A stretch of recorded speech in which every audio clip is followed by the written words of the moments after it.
Welcome to moistcritikal's compilation to fall asleep to relax. Time to let your brain clock out and your body settle in for serious snoozing. Grab your premium slumber gear and prepare for a lady tier drowsiness. If this helps you drift off to dreamland, drop a like, subscribe, and comment goodnight below. Sweet dreams, you beautiful sleepy souls. Chris is back in the hot seat, casting yet another chase. Good to see you, Chris. I also would just like to point out real quick, breaking news streaming now. They actually do treat this like a legitimate sport. Where's this one taking place? Do you even need to ask? You have to wonder whether the person it's LA, in their right man. state of mind. Are they under the influence? That's where like every chase happens now. Or is this a larger crime spree? Driving in LA right now is like driving in Spy Kids 3D. It's all just like a giant fucking race. Is he going somewhere? I don't know. I don't know what his plan is. I'll wager a guess he doesn't have a plan. Okay, time to go full cam. I'll take Chris's job for a minute and tell you what happens here. I know that it's around this point. Yep. What happens is the driver slows down, leans out of the window, and fires a fucking machine gun at the police behind him. So he leans out and fires, I believe it's just like a assault rifle. That's what it looks like, at the cops. And then he speeds off again. Rifle that just came out of that driver's side window, shooting back at those units. He just shot in the direction of those law enforcement units. That is believed to be Corona PD. I can't confirm that. That's believed to be Corona. Right around a ton of just cars everywhere. Ton of very, very not good. This is not a good guy, if you can believe that. Guys, we are dealing with, obviously, I mean, it goes without saying, we are dealing with a major criminal behind the wheel of this pickup truck. Right you are, Chris. A major criminal indeed. I would be inclined to agree with you there. I'd even go as far as to call this guy just a downright jerk. Look at this. Pardon my French. I'll say it. Getting off. And coming at us. He's coming at us. Now he is. Look at this. Is he wearing a uniform? Is he wearing a uniform? I can't tell for sure. Or is it maybe a sports jersey? What uniform would this be? What? I don't think he's wearing a uniform, Chris. I also don't even think it's a jersey. I think it's just like a normal shirt with some kind of brand on it. A civilian uniform. Either a sport, maybe it's a. Okay, it's just a T-shirt. Okay, I thought I saw an arm patch there. Excuse me. Yeah, it caught me off guard there. Obviously, an older gentleman with a goatee wearing a baseball cap. Man, is that a wait? What the fuck, Chris? I think I know who this is. Isn't this the guy from Orange County Choppers? Yeah, fuck is his name? Oh man, wait, wow. That looks. It actually looks like shockingly close to that guy. What is his name? I can't remember it now. It's not fucking Fred Durst. Don't be ridiculous. Fred Durst would never do this. Well, not like the Orange County Chopper guy would, though. Why can't I find his name? I'll type in Orange County Chopper's main guy. Paul John Teetle. Tell me this doesn't look somewhat close.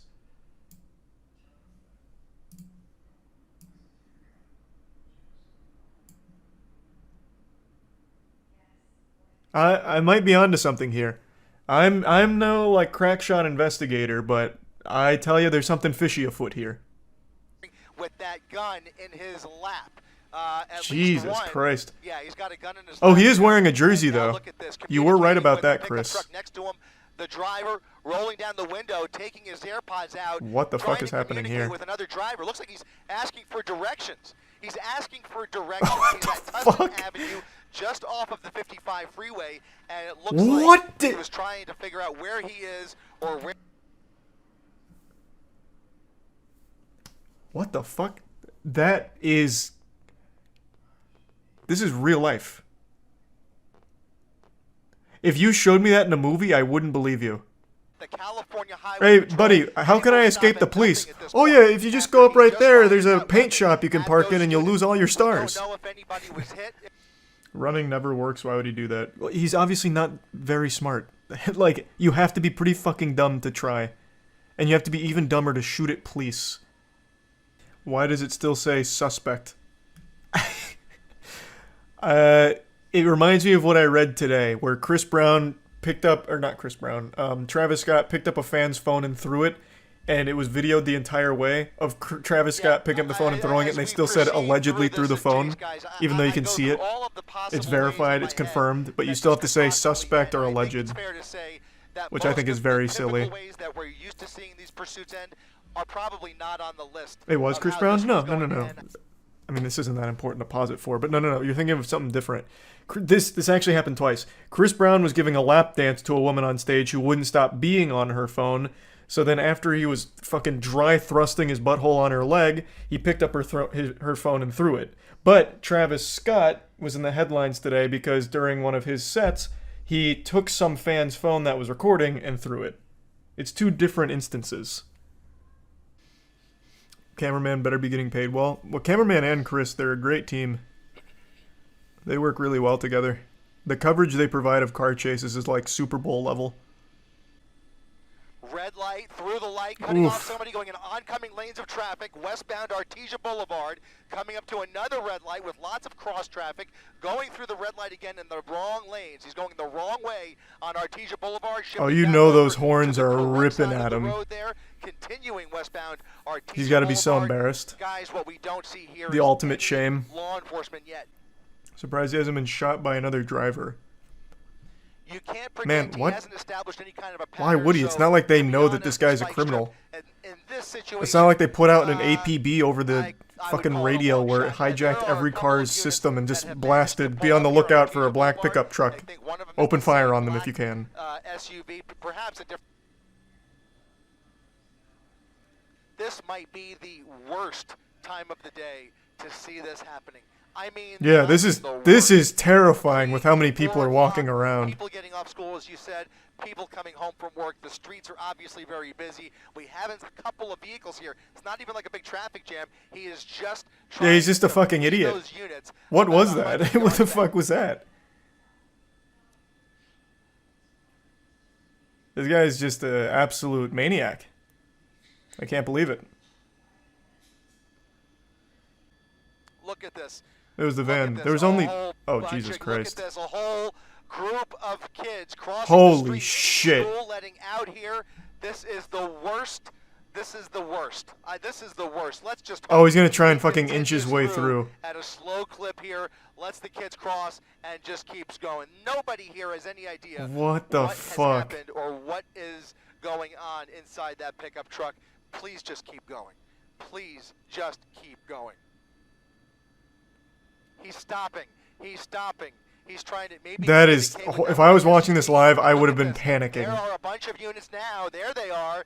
He is face-to-face in oncoming lanes of traffic. This is a fucking wild chase. He has spent more time in the wrong lane than he has in the right one. Those units are going to... I mean, what are the options? Oh my God. To be taken off the road as soon this is also one of the... Okay, hold on. I already know TOS is coming up because I know he shoots again. I know no one gets hit. I don't want to take any chances here. Those officers. Police should use grapple hooks. I actually said that like a day ago. They should have these kind of almost twisted metal-like vehicles where it shoots out like a grappling harpoon or something, like almost a Batman device, into the back of it, and they just reel it in. That's what I said. That shit would be incredible. Hoping to lose those. Because this is one of the very few chases where I completely understand why the authorities haven't been able to stop him yet. He's not only heavily armed, but it's heavily populated the areas he's going through, so they can't pit maneuver him. They can't engage in a shootout because there's too many potential victims that are just getting hit in crossfire. They really can't do anything here. I totally get it. They can't spike trap him because they can't catch up to him and get ahead of him, and they'd probably still hit other cars in the crossfire with it. Like, their options are super limited. This one I totally get. A sniper from the helicopter. Jesus Christ. this isn't a video game. Like, that would be the most unreal shot of all time. Like, this is perfect. Look at how far out the helicopter is. We're zoomed in heavily. That shot would be crazy. You'd have to lead the shot by an unreal margin, and the vehicle's going over 100 miles per hour with fluctuating speeds. Chris could do it. Yeah, maybe Chris could do it. They should just paint fake tunnels on the walls like Looney Tunes. That'll get them. Oh, some Wile E. Coyote shit. They just paint, like, escape tunnel here, police not allowed, and it's just a wall they run into. Yeah, that could work. Why haven't they tried that? Someone in chat said this happens so much, but this has happened since cars were a household item. We just have live feeds of it now. That's what I wondered as well. Because very clearly, the amount of live footage of these car chases has escalated drastically over the last year or so. And I was wondering if it's always been like this in LA, or if it's just now being broadcast this often. Because I don't live in LA. I don't know how common police chases are there. Did I not go back far enough, or is it not come up yet? Did I miss it again? Oh, there it is. Shameless. Shameless Southwest marketing. Don't understand why people run away like this. All they're doing is adding time to their jail sentence. Yeah, you see what you're doing, though? You're already thinking, which is more than what these people do. This fucking inbred goofball not only carjacked a pickup truck, but then opened fire on officers. He'll never see the light of day. It's a miracle he didn't get executed by the cops. Like, these are not smart people. Oh, wow. So someone did timestamps of, like, toss moments. The next one was the 4th shooting, but they believe that actually came from the police chopper while he was slowing down. Because apparently he did, it seems like he did actually get hit at that moment because he started driving erratically. Wow. Yeah, 100%.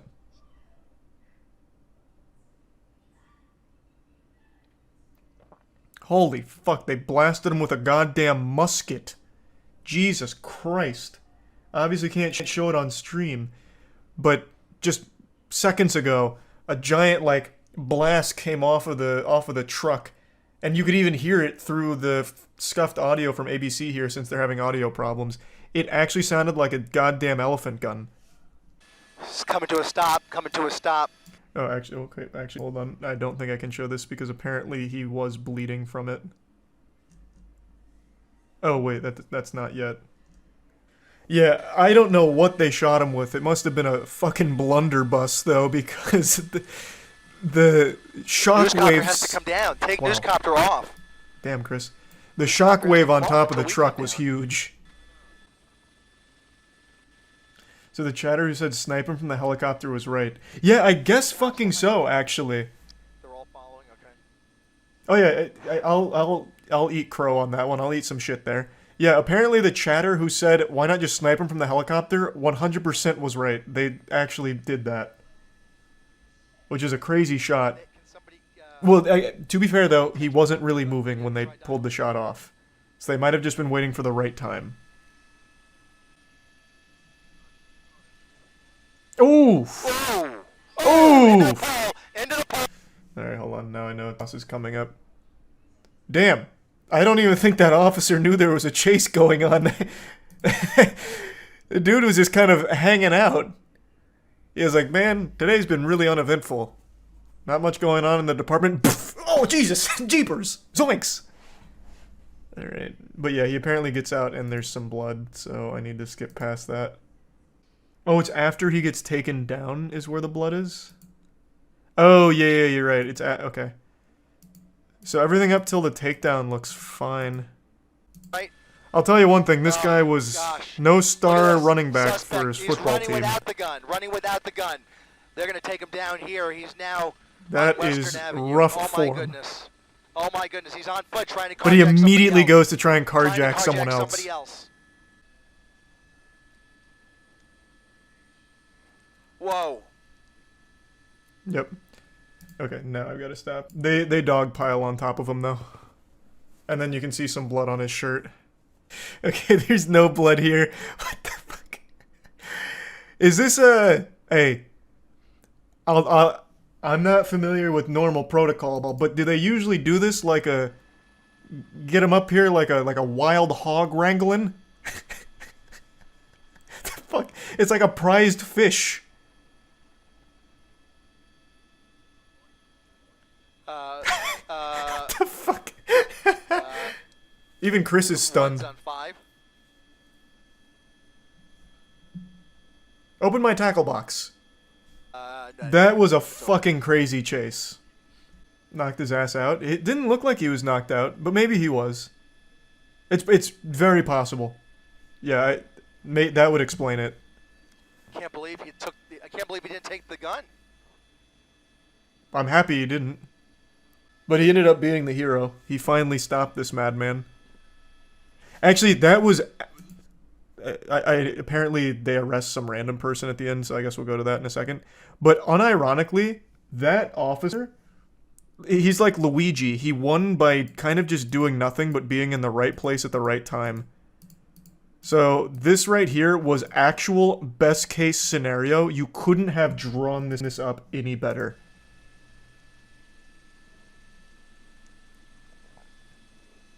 I'm pretty sure he doesn't even clip the civilian vehicle to his left. Nope. Doesn't even hit the truck to his left. Only the side of the police car and then right into the pole. Only him. Only the criminal. That was actually the best possible scenario for that. He was trying to block him, was he? Let me see. Oh, you're right. Yeah, he turned his car into him.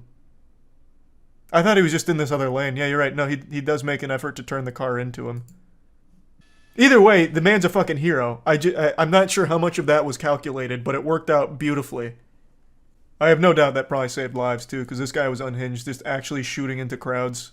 Well, shooting at cops around crowds. So that man really did save the day. This episode of Moist Meter brought to you by Godslap. Issue 3 is out right now at godslapbook.com. You can find links below in the description. Go check it out. Initiating moisture.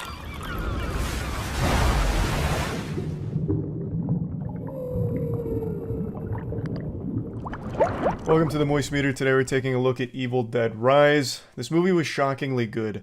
Now before it came out, I know there was a lot of hype around it. Reviewers were going wild for it. They were really praising this film. They seemed happier about this movie than when they got their first kiss. Like, they really were glazing this film and giving it tons and tons of compliments. But I don't put a whole lot of stock into that. To me, that just feels like some kind of guerrilla marketing tactic or something. I didn't believe a horror movie could actually earn that level of appreciation. But I'm happy to say I was wrong. This movie actually did live up to the hype. Pretty much all horror films share the same DNA as one another. A lot of them are just extremely derivative and even just blatant carbon copy clones from time to time. Like most recently, Pope's Exorcist offers nothing unique or interesting about it. Evil Dead does have a lot of the standard horror movie tropes, but it's actually really self-aware in the way that it uses it, and even subverts expectations far more frequently than I thought would even be possible in a horror film. I watch like every horror movie that comes out. I think they are always entertaining and usually very stinky, but in a fun, bad way. This movie was entertaining and not bad. There were moments that I didn't think were great, and I'll get to those in a bit, but overall, I just really feel like everything this movie wanted to do, it accomplished with flying colors. Like, it fucking knocked it out of the park. And it's very much self-aware. It has all of like the dark humor you'd expect from the Evil Dead franchise, but it doesn't, make it its focus. It doesn't become overbearing or annoying where they're shoehorning and ham-fisting jokes all over the place. There's times where it's used and it's sporadic, and when it's there, it's always in the most unexpected of circumstances where like tension is rising, it's reaching this like crescendo with all of these crazy sound effects, which is something that really stood out to me. This is like one of the loudest movies I've ever heard in my life, and yet it wasn't like a bothersome thing. Like, it just really crushed it with like the audio engineering here. There's a lot of unnerving noises that were always being played and lots of very loud fucking bombastic chaos, and it all worked super well for like tension and to like really drive home a important kill or moment. But regardless, like during these moments of tension, the tension will be broken not with like a generic jump scare, but with a dark joke, which I've never really seen before outside of like Evil Dead itself. So like, to give an example, I'll give a quick example, and this might be a minor spoiler. Once shit starts popping off, you know, it's going nuts to butts a million miles per hour, people are dying, the possessed mom is killing people, she bites the eyeball out of one of the residents of the building. And she spits that eye into the mouth of another resident that was in the background. She literally, like a fucking sniper, like a cannonball firing, spits the eyeball into his mouth, which was, you know, his jaw was on the floor because he couldn't believe what he was witnessing. So the eyeball goes into his mouth, and he chokes and dies on it. It was meant to be humorous, clearly. Like it was very clearly meant to be humorous in a moment where I would have never expected something like that to happen. And I was like, damn. That was hype. Like, that was great. That was executed wonderfully. And of course, they have like some dialogue, dark humor moments, again, in times where you'd never expect it. Like right before the mom's about to kill one of the children, she calls him like a titty sucker, which was just so weird and out of left field that it put a smile on my face, had me grinning. It's just everything that it did well. I don't think it does anything unique. I want to make that clear. It very much is cliche horror tropes, but executed on an extremely high level. And one thing that also really helps is it has really creative shots. Like there's a scene where character is looking through the peephole of her, her apartment door, and she's seeing the possessed mom killing some of the other tenants, and it's all happening through this peephole. So you're seeing bits and pieces of them flying off or getting thrown around, and fights breaking out, guns blaring, and it's all through the peephole, and it's a really interesting perspective that helps elevate the whole scene. And there's quite a few moments like that with really creative shot selection and cinematography, so that was also something I wasn't expecting out of a horror film, and it did it well. Really, I enjoyed it a lot. It gets so creative in general. Like I said, it uses the tropes, but it gets so creative with it. You know there's going to be a lot of kills. Nobody is safe in the film, but the way they kill off those characters are really innovative. It's shit that I've never seen before and would have never thought would make it to the big screen. There's a scene where they take the fucking cheese grater to someone's thigh and rip it like a goddamn Beyblade and give themselves a little like seasonal topping with their skin particles on the cheese grater. Like, it is not afraid to get wild and wacky. And while the tone of the film overall is very serious, it does have those self-aware moments, which is a nice breath of fresh air. I very much appreciate that because it's a horror film. There's going to be goofy cheese camp to it, 100%, and it embraces that fact. There's just really not a lot I didn't like about it, except the ending. This isn't going to be spoilers. I'm going to try to avoid that as much as possible. I feel like everything it was doing well up until the ending, they threw out within the last like 15, 20 minutes. Then it becomes like very painful, generic horror schlock. All of a sudden, this really destructive demon possession monster like morphs into something that you'd see in like a Resident Evil game, and it's a cool design, but it like nerfs itself. It's much weaker, it's much slower, it's no longer like scary. Like now it's like, instead of like hiding in the shadows and like busting out to fuck shit up, now it's just like slowly walking towards them, and it's not menacing anymore, and the characters are armed so they can fight back. It becomes almost like a throwaway boss battle in a video game. So it's no longer tense. It's no longer like unnerving. It's just kind of weak. I feel like they kind of floundered a bit on the ending. But everything up until then I thought was fantastic. Oh, also, one more, I guess, minor complaint. There's just some very stupid decisions that I can't get into that the characters make that are just fucking silly. Like, really silly. It would be too deep into spoilers to go over them, but just know there are a couple things the characters don't even think to try that I feel would have been a very strong alternative as opposed to locking themselves in their apartment or the means at which they try to escape. I feel like they had other options that they didn't explore. But it's aside from that, it's not that big of a deal. It's really not. The movie was very fun. I enjoyed it. I thought they did a great job. Plugging Evil Dead Rise into the moist meter, I'm just going to give this like a nice 85%. It's just an overall good movie and a good time.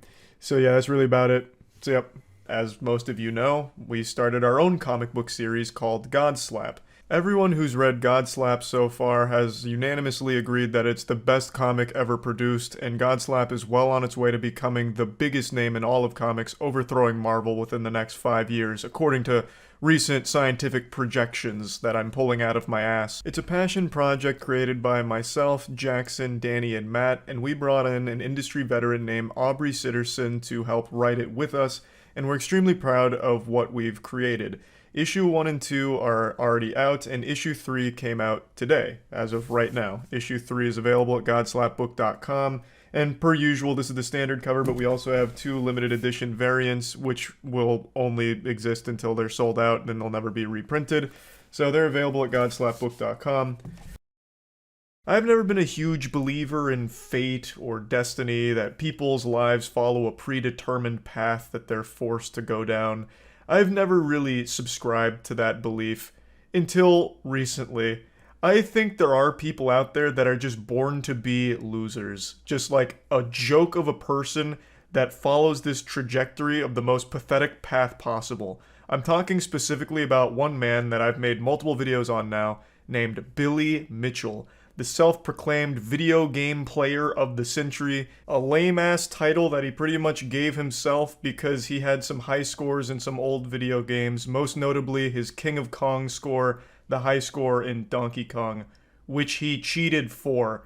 I know that's a dangerous word to be talking about in the same sentence as Billy because he is so litigious. He sues everyone who accuses him of cheating or even makes fun of him in relation to cheating. He even tried to sue Cartoon Network because his feelings got hurt when there was a villain in the regular show that bears a resemblance to him who blows up when he loses his high score in a video game. And he got so offended, this sensitive nematode got so fucking upset about it that he tried suing Cartoon Network and subsequently got laughed out of court for it. So not only is he so pitiful that he fakes his video game high scores, but he also is an insufferable douchebag who legally comes after anyone that makes jokes about him or talks about him in a bad light. And he fails to realize that the person that does the most damage to his reputation is himself for these absolute childish tantrums that he throws. He is a known cheater. There are mountains upon mountains of evidence against him. There is more evidence to confirm Billy Mitchell has cheated than there is evidence to confirm the sun is hot. He is a fucking cheater. But even if you want to disregard all of the evidence that currently exists, Carl Jobst recently made an amazing breakdown of new evidence that just surfaced that 100% confirms that he has cheated his scores. The video is amazing. Carl Jobst, I recently made a video on about Billy Mitchell because he is being sued by Billy not once but twice. One of them because he used a meme that insinuated Billy as a cheater. It's beyond comical at this point, but now all of that seems like it's going to be completely washed. You can just wipe your ass with a lawsuit at this point with the new evidence that surfaced that Carl Jobst highlights here. And I'd like to go over the whole situation here with you and show you some highlights from it. I'm also going to put a link to Carl's video in the description so you can check it out in its entirety. Overall, I'm just super excited about this and extremely happy to see where it goes from here because this should 100% put the absolute kibosh on all of his lawsuits since the truth is now known. No matter, like, if you disregard all of the other evidence, this one is completely irrefutable, I think, and that's great. Billy Mitchell, man, he just can't stop collecting these L's. Just to quickly bring everyone up to speed here, Billy Mitchell, video game player of the century, also punching bag for the regular show, where he even tried to sue them for making fun of him in an episode, has come after many people legally for all kinds of defamation cases. And the core of it boils down to people accusing him of being a cheater. And I'm going to go a step further. They're not just accusing him like, allegations of cheating. They have caught him being a cheater. But he has always maintained his innocence. And that's where it all stems from. He still claims he's never cheated, and anyone that makes fun of him or says otherwise gets a nice fat lawsuit from Billy Mitchell. Cooked up in the deepest pits of his basement, I guess. I'm pretty sure he writes them himself. and he takes it as far as it can go. Have you been sued? Billy Mitchell has still not sued me, and I have made fun of him fucking 50 times by now. I don't know why. I actually feel left out. I feel like I'm not part of the cool kids lunch table here because Billy Mitchell won't sue me. He is suing Carl because Carl used a meme of Billy that made fun of him and insinuated he was a cheater. Carl used a meme. I point blank called this absolutely disheveled, drunk-looking man a cheater a million times. Point blank. And he won't come after me? Asshole. I'm gonna sue him for refusing to sue me. How is it possible that he performed them at a live event in front of hundreds of people if he faked it and actually played on an emulator? The videotapes must be fake, or are not his actual gameplay, or should just be ignored, because he has real people that say he really did it, and they saw it happen, so it must be legit. As Billy said in his lawsuit, if everyone is lying, it must be a conspiracy akin to that of the Kennedy assassination. But here's the... Wait, what? Pardon? What was that? Thus, Twin Galaxy's case essentially rests on a conspiracy nearly as broad and untenable as the Kennedy assassination. Like I said, I'm pretty sure he writes these himself. What self-respecting lawyer is going to sit down and put that in text? Who would do that? Like, I'm surprised he doesn't go into, like, the Zapruder film. What they faked here is akin to the Zapruder film. And in fact, the moon landing too, while we're at it. The videotapes were the only tangible evidence these scores ever happened, so that's all anyone had to go off. Aside from the tapes, it was just people saying that it happened, which really doesn't cut it. There was no footage of Billy actually playing. There was nothing to indicate that he was even there, or... I'm sorry to keep pausing so frequently, it's just such a wacky case. He still believes that he shouldn't be accused of being a cheater, because even if those tapes are faked or whatever... people saw him do it live and have verbally said, he did it. That's fucking useless. I could get people together and say that I grew 5 inches. But then if you see me on camera and I'm 5'6", I can't just be like, no, that doesn't make sense. That's as untenable as the Kennedy assassination. This is all fabricated. It's fraudulent. Look at all these people that said that I grew 5 inches. It's fucking worthless. It's a fucking worthless statement, and I don't know if Billy's too stupid to realize that or if he truly does believe it. Because why would anyone take you at your word?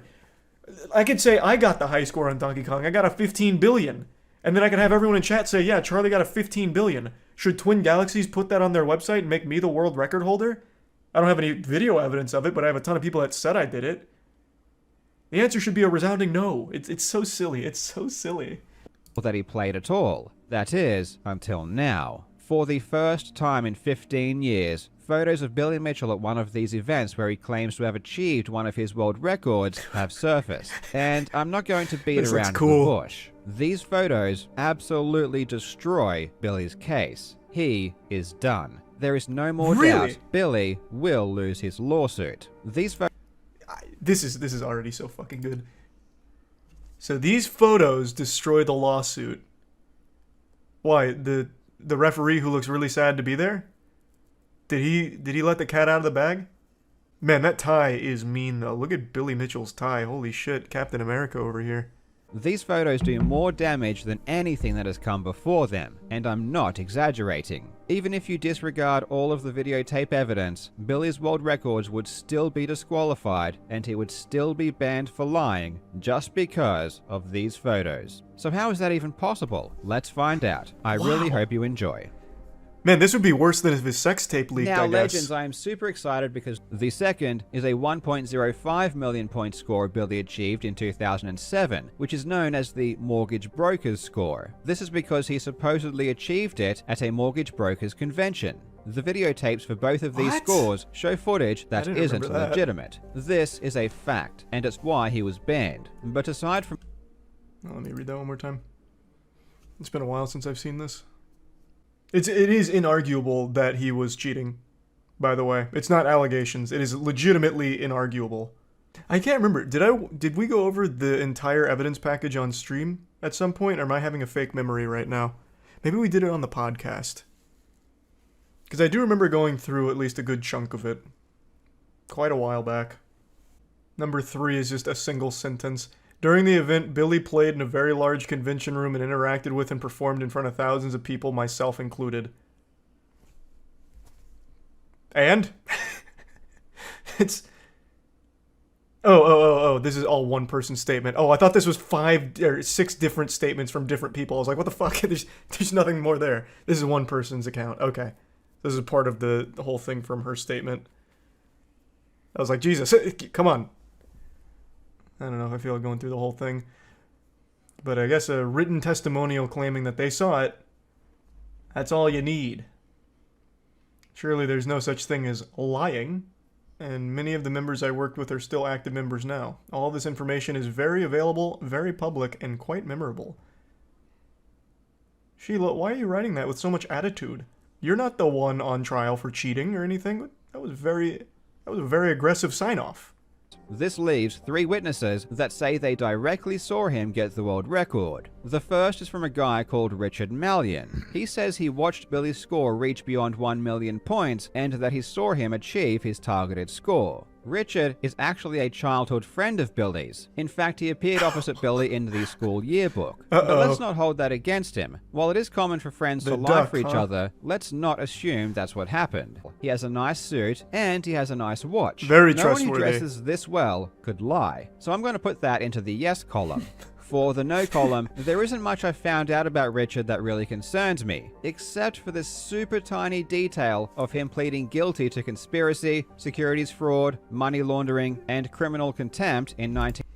Could have happened to anyone, and in fact, I'm going to tell you what happened. He was set up by Twin Galaxies. They knew there was a connection between the Duck and Billy Mitchell, the King of Kong, and they tried to attack everyone in Billy's circle. Complete misunderstanding. Very fabricated, not real. 1996, after an FBI sting I wouldn't operation. hold it against him. I mean, it's probably nothing, but it would be remiss of me if I didn't include it. Maybe this is being too judgmental, but I'm going to go ahead and add to the fact that he was charged again with fraud in 2019 by the SEC and had to pay back $750,000. Once again, Carl, this was a setup. My man, this was Twin Galaxies trying to take out the witnesses. You know, no different than Scott Pilgrim vs. the World, where Scott had to go through all the ex-boyfriends and shit. This is Twin Galaxies going through all of the witnesses right now. You can't hold it against Richard here. He did nothing wrong.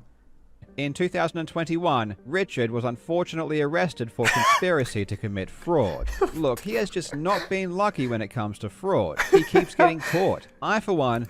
This picture here, now I know it was a frame job, and I know it's all false, because they're doing my man Richard so dirty with this mugshot here. Like, it looks like he's fucking skydiving, like all the skin's being pushed towards the back of his skull here. It's like he's fucking melting. Where does the neck start and the chin end? Oh, man. Is he laying down and they took this picture? What is going on here?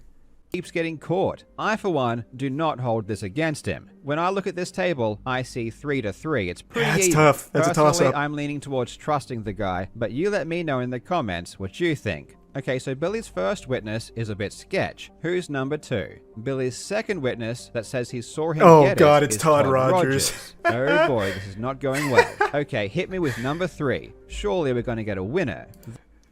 He's probably not going to touch on Todd Rogers. Todd Rogers is another notorious cheater of these old game high scores. He has a whole saga of his own. I don't even think I could do it justice trying to summarize it here.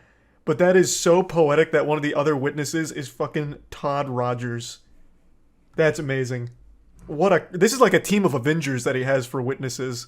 The third witness that says they saw Billy get the score is Kim Mahoney, who is also Todd Rogers' girlfriend. I'm going to be completely honest here. Coincidence. I'm getting the impression that Billy's witnesses may not be entirely trustworthy. There's Billy and Todd posing with a couple of people. There's a camera that was recording Billy play, even though that footage doesn't seem to exist for some reason. They left the lens Todd on. Posing again with the thumbs up. Maybe this is just after Billy got the world record. I have to admit, everything here looks pretty legit, and oh my god, what is that?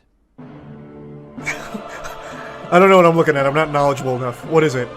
Is it a copyright 2023 on there? That joystick is not an original Donkey Kong joystick. This arcade machine does not have original, unmodified Donkey Kong arcade hardware. Oh, this jeepers. is an original Donkey Kong stick. It's got a big black ball and a short column. The Oh, stick on wow. Billy's arcade is a tall stick with a smaller ball, and it's obviously red, so the stick has been changed to something else. Easily explainable. This machine was considered so legit that they had to change out the stick. Otherwise, because people were fighting each other to compete for high scores on it because it was so fucking real. So the stick just got worn out from overusage, but the machine, that's the only thing that's been changed. That much I'm sure of. Or, you know what, that's a good point. This could have been a special edition cabinet that was sent to Billy Mitchell by Nintendo themselves. They were so happy that the King of Kong wanted to use an arcade cabinet that they made that they gave him a special red stick. You know, for the red, white, and blue, because he's such a patriot, obviously. Easily explainable. On top of that, it appears to be an 8-way stick. Now, the original Donkey Kong stick is 4-way, which means it can only go up, down, left, and right. The game can be played. If you want to steer barrels while on a ladder, you have to stop and hold left or right, because you can't go up and to the side at the same time. But with an 8-way stick, you can continue to climb ladders while steering barrels by using the diagonals. With an 8-way stick, That's you can do interesting. things you can't do on an original arcade, which is I'm actually just even shocked that he played the game. I thought this was going to prove that Billy Mitchell's never even touched Donkey Kong in his life. So honestly, at this point, I have a little more respect for Billy knowing that he just used a cheating device in order to have a better score, like to play better. I thought for sure it was going to come out that he just doesn't even know what Donkey Kong is. He's never touched the fucking thing in his life. is why they are banned. So not only is the stick not original, which was totally banned, it looks like an 8-way stick, which is extra banned. His entire lawsuit against Twin Galaxies is based on the premise that he played on unmodified original arcade hardware, which is categorically not true. True, Not only very from wrong. the videotapes, but now from the photos as well. And his lawsuit is full of lies where Billy claims the hardware was unmodified. Everyone just got caught out, big time. And it gets... How did they even let this happen? Surely they would have recognized the stick, right? This man dedicated his entire life to Donkey Kong and his high score. He did one thing that isn't even that cool, getting a high score in Donkey Kong, and he let it define his entire fucking life for the last 24 years. And he wouldn't recognize that the stick isn't original? Surely he would have done everything in his power to keep these photos buried. Fucking burn the photos, for God's sakes. He would have had to know that people would be able to easily see that it's not an original stick. He didn't release it. I get he wasn't the one that released it. What I'm saying is, I'm sure he would have done everything in his power to stop it from ever coming out. Like, legitimately burn these photos. But maybe that was just beyond his control at this point. Like, who released it? Well, maybe Carl will mention it here in a moment. I'm just shocked he wouldn't go immediately to the event. He knew the photos were being taken. He was literally giving thumbs up with Todd Rogers in front of the cabinet. So he knew there were photos. And he would have known that people would have recognized that as a not legitimate, unmodified stick. So why would even A, let photos be taken, and B, not go to the event and like fucking scrub those archives? You may be wondering why Billy would lie about something that can so obviously be disproven. That's what I was just and talking the answer about. is that Billy didn't know these photos existed. In What? fact, the entire Donkey Kong community didn't know these photos existed. They were only made public recently, and not by Billy Mitchell. These photos were never made public, and they were only retrieved now by directly contacting the organizers of the convention. That blows my mind. He literally gave a thumbs up multiple times with Todd Rogers in front of that machine. Who was he giving the thumbs up for? He knew pictures were being taken. What did he think happened to that? What? Wait, what? This is a cool angle of Billy, though, I will say. His hair looks even more like a Lego block in this angle. But I still just can't believe that he wouldn't remember photos being taken because he posed multiple times for him. I'm also surprised that it took this long for someone to contact the event staff from the mortgage thing. I feel like a lot of people would have thought to do that a long time ago, but maybe just now they finally found the photos. I cannot wait until this goes to trial, and Wow. you best believe that when it Wow. does, I'm going to cover it. I'm excited, and I think you should be too, I because am. this is going to be a lot of fun. As always, thank you so much for watching, you legends. I hope you are having a fantastic day, and I will see you in the next video. This is also great news for Carl. This is a big Carl W as well, because he is currently getting sued by this goofball, this goober. And as everyone knows, the #1 defense against defamation, which is what Billy Mitchell is coming after him for, is the absolute truth. And now, it seems, it has been proven beyond a shadow of a doubt, he cheated. Thus, the case against Carl is fucking kaput. It really just goes to show you, sometimes the simplest means and like the simplest explanations are the most effective. Hey, so you got this at a mortgage convention, what year? And where was it? Why don't I just give them a call? Maybe they have photos. Hey, you guys have any photos? Oh, we do, yeah, you want them? Yes, please. Bang. And now it's all over for Billy Mitchell's case. Aren't frivolous lawsuits illegal? Yeah, but it feels like a lot of people get away with doing that. He's made like an entire fucking career off of frivolous lawsuits. Has he actually won any lawsuits? My man, I don't think he's even had one of his lawsuits make it to a trial. They get thrown out so quick. But it's still expensive for the people he sues. It's still a headache. It's such an absurd thing to ruin your life over. Alright, let's not get carried away. Billy Mitchell didn't ruin his life over this. He's not gonna go to jail. He just has a legacy of being a fucking joke of a person and an insufferable asshole for all the frivolous lawsuits he tosses at people that make fun of him or point out that he's cheated. He hasn't ruined his life. The man has a fucking hot sauce deal, for God's sakes. None of which I think he earned, by the way. He has one accolade, and it's high scores at Donkey Kong, that he fucking cheated. So in fact, he got dealt a really lucky hand. He got one thing that he's never let go, and he's somehow found success from it. Might want to tone it back before he sues you. He can't anymore. He literally can't.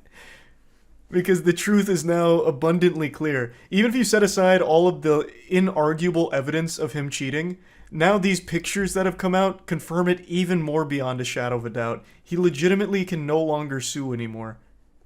Why do these confirm he's cheating? Oh, if you weren't here, I'll give you the quick explanation. So the whole claim is that he got the high scores on an unmodified original hardware.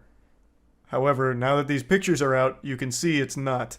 So the original hardware did not have this stick.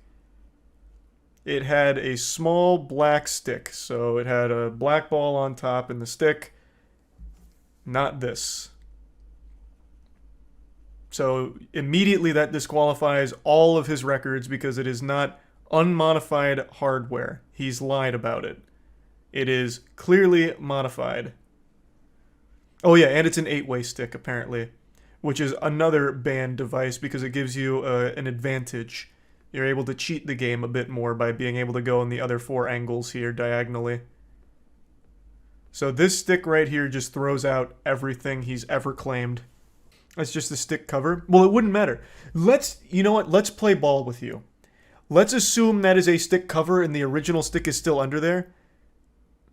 That is A, still not allowed, and B, impossible, because here's what the original stick looks like. It's a tiny little goofy, like almost doorknob. Not that long, stretched one.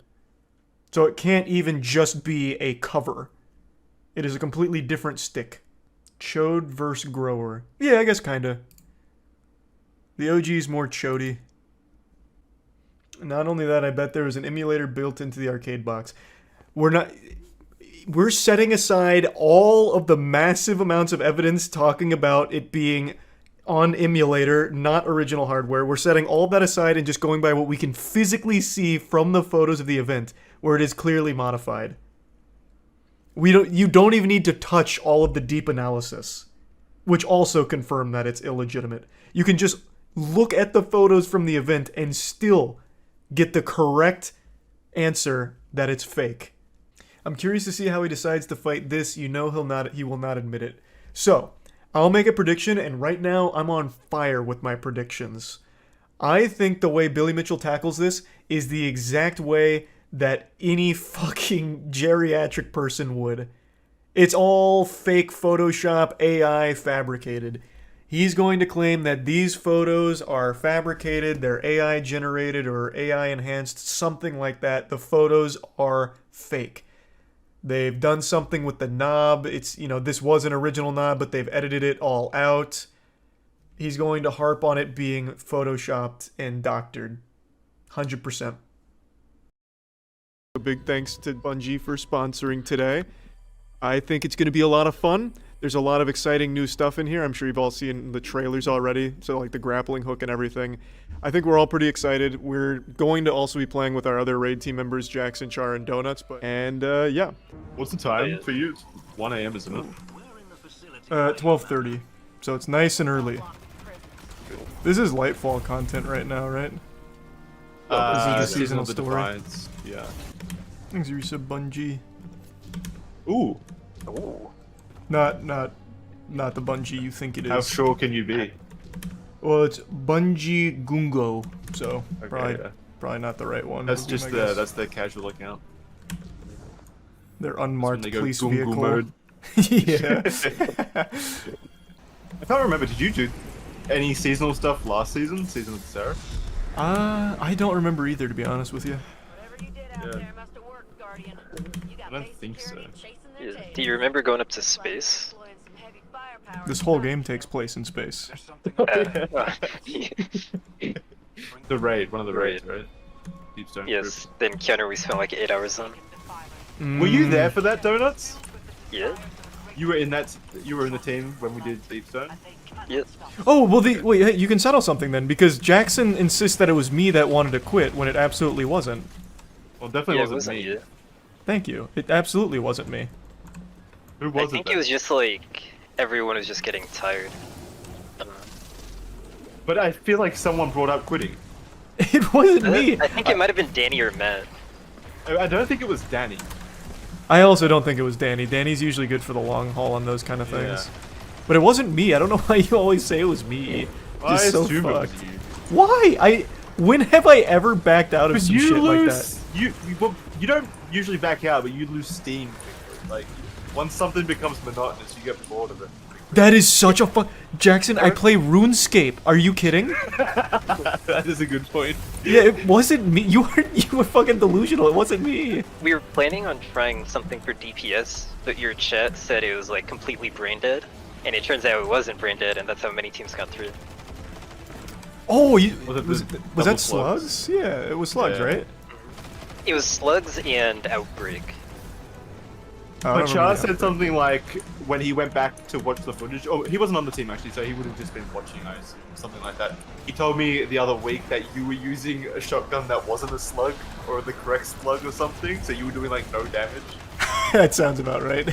Yeah, I believe that entirely. So maybe that's what the chat was saying. That's Maybe they possible. Yeah. Maybe they were screaming it's not working because Charlie was using a gun that. We'd also been going 16 hours. There's a really good chance that I never even fucking noticed. Like, my ability to Yeah. read was probably so far fried. Oh yeah, for sure.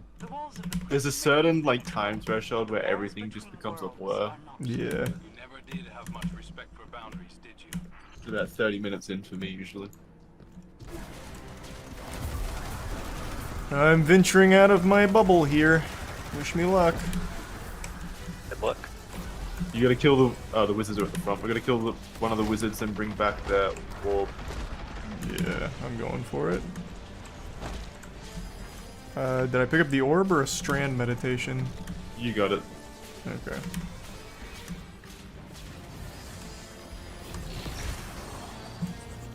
And now I throw this? And then you throw it. Yeah. Huge.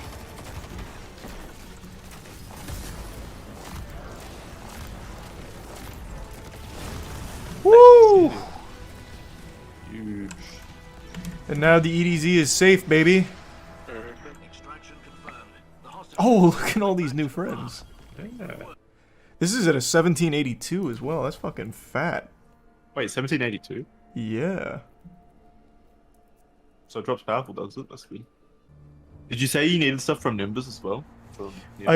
Yeah, don't the rewards drop powerful from Nimbus? Yeah. The bound. Oh, it's just reputation with him, isn't it? Yeah, I'm pretty high on reputation though. Nimbus fucking loves me, so we can head there in a minute. Sweet.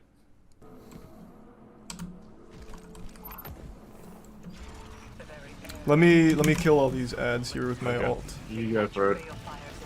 That just went right into the boss. And Yeah, the went boss to the alone. boss.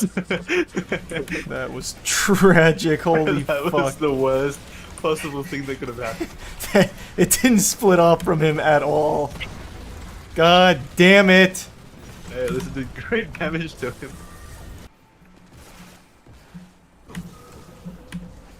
Oh. Wish me luck. Oh, what a save. I'm such a hero. I'm a goddamn huge. American patriot for that one.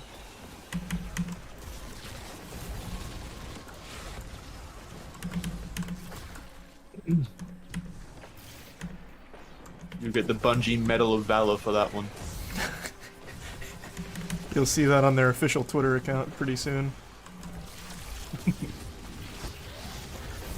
get to meet the president of Bungie and shake his hand.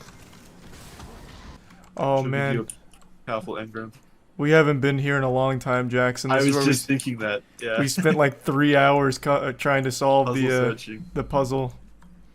I don't even remember what the puzzle was. There was I like think it was a- just to give you like a speed boost or something. It was actually just a speed boost. It was like a little ball here.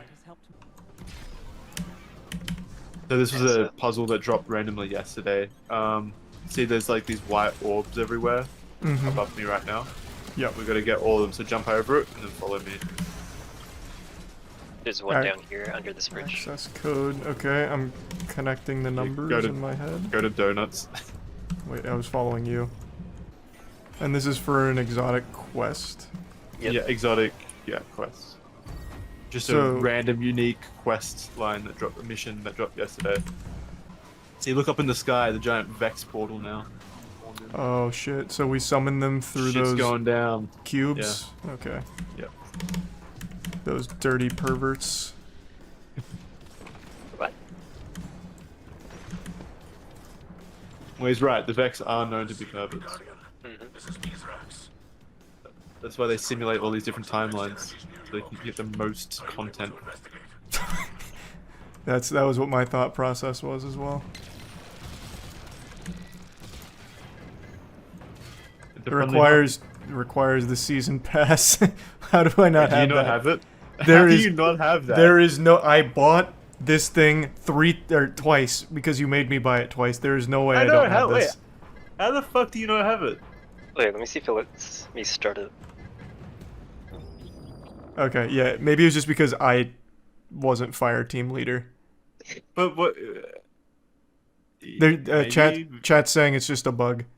Honestly, with the amount of times I bought this expansion, it should have rolled out the red carpet for me. Like, oh Jesus, Yeah. Charles, welcome. It's so good to see you. Friendly Harvey's like a bouncer. Yeah. Oh, Thanks, Risa Whirlwind. my apologies, sir. Our database wasn't updated properly. Thank you for the 5 purchases of Lightfall.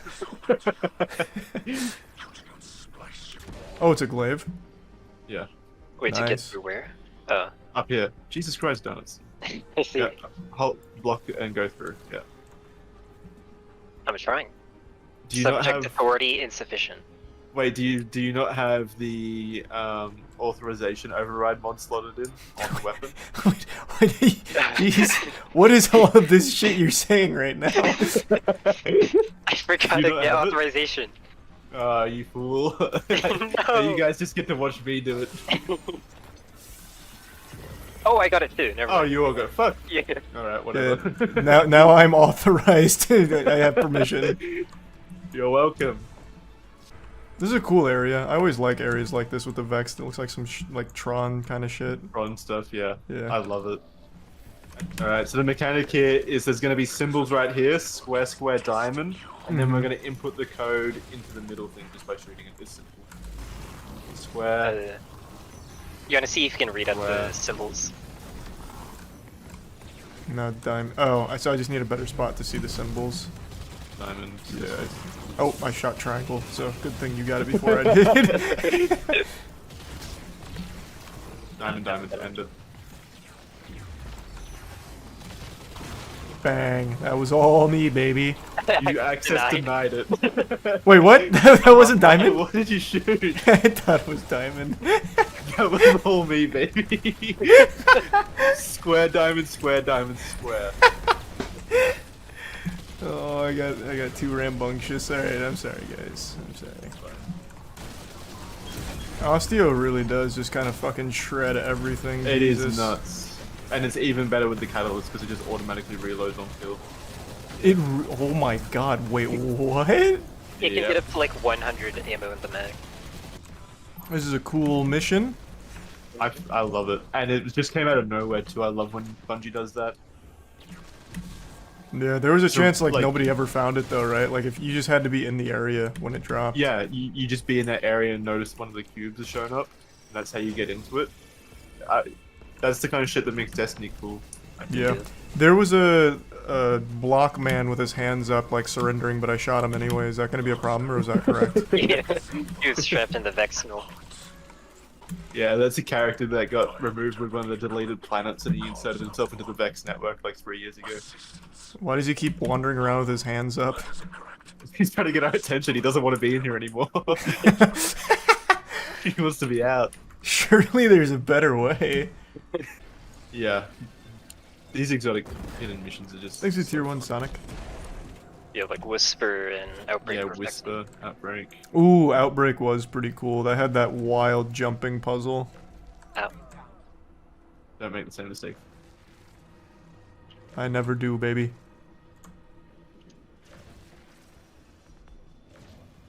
Yeah, and it had Trevor. Do you remember Trevor?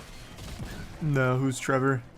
He was the giant kill robot that chased you in the maze in the Outbreak. Oh, you dick! You pushed me off. Me? Yeah, you're like, oh fuck! Wait, what? I'm actually not moving. What are you talking? You're fighting ghosts. I went flying.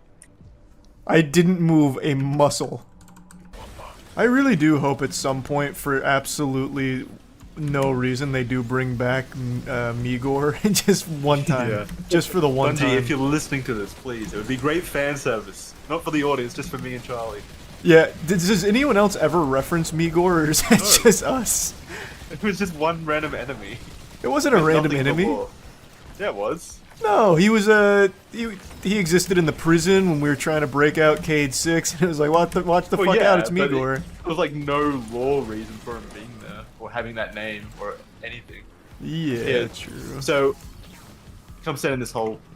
We're gonna get... this will defend us from the deletion. The Vex network is trying to delete us from itself. Oh, okay, gotcha.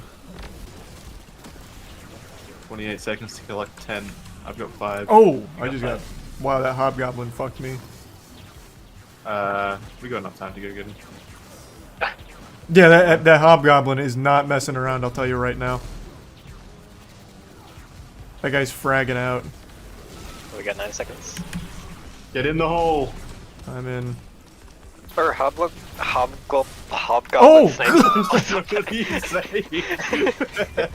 Everything went wrong there from speech to gameplay. Appreciate it. How fucking pathetic is it that they're trying to delete us from their network? Yeah, it's pretty This cringe. is how they try to do it. You'd think there'd be a much easier, more efficient way.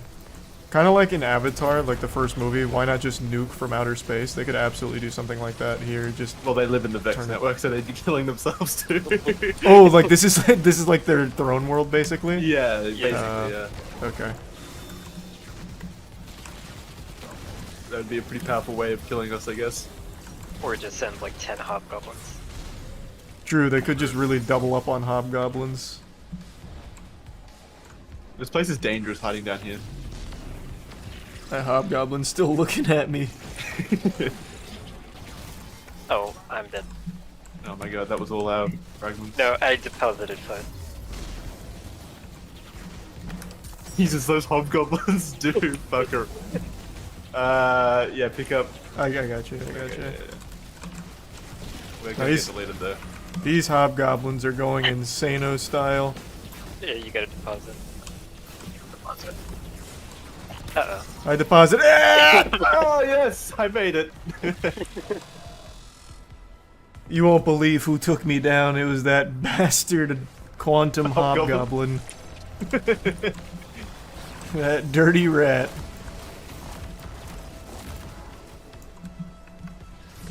Everything hurts.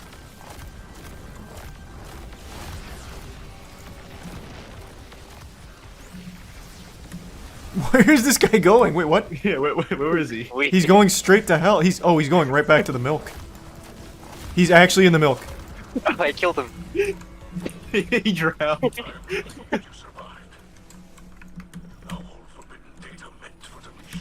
He deleted himself. He emptied his own recycling bin. What a noble way of going out. This file is too large. Do you need to permanently delete it? Yes. Alright, down here. Thanks to resub Starbuck and Shadow.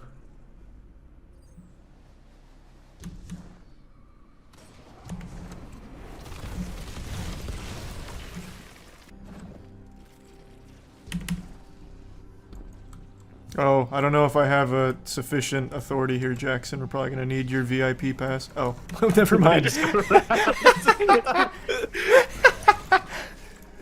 Okay. See, that's what I mean. You're a follower, not a leader. Hey, I just play by the rules. It said I don't have authorization. I was like, alright, I'll go home, I guess. Isn't this cool? Look, we're It is cool. below the Vex milk. Oh, it's hollow under the milk. It's gonna Oh, drip on that's us. where he was trying to go. Ready? Yep, ready. In law, we haven't even, like, apparently we haven't even fought, like, the combat units of the Vex. So, these are all just, like, the workers, and I guess the cum lords, the cummers, the milkers. I like that idea. We're just beating up normal blue-collar workers of the Vex community. They don't even care enough to send their, like, combat personnel yet. What the fuck would this guy's job be if not combat? It's a giant gun on his arm. That gun's made for milking.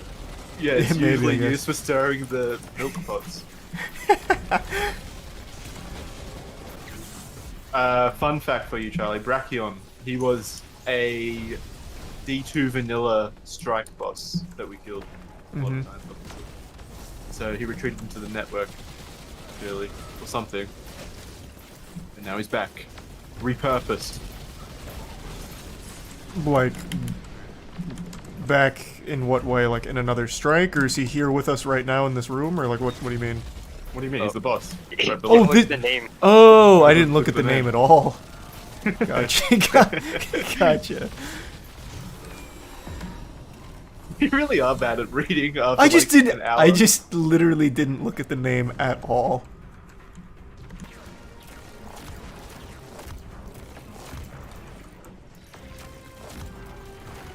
I threw a grenade at him and it missed, and for some reason he looked down and like pure In disappointment. disbelief. Yeah, How don't- fucking dare you? I don't know what the fuck that was about. Yeah, he felt like offended, I guess, that I missed.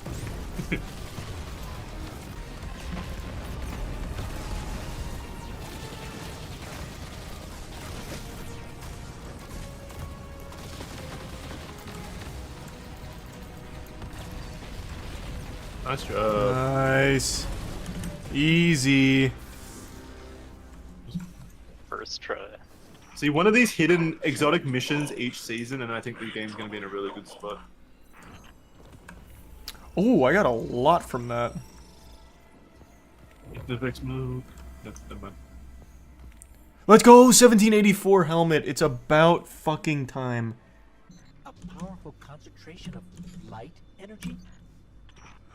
That's a really interesting dog statue. Yeah. Oh, it's Callus's have you face. seen? Have you seen the horse statues with the many asses? No, why? Like the horses have a lot of asses? Yeah, it's great. It was in the Vow of the Disciple raid. I Uh, don't know if there's any in here. Even if we could fight through, Oh yeah, that might be them there. secure the radial mast. It's a meta commentary on society. what does it mean, though? Well, one horse can have more than one ass. Did you know, Charlie, that there's a speedrun mission in this, like an actual node that you can select on the map, and the goal is to do it as quick as you can? That might be something you're interested in. No, I didn't know that. I actually think Destiny 2 speedruns are really cool. I remember the one they used to do for Scourge, I think it was, where like they do the crazy sword fly out of the map and shit. That one was wild. Well, yeah, Sneak was asking about that the other day if you wanted to get more into D2 speedruns and stuff. Yeah, I'd be about it. I like the speedruns for this game. I think they're very cool. I remember this mission, and I don't think we're gonna hit 100K.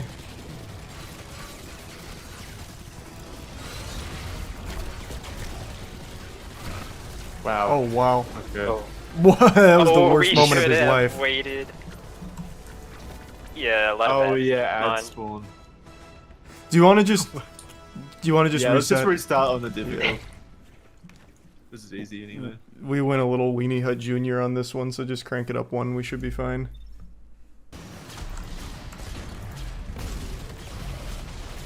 I'll carry us. You didn't die. That's not this. Broken shield.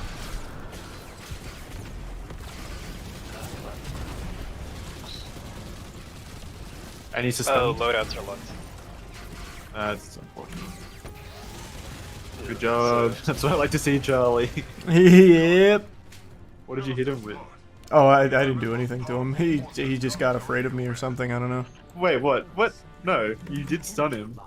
I didn't. If I Maybe stunned him, you it was an used- accident. Is it Osteo? Does The Osteo? strand rounds. Something strange here too. Oh, and he's not running strand weapons. I mean, is fuck it did it? Osteo Strand? No, no.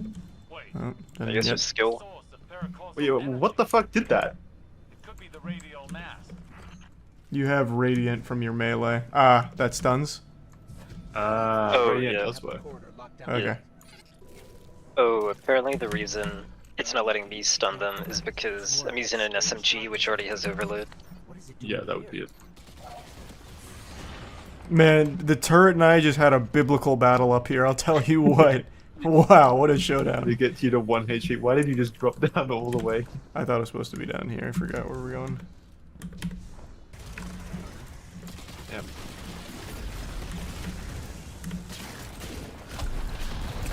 Get ready to melee.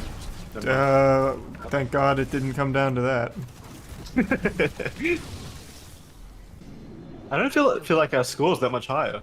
Could the radial mass really I think be we're only at like 14K right here. Oh, were we? I thought we were at 30. Maybe. Oh, we didn't kill either one of them. Oh, Jackson wanted to go back and get the other one. Oh, thanks, Jackson. Yeah, you're welcome. I don't know what. It's only me every single time. And it's only the first time. You guys struggling with the barriers? No, I'm stuck. Oh? There was nothing even shooting you. How'd you die? I actually don't know. To be honest with you, I insta-died to whatever the fuck it was, though. Oh, God. Good God. Yes. Okay, then that is absolutely what's hitting me. Oh, God. You're the last person alive. Oh, God. Oh, God. No, it's for me at the grab lifts again. Oh, God. Wait, just wait 15 seconds. No, I can do it. I can do it. No, just I wait can do 10 it, seconds. I can do it, I'm I can do it. I'm up at 10. What are you doing? You gotta Yeah. go for it if you're gonna go.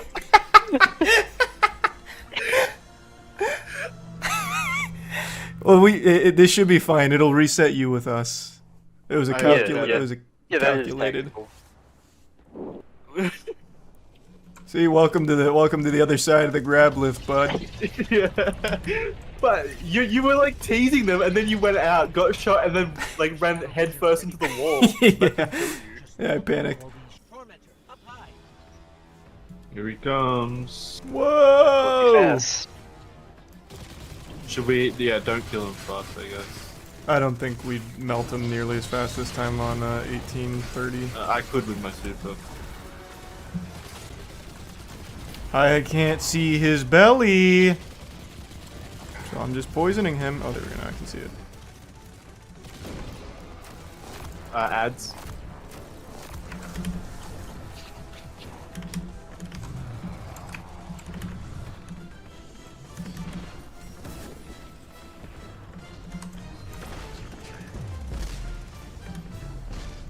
Fuck it.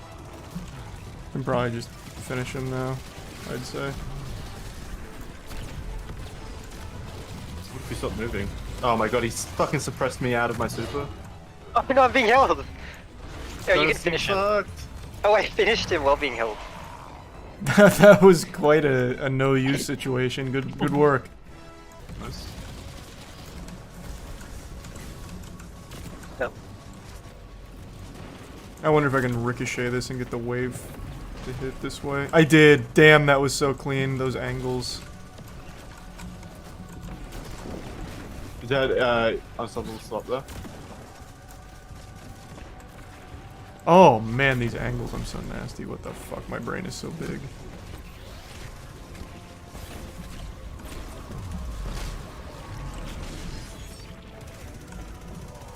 Oh, Garask is here. We don't actually kill him in this.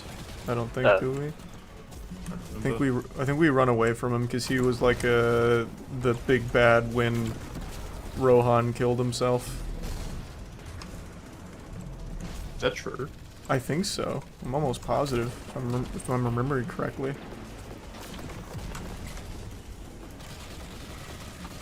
Oh, it does say he's undying. True.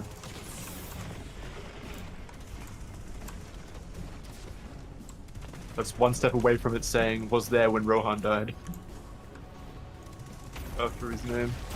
Oh, No, he's dead. Oh, there he goes. I must have been misremembering. How could you forget Grosk? I do remember that big thing there opens, and then we have the Sparrow race, which is probably Yeah. going to be a disaster. Oh my god, yeah, you're right. Fuck.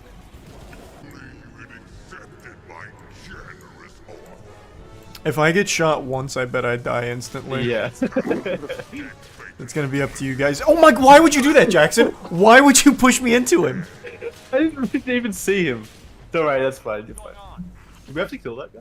No, no, no. Wait, you get points for rezzing someone. 75 points. Yeah, Yeah, quickly so you die can, again. you can just farm points at the end if we need it. This is gonna be I rough. can muster more than that. This is going to be very scary. Oh, I thought it was open. Oh. Jump the gun. Wait, does it not open? It is. It does. Right. Yeah, it is. Jesus. Oh god. What the Oh, fuck? whoa, whoa, whoa, who's hitting? Whoa, whoa, whoa! What the fuck was that? It was an orbital bombardment or something. I think Kyle nuked us. Why did he do that? That's what it was. Yeah, it was her. Kyle fucked us up. We'll just show ourselves out. Alright, this is gonna hurt. This is gonna be easy. The whole ship is coming down on top of us. We have to Oh, go. there's nukes. I'm rolling up the caboose. Just one of us needs to make it. Yeah.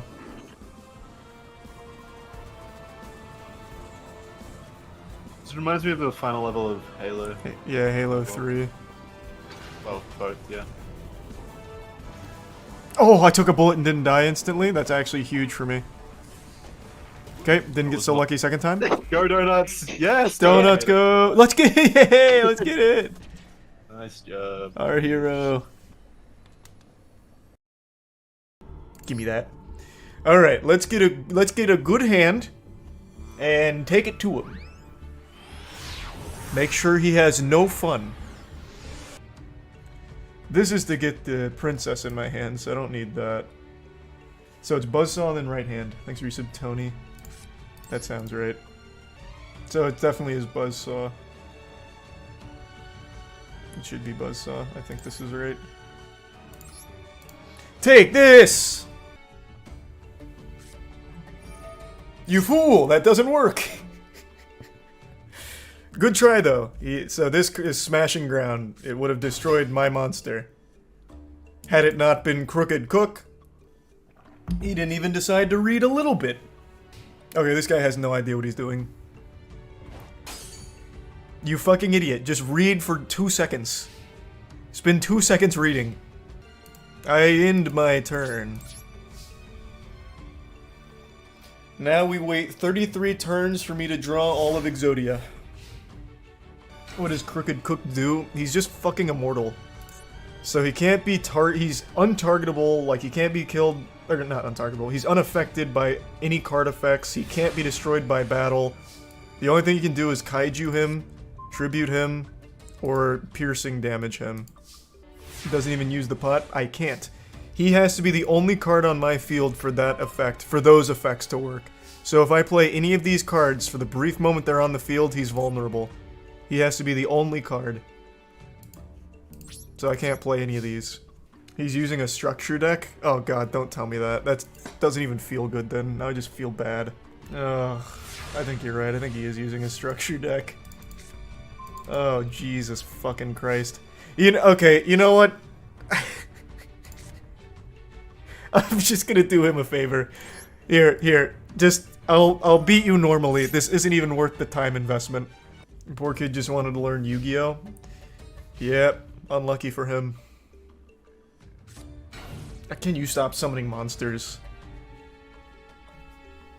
Why are you prolonging this? Oh my god, can you just stop? You are wasting my time! You fucking fool! I am only running one Crooked Cook though, so if I fly a little too close to the sun and start summoning other monsters and he kills my cook, I'm so fucked. You got me fucked up. He's actually just gonna destroy one of my monsters. Why? Oh my god, wait, he's beginning to believe. He's going for my cook. That's actually so big brain. I'm gonna wait till the last second to ruin his plan. It's a quick effect, right? So I'll just do it during battle phase. I want him to have a glimmer of hope before I shut that shit down. He's not even going for my cook!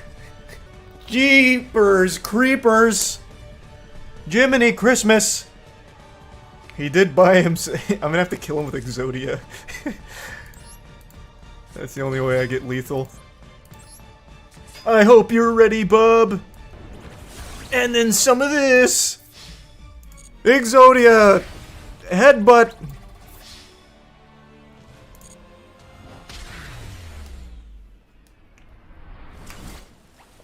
That was the worst duel I've ever seen in my fucking life.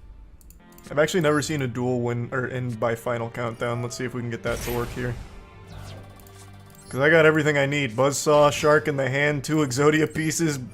Brother, I'm fucking cooking. We are cooking up some ass right now. This is the best possible start for my Crooked Cook deck. You better hope you've got a kaiju in there, my man. Alright, 19 more turns. I swear, if this is another structure deck, I'm gonna scream. I'd be so upset. What in tarnation? The whole kit and caboodle, eh? He can pop a card in your hand. If he pops Exodia, I'm gonna be so upset. But I've already used Final Countdown, so it shouldn't matter. Can't Ash that, otherwise my cook is vulnerable. I can't play any other cards or else my cook's no longer immortal. Ash doesn't go to the field. Oh, true, I guess that wouldn't count. I didn't even think about that. Nah, it doesn't matter. As long as he just doesn't go into a kaiju or piercing, we're fine. Nice! Welcome to the wall. You smell that? That's a kitchen and we're fucking cooking in it, baby. Okay. That was a frustration move right there. He's a Prime Tyler. Is Final Countdown or Exodia the primary win condition? Neither. It's frustration surrenders. That's the primary win con. Do they run any links? Because if not, his whole field is now completely locked up. Whoa! Whoa! Hey, stop it! Hey, stop it! Hey, you're tickling! Hey, whoa! Whoa! Whoa! Trying to bounce my cook? He stays in the kitchen. You can't just send him home. He's on the clock. This guy will be on Google after this match looking for a counter. True. What is he using right now? Do I want to ash that? Does it... Do I care? Does he have an out? He has nothing? Then I'm not even gonna bother. I want him to sit here and marinate in it. In fact, while he tinkers around, I'm gonna take a pee.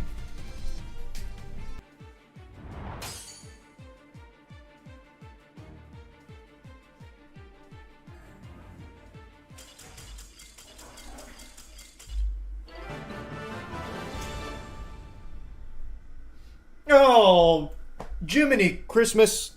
Can't even go pee without getting a W. Oh boy. Is this a cheese strat? Yeah, this deck sucks. This deck is... The deck I'm using is actually so fucking trash. Most decks have an out to cook. But then there are some meta ones that don't. Like, we just beat Labyrinth with it. I don't know if Labyrinth is meta, but it's definitely not a shit deck. And it didn't have an out. It's a Prime Aussie.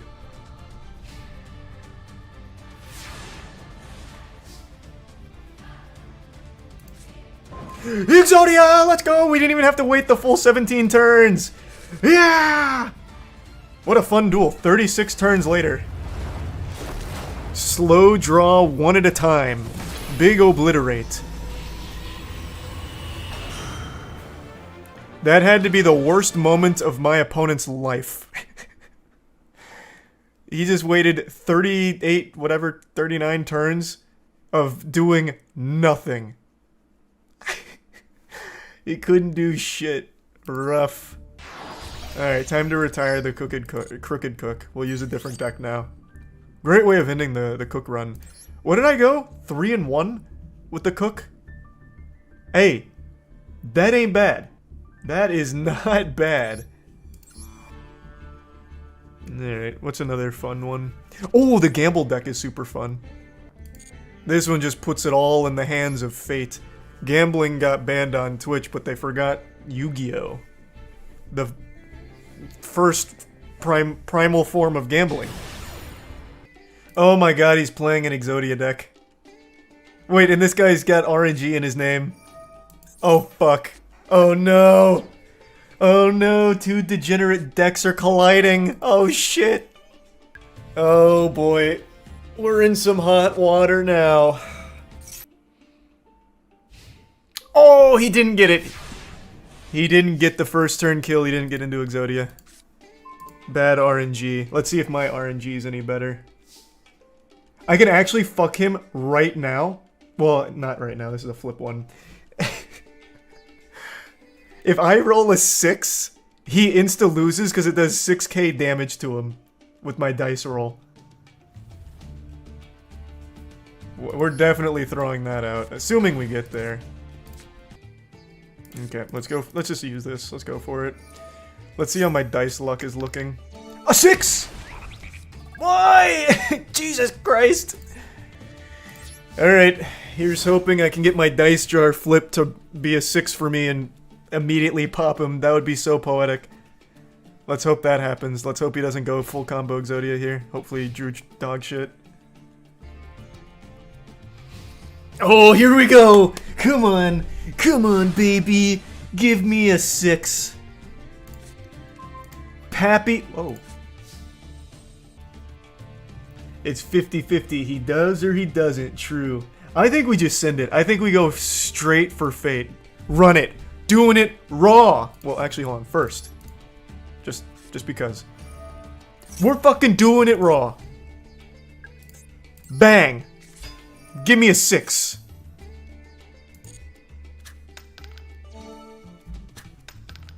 Ah! Luckily, he gave me 1,000 life points to survive. Okay, we're hanging on. We still got one fingernail on this breast and we're trying to suckle. Okay, okay. Alright, I really want to get that magic library out of here. I'm going for it. Okay, now anything but a 1 or a 6 would be great. Okay. I'll bop him out the old-fashioned way. What does this do again? Oh yeah, it's no damage. Fuck you anyway, bitch. The RNG is absolutely on this guy's side right now. Yeah, and I'm playing against an Exodia right now. I think I might be fucked. He doesn't have Magic Library on the field. I destroyed it, so maybe I'll be able to get out of this alive. We'll see. Okay. We're getting into the thick of it here.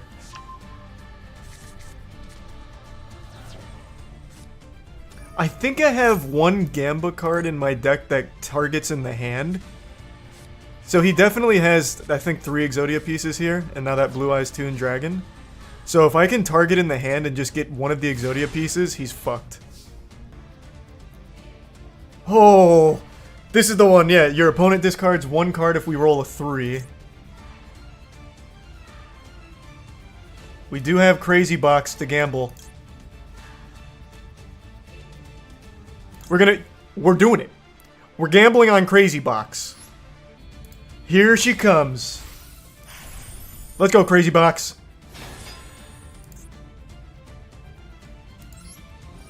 Give me a 3. Give me a 3. Come on, let me see it. Let's have RNG on my side.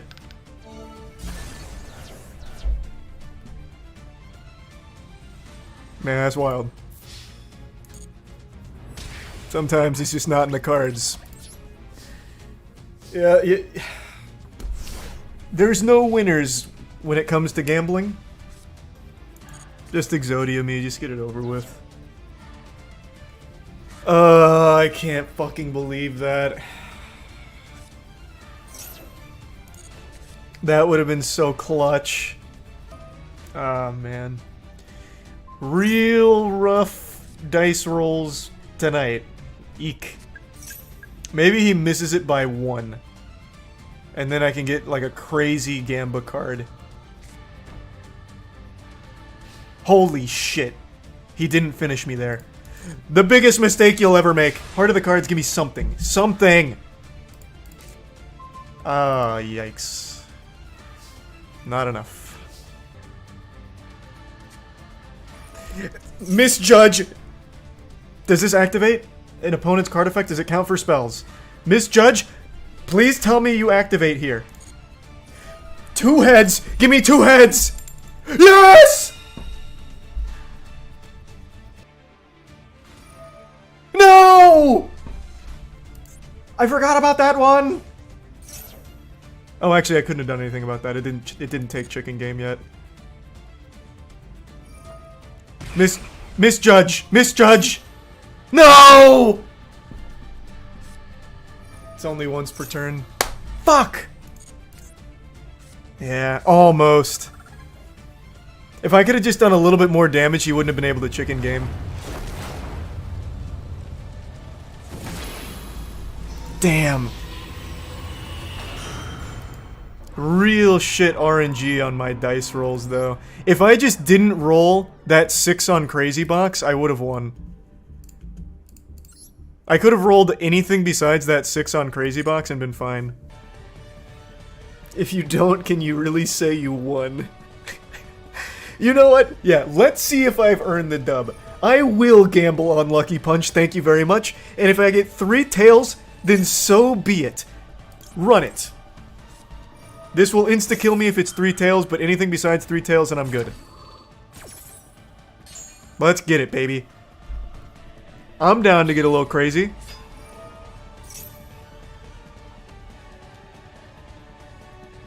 Stop! Can you stop wasting your fucking time here? I want to see if I lose this. Let's see if I can pull defeat from the jaws of victory. I just need you to throw an attack at me. Just throw an attack at me and I'm using its effect. Oh my god, you fucking fool. He doesn't know what that card does. You know what? We're going Turbo Gamba. I'm putting it in Dice Jar's hands.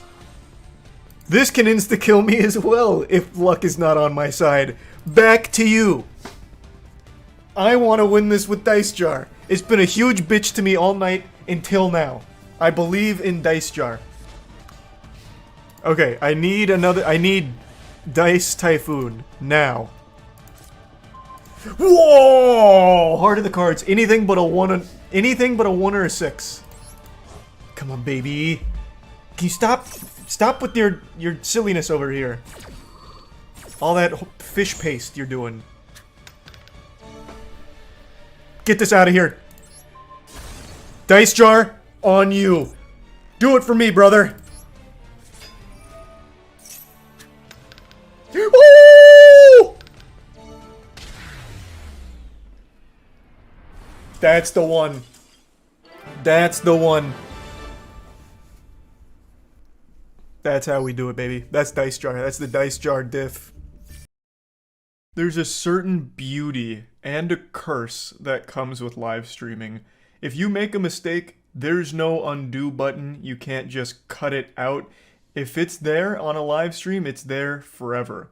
And we've seen time and time again that one simple, single blunder, one little split-second mistake can cost people their entire online career, whether that's from something they say or something they do. In fact, we actually just saw this very phenomenon happen a month ago, where a big streamer named Atrioc was live and alt-tabbed, which for a literal fucking nanosecond flashed his deepfake porn on stream, and that cost him everything. Years upon years of work undone in an instant because he jump scared everyone with his deepfake porn, which revealed a lot of awful things about the whole situation and everything that was going on there. Point is, on live streams, there's no going back, and we've seen time and time again this lead to the downfall of an entire career.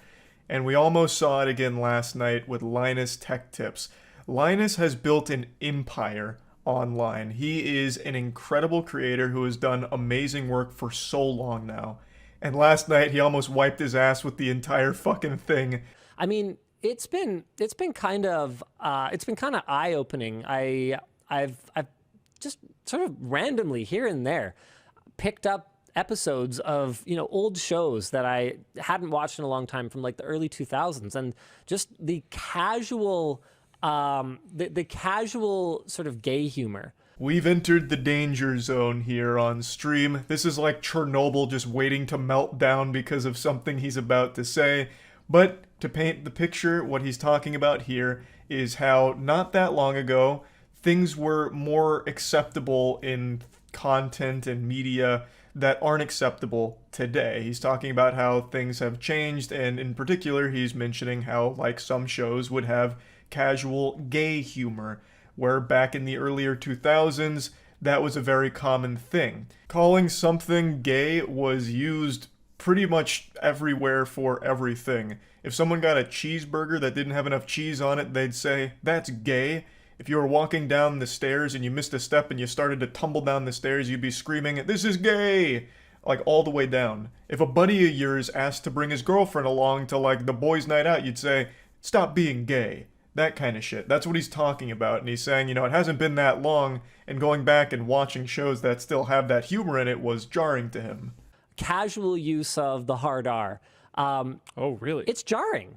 Yeah, it's jarring now. And for casual use of hard R. Yeah. Yeah, absolutely. Like okay, it was an episode of American Dad. And it was just really? like, yeah, it wasn't for shock value. It was just like used. Buckle your seatbelt because this ride's getting real bumpy now. The train is getting off the tracks. We're going wacko mode here. So hard R, as I'm sure all of you probably understand, is a very serious slur. Like, that's, you know, that's not, you know, empty calories. That's no sack of potatoes. That's a big fucking slur. And he's saying that it was used casually back in the early 2000s, and even mentions a example with American Dad. Now, with my hand on a stack of Bibles, I'll just tell you, I'm not the biggest American Dad fan. I'll just be honest with you. I haven't watched a ton of it. I'm not the biggest spectator of the show, so maybe this episode he's talking about flew under the radar. I never heard of it, never watched it, but That took me by surprise, and I really love Luke's reaction, his co-host here, because you can see him like, hard R, excuse me, what, what kind of fantasy land are you living in, Linus, where hard Rs were casual? Because I and Luke and probably everyone else in the world can't really recall a time where normal TV shows were dropping racist slurs casually like that. Whoa. Right, well, I mean, here's the thing, right? That was in 2003 or something, like 2002. Yeah. Like I'm not gonna deny that I dropped my fair share of hard R's back then because we didn't even the term hard R didn't even exist. We didn't think about it, right? And it's funny because to me that doesn't feel like that long ago. As a big fan of Linus, when I heard that, I had to stand up from my chair, hands on my hip. I was like, all right, it's over. I felt like a coach who had just watched his team lose the championship ball game. Like, you take my hat off, put it over my chest and say a prayer for him, because I was like, God rest his soul, this is the end of Linus. And you can see Luke, like, he shakes his head, like, in disbelief, and then he's just looking down. And I already know, during this moment where Linus is, like, admitting to using hard R's casually, he's processing this as like, yep, back to the old grind. This is where it all ends, huh? This is the end of our run. He was just seeing all the walls around him starting to crumble, the empire burning to a crisp, all because Linus is just freely loosey-goosey admitting to using the hard R casually often. But do not despair because not all is as it seems here. But to my kids, are you talking like N-word hard R? What? No. Okay, I'm pretty sure that's how people use that term. No. I think that's so. The N-word. What are you guys talking about? Am I mistaken? I think so. No, the one with the for mental disability. I'm pretty sure people use hard R in a very different way than you just used it. Oh. Okay, either hard way. R means ending I understand. the N-word I with understand. a hard R. I understand what you mean. No, I'm not talking about that. You can feel life be breathed back into the room. Like once Linus elaborates that he wasn't talking about the N-word, he was talking about the word used with mental disabilities, and collectively all at once the whole room comes back to life. This reminds me of a very famous quote from the late great Uncle Ben, God rest his soul, when he sat down Peter Parker in that car and he said, "With great power comes great responsibility." In this case, it's with great power comes great fucking blunders. This was an amazing disaster to watch unfold with, like, the wackiest plot twist of an ending. I have never once heard the hard R refer to anything other than the racist slur. So when he just started willy-nilly admitting to using it casually, I couldn't believe my goddamn ears, and I know every coworker was panicked texting each other saying like, hey, really enjoyed our time together, it's fucking over, tune into the stream. Like, I have no doubt that was probably the scariest moment of their careers, listening to Linus just for some reason admit to using the hard R often. And then, of course, the grand reveal where he wasn't actually talking about racist shit, he was referring to something different entirely, and then this is the aftermath of that. Okay, cool. So I'm glad that we have cleared that up. Neo over here, dude. We're dodging bullets. That was bad. Okay, yes. All right. Right. I forgot about the part where I said, yeah, I just like used it. Yeah, no, actually. We can breathe. Everything's okay. Cool. So right. I hope everyone likes not having a job anymore on Monday, because apparently I'm a giant racist. We didn't lose our money in the bank crash. Bank run. In the audience run. What a journey we went on for about 2 minutes there with this whole section. Yeah, I just wanted to talk about this because this was the closest I've seen to someone just committing career suicide with a smile on their face during it. Big misunderstanding here, I suppose. And yeah, I just wanted to talk about it a little bit. That's really about it. So yeah. I just read something so ridiculous that I've been sitting here for the last like 10 or 15 minutes just stewing in my own filthy anger, almost in like this meditative state, just trying to process the absurdity of it. And this is a situation I'm not even involved in, and yet still it has managed to steam my vegetables. just because of how outrageous it is. This whole thing is so crazy, I just couldn't help myself but share it with all of you, so I hope you don't mind if I hit the dance floor real quick and bust it wide open for you here. So 2 months ago, some of you may have seen that Afro Man posted this music video, "Will You Help Me Repair My Door?" This went viral on TikTok, Twitter, and YouTube as well, and basically it's Afro Man making a song out of a raid that was conducted on his property, based on narcotics and kidnapping claims, and it turns out it was completely bogus. They got nothing out of it, and they kind of ransacked this whole place, and he had cameras set up around his property that recorded all of it, so he made a music video kind of teasing them about it. He made a catchy little jingle about the whole thing, and the title is about, you know, them breaking his door and breaking his gate and just going over the damage that they caused there while looking really silly. And now he is being sued for it. He is being sued because the officers were offended, their feelings got hurt, and they're claiming emotional distress. He clowned on them, and it hurt their goddamn feelings so much that now they're coming after him legally. It wasn't enough to just destroy his property and pillage his home like they were Vikings, and also traumatize his kids apparently, which is something he mentions in his song.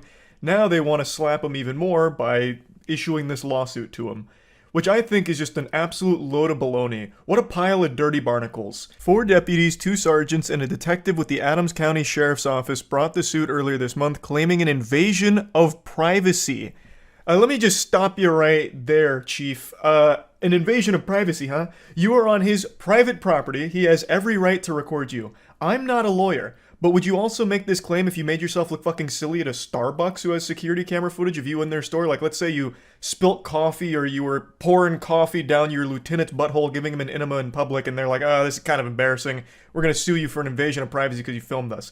Would the argument work there in that place of business? I imagine private residents also still have the right to record you when you are on their property. They don't need your consent. You entered their domain. You stepped into their neck of the woods. I feel like they have the right to record you, but again, I'm not a lawyer. I'm just a stupid, paint-huffing idiot when it comes to the law, but I still just find the claim comical. An invasion of privacy. I guess them going through all of his shit, throwing his suits all over the place, breaking down his doors and all of that in his own home. I guess that's not an invasion of privacy. That's just a general wrongful invasion, considering this whole thing was completely bogus. It was a completely botched little raid here. They're claiming that Afro Man used their faces from the raid and used it in music videos and social media posts without their consent. Again, I don't think he needed that, considering they're on his private property in the first place, but regardless, they go on saying, it's caused them emotional distress, embarrassment, ridicule, loss of reputation, and humiliation. So these officers were born with glass bones and paper skin, huh? They can't take a few jokes on the internet. I imagine they're lying about this. I can't imagine they actually suffered any real emotional distress or anything. I don't think people were on the streets shooting spitballs at them as they walked by, pointing and laughing. Though they should, because they're fucking clowns for what they did here. I can't show the music video, but I highly recommend watching it. They look so fucking stupid in this thing. And it's all dog shit. Like, none of it was real to begin with here. It was just a completely failed raid from top to bottom. And they even had the audacity to disconnect his cameras when they noticed that the security cameras were on. It's just foul. Completely foul. I do hope they feel silly. But apparently, the silliness doesn't stop there. Maybe it's a humiliation fetish, because now they're suing him and making themselves look even stupider, which is crazy. I'll go ahead and boil all this down for you. The plaintiffs are seeking all of Afro Man's profits from the use of their personas. That includes the proceeds from songs, music videos, and live event tickets, as well as any of the money that he made using their likeness and his brand and other merchandise. And they're also looking for an injunction to take down the videos. Afro Man made like an entire album's worth of songs around this raid on his property, and they all fucking bang. It is so amazing. Afro Man absolutely crushed it with this whole thing. Literally turned into like a money-making merchandise music video, like empire, all off of this failed raid from them. And now they're coming to put their hand in his cookie jar and take all of that money away that he made from this whole situation. Afro Man is attempting to countersue them for the undeniable damage this had on my client's family, career, and property. Law enforcement officers were acting on a warrant that stated probable cause existed that drugs and drug paraphernalia would be found on his property and that trafficking and kidnapping had taken place there. But it turns out that boogeyman was completely wrong. All of those suspicions turned out to be unfounded, and the raid failed to turn up any real criminal evidence, so charges were never filed. And in Afroman's music video, through the cameras, he was able to notice that some of the deputies may have seized some of his money. He was talking about some missing money that took place during all of this, and whoa, can you believe it? After a subsequent review by the State Bureau of Criminal Investigations, they determined that the deputies had miscounted the amount seized during the raid itself. What a silly little error that was. What a goofy little freak accident that was, that some of the money was just a little miscounted, and some of it went missing, I guess? Oh, that's odd. So that's really this whole situation. They're suing because they looked fucking stupid here, and a lot of people were making fun of them for this whole situation. Afroman put them on blast and made an entire album's worth of content around it, and now they're out for revenge. So I can't show you the music video, but I highly encourage you watch it. I would like to show you a couple frames from it and just kind of talk about it because it is so fucking wild. I'll go ahead and crop their faces out so they can't feel offended or humiliated here. But, so this is one of the early shots. The officers were going around checking every nook and cranny of his property, I guess for kidnapping victims or like pounds upon pounds of weed. And for some reason, Officer Action over here, fucking Danger Commander, comes over and like looks behind the couch here as if he was gonna find like some kind of like goblin or something back there that he was gonna light up. Like, I understand they thought that there was some kidnapping element to this whole thing, but I mean, even in this situation, if there was a kid back there and you climb over the back of the couch, you're immediately pointing a gun in their face. I can't imagine that's the best way of looking for kidnapping victims. Like, the way they go through his whole property is very cartoonish. Here's a little shot of some of the team out here for the class field trip. One of them is dressed like he's ready for actual combat, as if he was gonna get in here like a G.I. Joe episode and fucking hunt down Cobra Commander in this property. So the first thing they did when they arrived is they busted through this gate here and broke it. So Afroman's already down one gate just from them showing up. And then they go to his door, and this is where you get the title of the song. They blast this shit in. This shit just gets rocketed off the frame here. So, he's asking, can you repair my door and my gate? Like, that's the whole point of the song. Like, can you repair this shit? And then also pointing out all of the other goofy things that happened. And here's where Afroman started to get a little suspicious about them potentially taking money from him, so he starts talking about it in this scene right here. This was already after going through and throwing around half of his belongings and like going through each and every suit pocket they could find. And here's the final shot. This is where the fun comes to an end. They disconnect his cameras, so they open up this panel in the wall and they disconnect all the shit, so he could no longer record the rest of what was going on the property. I just really had to talk about it because it got me fuming. To turn around and sue someone for hurt feelings after you were just in the wrong to begin with is just such a level of delusion that I can't help but be upset about. Afroman did nothing wrong. He recorded you guys and then took a bad situation that you have created. The claims you were there investigating, nothing was ever found, so it all seems like bullshit. And he took that and he made comedy out of it. He made content out of it to try and turn something shitty into something less shitty, and now he's being punished for it, or at least attempting to, from these extremely sensitive, I guess, officers that are super offended that people have been making fun of them for this. Like, it's pretty disgusting. So yeah, I just wanted to at least put this out there because it was something that I felt very strongly about. That's really about it. So yeah.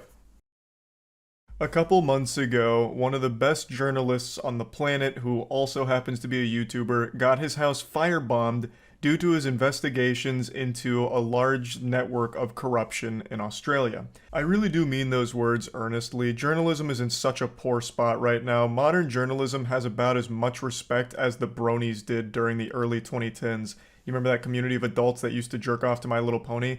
In fact, I would argue that people have more respect for them than a lot of journalists these days, and rightfully so. It's an industry that thrives off of just feeding shit into the mouths of everyone that happens to come across their headlines. They're either writing meaningless articles, not focusing on anything important, writing blatant lies about shit, or just generating their own controversies to farm rage bait clicks from people just to drive traffic to their site. I'm sure you're tired of me whining about this one example I'm about to use because I've used it like 20 fucking times now, but I just think it's perfect to encapsulate what I'm talking about. There is an article Kotaku published proudly where it was all about the author mishearing a lyric in a Super Smash Bros. Song and thinking they heard a slur, so they wrote a whole article attacking Nintendo for it and demanding an apology and a response. Like, that is just the perfect example for what I'm talking about. I'm already getting lost in the sauce talking about this again and ranting. The reason I'm even mentioning it is because Friendly Jordies does real, meaningful journalism. One of the very few in the field that does. He's a political commentator, a YouTuber, and a comedian, and he combines all of these into extremely hard-hitting investigations into corruption in the government, and he presents all of the information factually, with sources, with evidence, and delivers it in extremely entertaining ways. So it's palatable to anyone, even if you're not in Australia, it gets you educated and it entertains you. It is just the perfect blend of everything you could ever want from a journalist, really. And for all of his hard work, his life gets threatened. He is doing all of this at great personal risk to his own safety. His fucking house got firebombed, and the list of suspects that it could be is super long. He came back recently after a 2-month break on YouTube to update everyone on what's going on with that whole situation, and he laid out the entire timeline of events for all of the enemies he's made that could have been responsible for this firebomb attack on his house.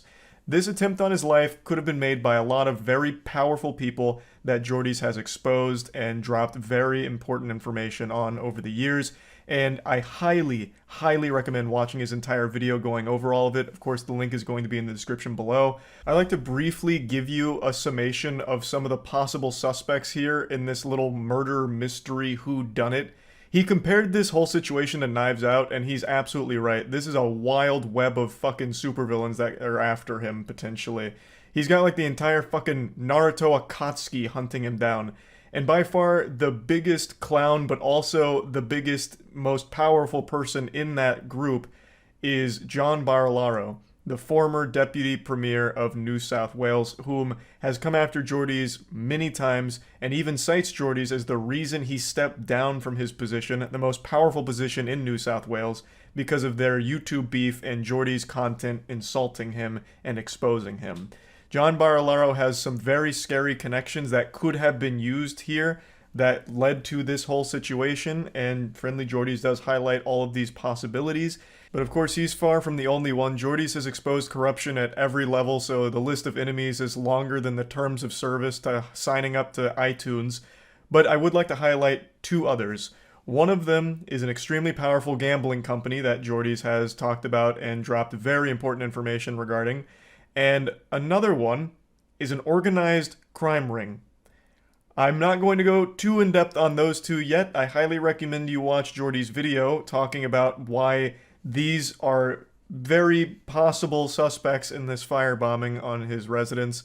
But I would like to show you a few clips from the video, mainly ones that are poking fun at John Barilaro, going over the history between the two, and just kind of pointing and laughing at this absolute goober. But it is a very serious situation, and somehow Jordies has unbreakable, indomitable spirit and will.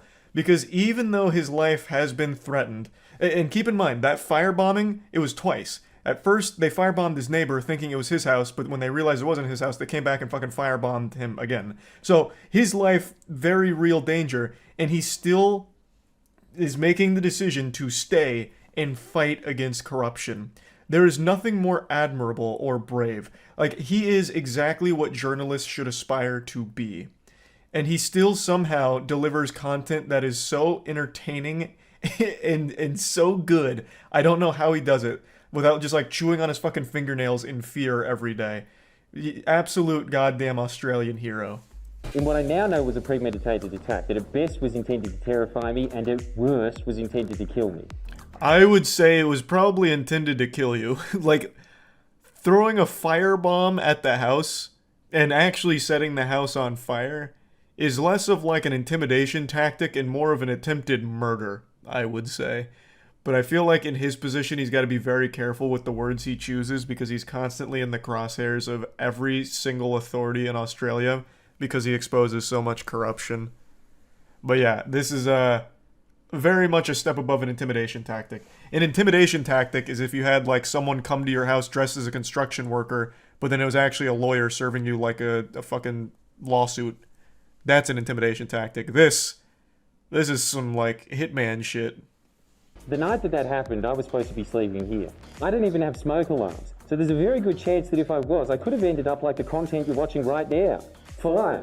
But I wasn't here because that week I was performing my live show in Melbourne and I forgot my keys while I was down there. So there, criminals outwitted. It reminds me of that quote. He's if 2 steps ahead. Doing, then the enemy certainly can't anticipate our future actions. So I was sleeping somewhere else that night. That's such a beautiful line too. That's always the cliche on how they beat like an overpowered villain in an anime or some shit who can see into the future. We'll have no plan and we'll wing it. Unpredictability is our best friend. Here, and it is too big of a jump to go from beating a cameraman in public to firebombing a house. That is a big jump, but you're also giving him a lot of credit here with beating a cameraman. This cameraman is fending off this overgrown baby with ease. Like, this is pretty sad for John Barilaro here. He is, it's like that, like an older brother putting their hand on the head of the younger brother as he's throwing punches that are missing. And he's holding like a 30-pound camera on his shoulder. John Barilaro had this palatial multi-million-dollar estate that he Airbnb'd as a side hustle to his other gig, being the leader of a state. This is the dumbest thing you could do, right? Like, especially since the other half of the time, it's not Airbnb, that's where he lives. So we thought, wouldn't it be good if we film a video on the history of all the shitty things he's done, but film it at that Airbnb? Because as you've probably gathered, or haven't because you're that dumb, I'm filming at your estate.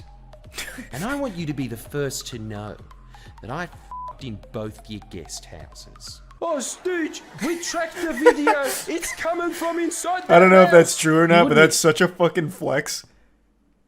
This guy actually sounds unbelievably stupid. Like, legitimately, observably stupid. I am believing 100% that his feelings got hurt because Friendly Jordies made fun of him, and he probably cried. Like, he actually probably did cry and then resign. That's crazy. They came on his pillows. Yeah, maybe. I mean, again, I wasn't there to watch him have sex and pound cheeks at John Barilaro's Airbnb or anything. I'm just going to take his word for it. And even if he didn't, he planted the seed of doubt in his head forever now. The guy that makes fun of him also fucked in his beds. So either way, that's a W. John was demanding the police conduct a bug sweep of the property. Something that would cost the taxpayers $10 And a blacklight, despite please. the fact we We need to know if he almost actually that fucked much here. to stay at the property. Just imagine how stupid and entitled it is to be deputy premier and lease one of your primary residences out to anyone. I never considered doing this before, but say a property developer wants a favor, they could very easily get material to blackmail you. Hey, I want to pop in here real quick once again to drive home the absolute insanity of this situation. John Barilaro, the most powerful man in New South Wales, was listing his actual primary estate as an Airbnb when he wasn't staying there. That is levels of stupid that not even Saints Row was able to tickle. John Barilaro has the brain of a child still struggling to fit a square into a square hole. I don't know what could have even led to him believing that was a decent idea at all. Like, maybe it's 30, 40 years of eating paint chips and boofing asbestos. Like, I don't know. Like, how he could have thought in his position that listing his actual residency as an Airbnb was smart. As Jordy's does list, there was a lot worse shit that could have come from this. Shit could have been planted in his estate that would have got him in huge legal trouble. Blackmail. It could have been bugged. Like, there was so much that could have happened here because he lists it as a fucking Airbnb. Honestly, John's lucky Jordy's was the one to do this because it could have been so much worse. He got off easy by the only thing scandalous happening in his estate was Jordy's slamming ham in his bed. Like, he could have found himself in much, much, much bigger trouble. In another video, I called Barilaro up and attempted to ask him about allegations surrounding him and extramarital affairs. Turns out, John's intimate relationships would eventually come under Oh, scrutiny no. in a hearing concerning his boss's intimate John. relationships, but that's a story for another day. I didn't know this at the time, But these videos caused John's office to contact the New South Wales Police Force just days after their release, specifically the Counter-Terrorism and Special Tactics Command.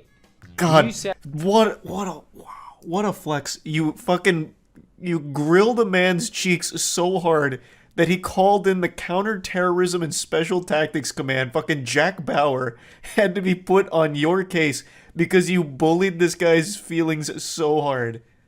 Jesus Christ. Now I think he fucked someone that's not his wife. Now, I mean, I know nothing about him or the case, but now because he called in fucking CTU, the Counterterrorism Unit, now I think he absolutely cheated on his wife.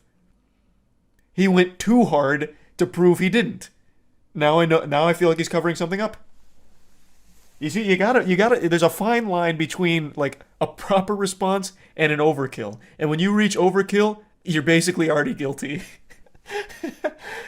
Oh, no, John.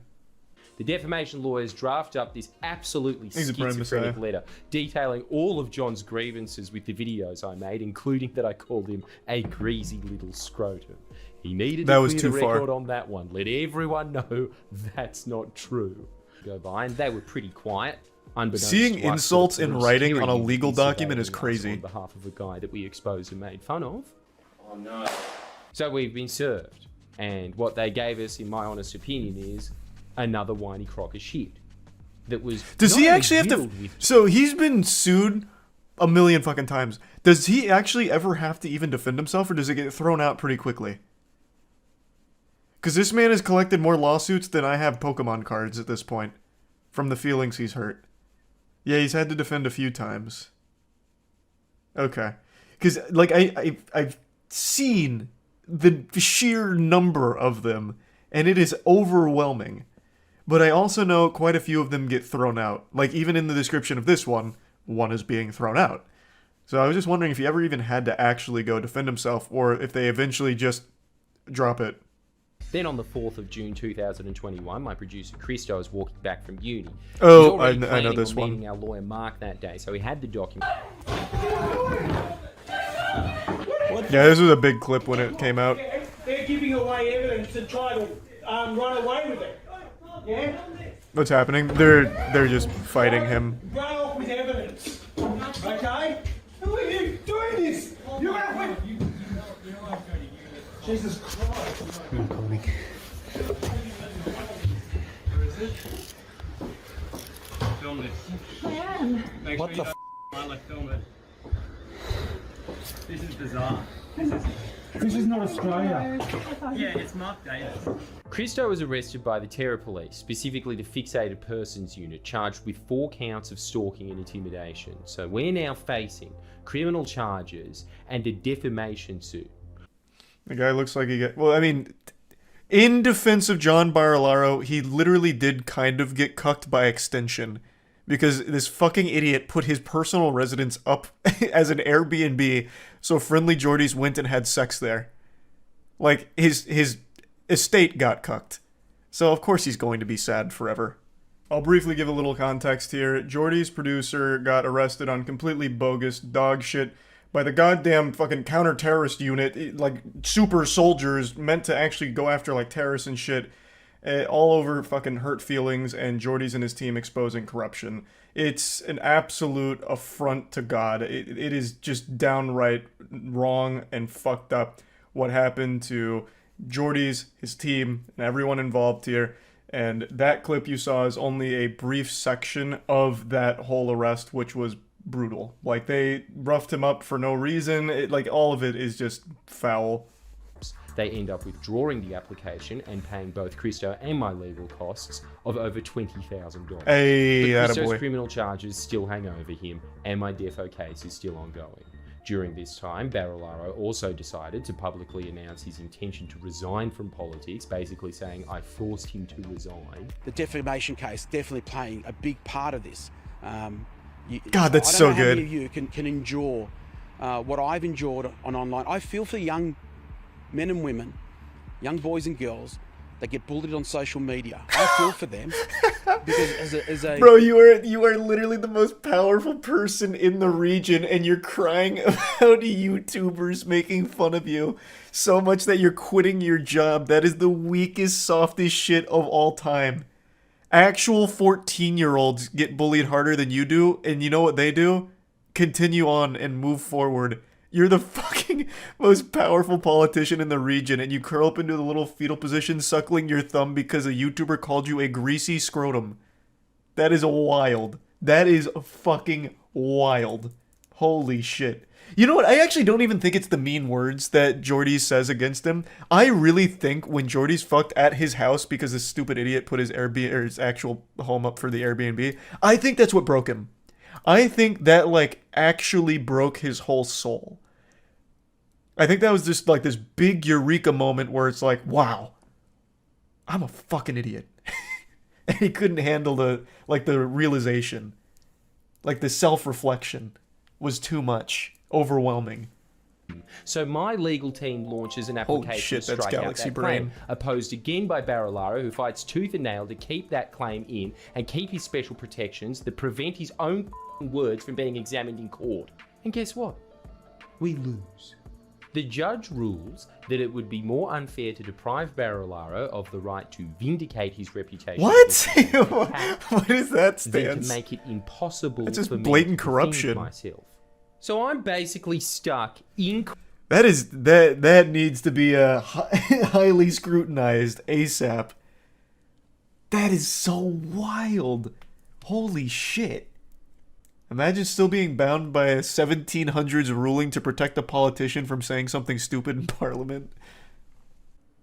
He literally said he can defend himself, but not you. I know.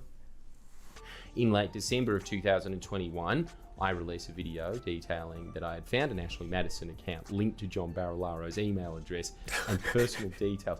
You know the website that had the slogan, that's so good. Life is short, have an affair. It was hacked a few years ago. I yes, swear to God. That was as huge. With the rest of this saga, you couldn't make this up. That I can't wait for the reveal, but I just have to once again chime on that. With that Ashley Madison hack, I don't know how many of you remember that. That caused like actual hysteria for maybe like a week. Like on Facebook, like the old gentlemen, they were breaking down like, how could this have happened? The internet is a secure place. My life is ruined. I can't believe it. Like absolutely having this nuclear meltdown because all of their shit was now exposed. It was amazing. It was fucking amazing. Ashley Madison was a place where married men went for cheating on their wife or something. That was the whole shtick. That was the whole basis of the site. Him because when cameramen went to film him one night regarding this scandal, this happened. I wonder if that was the woman he met on Ashley Madison or if it was his wife. There's really no telling. Oh, this is the cameraman.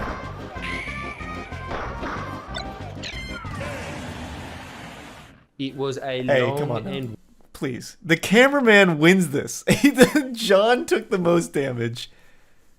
John was the one that hit the blast zone here. Cameraman's got 30 pounds of fucking iron on him. And he is still just manhandling John with one arm. Couldn't work for a while, so we're now using our legal fund to pay for a legal action against John Barilaro on behalf of the camera. Let's go. That's so good. Days ago, John's charges were dropped on the grounds of mental health. How? How is that an excuse? Wait, what? Does that work in Australia? So let's say assault and battery, whatever. Like you show evidence like, hey, this is really taking a toll on my mental health. Like I'm really stressed about this, and then be like, oh my god, we're so fucking sorry. Holy shit. Okay, we'll drop the case, please. Take all the time you need to recover from the mental burden of this whole ordeal. Oh my god, wow. Is that just like something you can actually do? Like obviously assault charges are going to be mentally draining, even to especially to the super sensitive goofball Barilaro.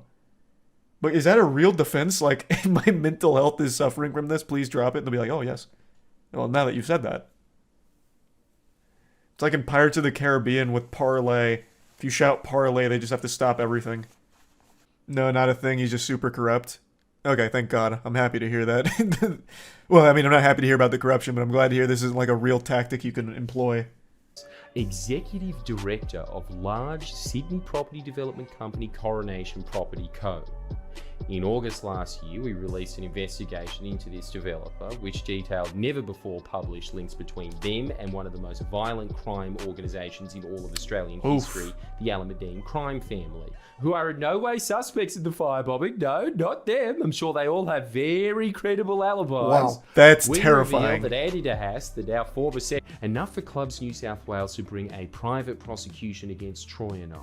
So now I've made even more enemies. The gambling lobby and anyone that would use them to launder money. And Clubs New South Wales rejected him. By the way, this came out on the same day John was saying in court that he was too mentally ill to face his assault charges, but well enough to run Clubs New South Wales, one of the most scrutinised jobs in the country right now. Well, the thing is, like, assault charges are a scary thing. That's like a mental ewy. Like, that's yucky. Like, that doesn't make me feel good. But being in charge of a massive gambling company, that's a yippee kind of feeling. Like, that's two very different sides of, like, the mental spectrum here. So I can totally understand him not wanting to go to court to face the assault charges. That is very stressful. This is pleasure. This is fun. So I get it. I get it, John. To have me thrown in jail, the 7th richest man in Australia threatening to sue me, numerous other property developers are dodgy bears. I have a longer enemies list than Richard Nixon, so despite having my suspicions, I'm still not completely sure as to who done it. But enough of listing enemies, it's now time for my friends list. First of all, sorry to my neighbours and landlord, and future apology to whoever finds my corpse. It's going to be messy. I'm not going down without a fight. Big thank you, boy. That's like actually fucking terrifying. Like, he's making light of it, but the enemies that he has listed here are actually fucking horrifying. Like, I can't believe he's still staying in Australia, honestly. I really can't. So, for those that don't remember the situation, I'll quickly let you know. His house got firebombed, but it was actually the second attempt. So they initially firebombed his fucking neighbors, thinking it was his house. And then when they realized it wasn't his house that they fucking firebombed, they came back to try and finish the job. And like he mentioned, the house didn't even have smoke alarms, so like he literally probably would have just died if he was actually home at the time. Because it would have been when he was asleep. And the enemies he's listed here and their connections are very serious. I don't know how he's sitting here and being like okay about it and lucid. What a man's man. The problem as well is people who hear real journalism but don't like the message and reject it. See, like, I don't really subscribe to that belief, because if you look at some of, like, the real journalists that do great work like Jordy's, they are very well received by actual people, not politicians and not the elite. Like, that's how you know it's the sign of, like, good journalism. I never really see pushback when you're met with like a real journalist. I've talked about this on stream, but I don't think I've ever made a full video going over it. I'm very confident that none of you watching this video right now will be able to guess my least favorite genre of content on the internet. This isn't like a pop quiz, this is a step above that. This is an SAT level question here. And I'm reading you like a book, I'm inside your mind. I've infiltrated your noodle like Charles Xavier. I bet all of you went to something simple and obvious, like, oh, his least favorite genre of content has got to be pranks, or fake videos, cringe trends, scammers, and they're all great guesses. Of course, I do dislike all of that, but it's not my least favorite genre of content on the entirety of the cyberspace. That honor belongs to the douchebags that drive cars extremely fast and dangerously on public roads around other people, endangering their lives. I'm sure you know what I'm talking about. There's a group of losers online who come from very privileged backgrounds. Most of these people are like late teens, early 20s that come from mommy and daddy's money and never stop suckling on their tit to get as much dollars out of their family as they can.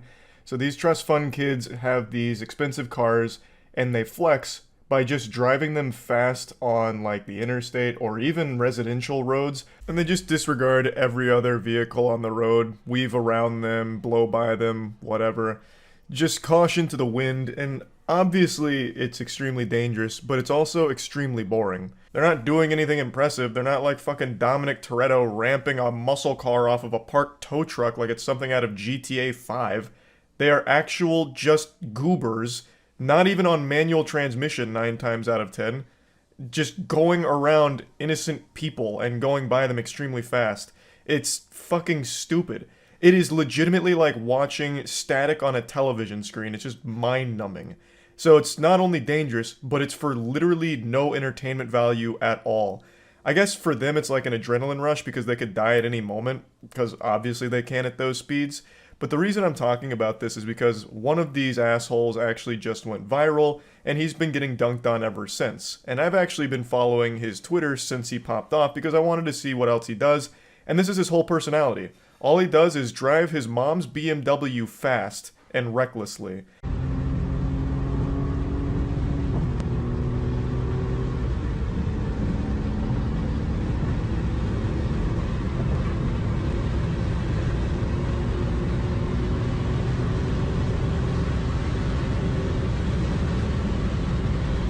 Wow, holy shit, that was epic. Did you see how fast he was going? On a straight road, doing nothing, not even stick shifts, automatic transmission, he's Weenie Hut Jr. mode. It's like watching the world's most boring cutscene in a video game. That is this dude. That is this whole fucking community. So obviously a million things could have gone wrong here. Someone could have been trying to cross the street. Someone could have been making a lane change, and he wouldn't have had time to stop at the speed he was going because it was over 100, and there would have been no survivors. He's also driving one-handed while filming with the other, which is just another thing to add to the laundry list of dog shit about this video. I've also seen this guy's arms, and I've got to tell you, he's got that fucking SpongeBob build, but without the anchor arms. I am shocked he even has the strength to open the door to this BMW to get inside of it. So I hate this shit. I hate this more than Garfield hates Mondays. This is my least favorite genre of content by far. He is not the only one doing it, obviously, but right now he is the proudest douchebag about it, and this went the most viral, so it's got people talking about it.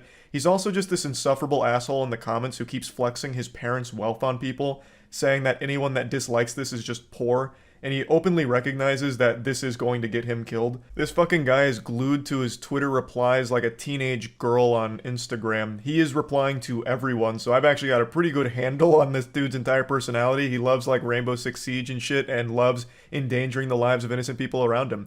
He has no remorse. He openly talks about how it doesn't bother him, and that when he does crash, it's probably going to lead to him dying. Though he did mention in one other case that if he does crash and survives, he'll probably just run away. What a stand-up guy. What an absolute gold star citizen right there. What a fucking hero. Now with this kind of content, it's just a ticking time bomb. It's really just a matter of when, not if, he crashes. So the best case scenario here, like the best outcome you can hope for, is that when he inevitably does crash, he doesn't take any lives with him. Just gotta hope for a single car accident. Maybe he even survives and learns from the experience, but the most important part is no one else is a victim of this guy's recklessness. This isn't the only video he's posted. Like I mentioned, he has posted another one 3 days ago doing the same thing but endangering more people's lives on the interstate.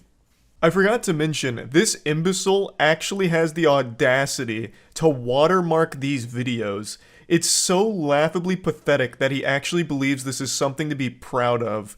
So goddamn embarrassing. I don't know how the fuck you can be so delusional to think that this is something cool. It's also such a headache because I can't use my favorite Fast and Furious line of granny shifting, not double clutching like you should, because it doesn't apply to this guy because he's in automatic transmission again, you fucking worm. He's not even granny shifting. He probably doesn't even know what it means. But yeah, just another demonstration of douchebaggery here. Just weaving between cars, most likely just families on the way home from school or work. How cool, I guess. Just putting them in danger. No matter how great a driver you are, and trust me, this guy is not a great driver, there are just some things you can't account for on the road, and that's other people. There is so much uncertainty when driving that you cannot actually have any power over. The other people on the road behind the wheel are always unpredictable, so driving recklessly around them is just a death wish. This kind of selfish clout goblin behavior, this look at me, I'm the main character kind of shit that leads to content like this is so fucking frustrating. It's so dumb. I can't stand it. And the most insulting part of all of it is he's putting everyone at risk around him, all of their lives in danger, for boring content too. It's not even entertaining content. It's not even like this is thrilling to watch. It's a fucking snooze fest. It's all of it, top to bottom, is complete trash.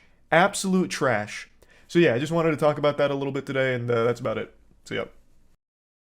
What I want to talk about today is something extremely infuriating. So if you're in a good mood right now, I tell you, you better kiss that thing goodbye, because there will be no happiness left after this topic.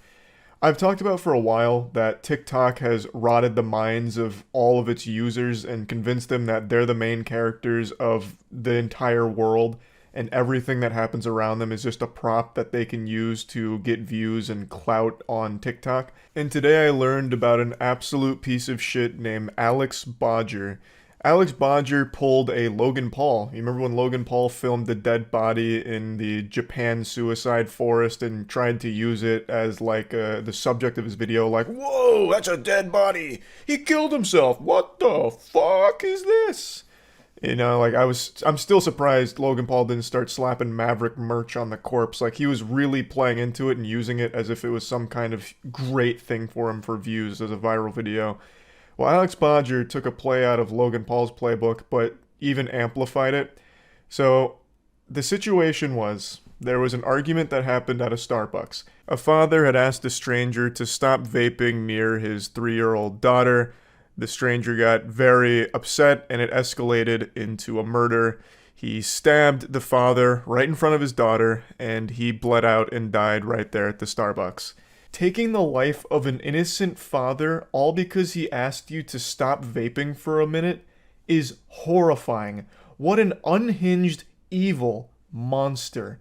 It's such a trivial thing. Just, hey bud, can you just stop vaping for just a minute or two? Like, my daughter's right here and it's making us a bit uncomfortable.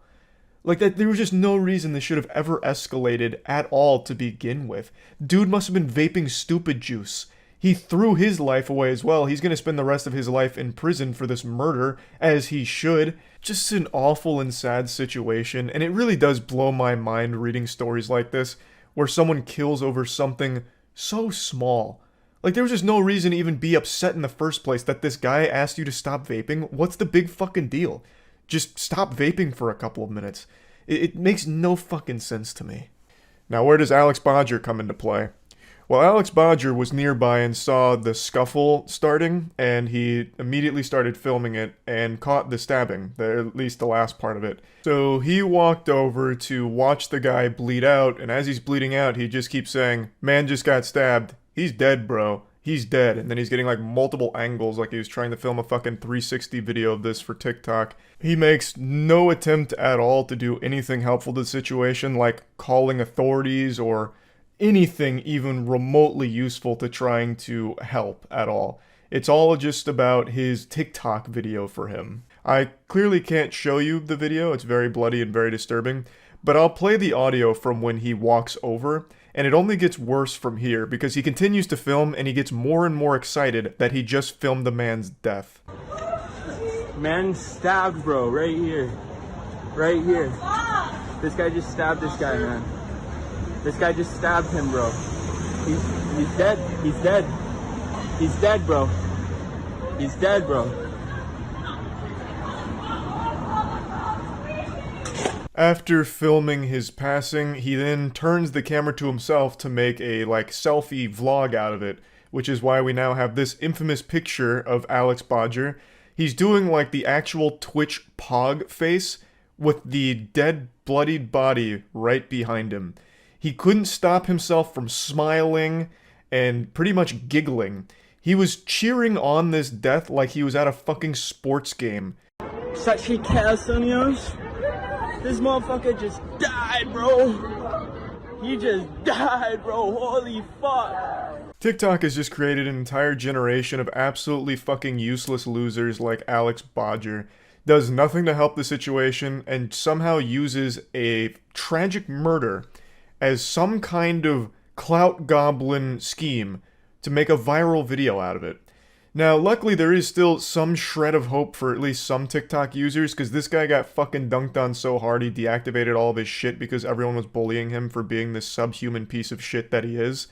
So that's good at least. He even went back the next day in order to smoke a cigarette where this guy had been killed. Which is some real psychopath shit. I bet this guy really thought in his little smooth brain that this instance was going to be his ticket to the big time. The big leagues, the upper echelon of TikTok fame. He would be the guy that filmed the murder. I guess. Starbucks stabbing fam. So I'm walking down the road. I thought I see a street fight. I thought it was just a street fight, right? So I start running over there. I start videotaping. This guy actually just looks like he's cosplaying as a generic psychopath. I don't know how to explain it, but just by taking one look at him, I know he lives alone in an apartment and abuses his pets. He addresses the viewers as the Starbucks stabbing fam. I guess that's what he's trying to call his community, or lack thereof a community. It's pretty clear that he doesn't actually think this is a serious situation at all. This video is supposed to be like his defense, his side of the story, explaining it, you know, getting to the truth of it. You've all misunderstood me, and, you know, that kind of deal. But it's really not that at all. And at no point does he even address why he decided not to even try and help or call authorities or anything and just sit there and film. I really thought this was just going to be a standard cookie-cutter influencer apology video, complete with the fake tears true combo. But it's something very different. And I see some blood, and so I just thought maybe like there was a bloody nose or something. My brain wasn't really allowing me to believe what just happened. And I knew he was dead, but at the same time, and so like this is my first time ever experiencing this, right? So like my brain's just like, he's dead, like and so I just start screaming because I don't know what the fuck else to do. The murderer is standing right there. All that's going through my head is like, holy fuck, I'm standing right here screaming he's dead while the murderer is right there. What if he comes at me and fucking kills me? Oh, brother, we got it all wrong. He was afraid, clearly. You know, the murderer was right there, and this guy was concerned that maybe the murderer would come and kill him. He was so afraid that he stood there and continued to film the whole thing, including filming the murderer, while delivering play-by-play commentary as the father died in front of him. And then still continued to sit there filming and then turning it into a selfie vlog style where he starts pogging and laughing. It looked like he really was afraid, and now he's explained it, and now it makes sense. You know, he was like a deer in the headlights, afraid for his own life, clearly. But I'm in so much shock, I'm just standing there doing this. And then I had what I thought was the most controversial thought of my life, which it was controversial, where I'm gonna say Satsi Kesanias. This motherfucker. But the motherfucker just died part, like that smile on my face, that was out of uncomfort. I was so uncomfortable. I didn't know what just happened. Like, that's how I always am in uncomfortable situations. I put a little bit of a smile on my face, you know? And like, I fucking hate the way this guy talks. He is talking like he's still trying to woo TikTok girls with this shit. Absolute weirdo. He's putting that little, like, what's it called, vocal fry in his speech, even though I know he has a lisp and is trying extremely hard to hide it here with all of this. And he's still taking like these, trying to make these like flattering angles while talking about filming this guy dying and cheering it on. I'm surprised he didn't start like sticking his tongue out and biting his bottom lip, because he even did like the generic, and like, you know, that kind of garbage. What an absolute fucking creepy douchebag. Now, for what it's worth, I know that for some people in a traumatic or scary situation, they cope with it with like a smile or something. That's not what he did here. Like, that's not the same response. Not only were you laughing and smiling, you turned the whole thing into like a song and dance for you, for your content. You turned it into content. That's not just being uncomfortable and smiling. You literally turned the camera around to film you and the dead body like you were at a goddamn spring break concert.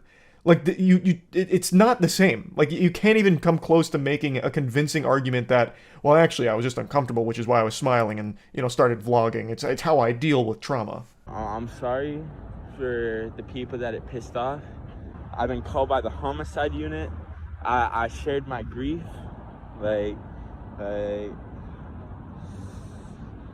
yeah, like, this shit, it doesn't faze me too much, only because, like, I've seen, like, I'll just say human life, to me, the way I look at it, if I don't know you, is meaningless. It's meaningless. I'm just keeping it straight up, but yeah, he's dead. What can we do now? What a totally normal person thing to say. Human life to me, if I don't know you, is meaningless. Oh, yeah, that's something not, you know, concerning to hear at all. That's not like a giant red flag. I'm also very curious where his brain was going when he said, like, it doesn't faze him too much because he's seen, and then he cut himself off. Also interesting that he contradicts himself, because he stated that he was, like, traumatized by the event, saying that every time he thinks about the situation, he gets a feeling in his chest of pure fear. But in this video, he's puffing out his chest and, you know, fucking spreading his lats like a bat, like he's such a big, strong man that this kind of thing doesn't faze him. So that's weird. What is it? Were you fazed by it, or does it not matter to you at all? And even in this video, said he shared his grief. Well, what grief? You already said you weren't really fazed by it, and since you didn't know the guy, his life had no meaning to you. So what the fuck are you talking about?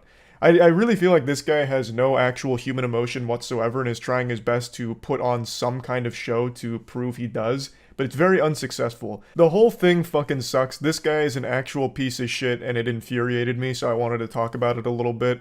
Horrible, horrible situation, and that's really about it. So, yeah. I just wanted to say thank you all for joining us here today at the funeral service for FaZe Clan. They had a great run, one of the biggest orgs in all of esports, gaming in general, really. And now they're buried 6 feet under. I'm sure you may have taken a look at the FaZe stock price over the last couple days just to have a good, hearty belly laugh. This puppy is crashing harder than DB Cooper when he jumped out of that airplane. It's down to 42 cents and it's at risk of being delisted from the stock market itself. A 95.8% decrease. It is disastrous, and it only continues to get worse. A lot of FaZe Clan veterans have come forward with their horror stories about being in the org and everything awful going on behind the scenes, and it's honestly heartbreaking. Like, it is rough. It seems completely miserable, and just this sinking ship, this festering wound that continues to ooze pus. And it's all very public because now it's publicly traded, so more people can see it. And more members are coming forward. It's just a catastrophe. And I wanted to talk about it a little bit today because, I mean, all of you know, I own an esports organization, Moist Esports. I promise you there's no orgs doing it like we're doing it. We're the best goddamn org in the world.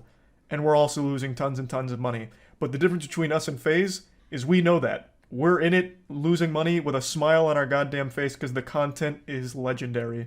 Joel? Smell what the rock is cooking. It's the people's elbows. And tombstone pizza. Shut up, bitch. It seems very, very unlikely. I'm tired of digging holes, Grandpa. Well, that's too damn bad. At least one of those kills. Nobody taken down and... I just chose 2 random clips from some watch parties we did recently. One of them's like a Rocket League regional, and then that one's actually from our most recent watch party for the Moist Moguls Valorant squad, our Valorant team, when we beat Shopify Rebellion last week. So, just quick moments that were on top of my brain. It's so much fucking fun. Yes, we lose a ton of money, but we're not at risk of closing anytime soon. In fact, we're only going more hog wild in the industry. But FaZe Clan is what we're here to talk about today, because it is just looking terrible for them. FaZe Tico recently put out a video putting them on blast, going over some things, and I kind of dove in detail on some of the stuff that I've learned in the industry and exactly what's going on over there. So I just wanted to talk about it a little bit. I would wager a guess that all of the original FaZe members are at the mercy of all of the suits that have been brought in and took control of FaZe. How are you going to be the biggest organization in the world? Leaders in this scene, pushing this scene forward, pushing this industry forward, leading by example, and you can't even take care of your members that's been in for 12 fucking years. I've never claimed to be... Well, it's because that's the whole space. It got infested with Silicon Valley types. They assumed aggressive control of these organizations, probably by flashing tons of money in the face of young men that established them, like in this FaZe example.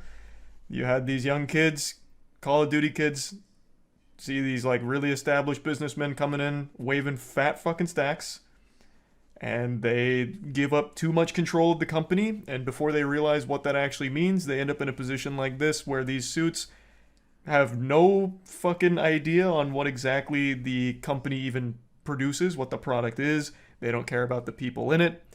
It's all supposed to generate money, and they don't know how to do that. So now you have FaZe being public, worth less than a stick of gum. They have no way of righting that ship.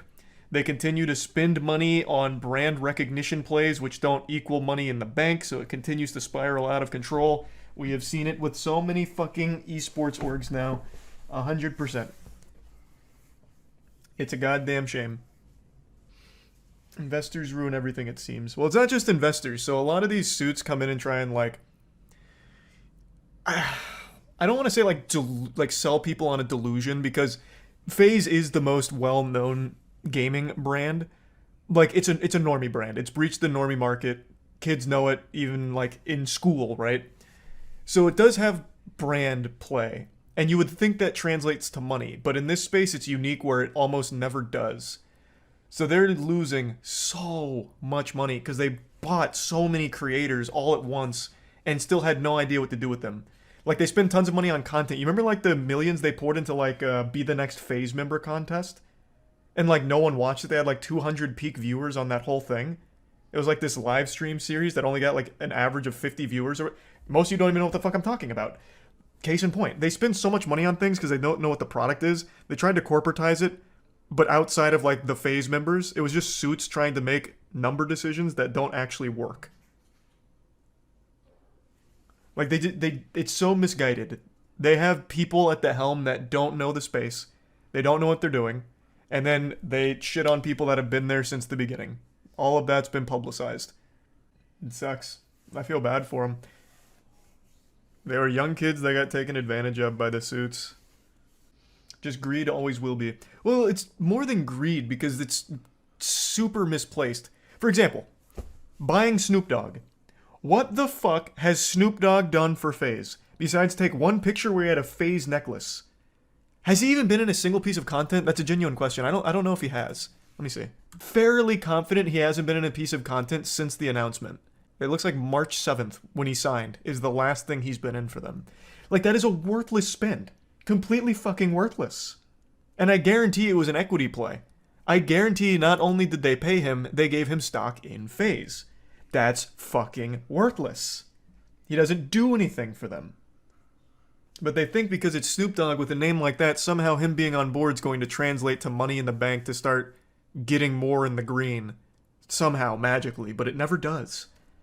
And then all of their esports teams are a huge expense. Even when they're good, they still don't make money off them because the salaries are so expensive, travel is so expensive, and unless they're getting first place and they're taking like 30% of the prize money, it doesn't offset the cost of what they're spending. So they're tossing even more money into the fire pit, and then they have like 90 creators and like a crazy large content team that produces shit that no one's watching. Like they have no way of making money. They're so fucking trapped. The only contract I've ever had with FaZe, guess what contract that is? The only contract I ever had. 80-20. 80-20.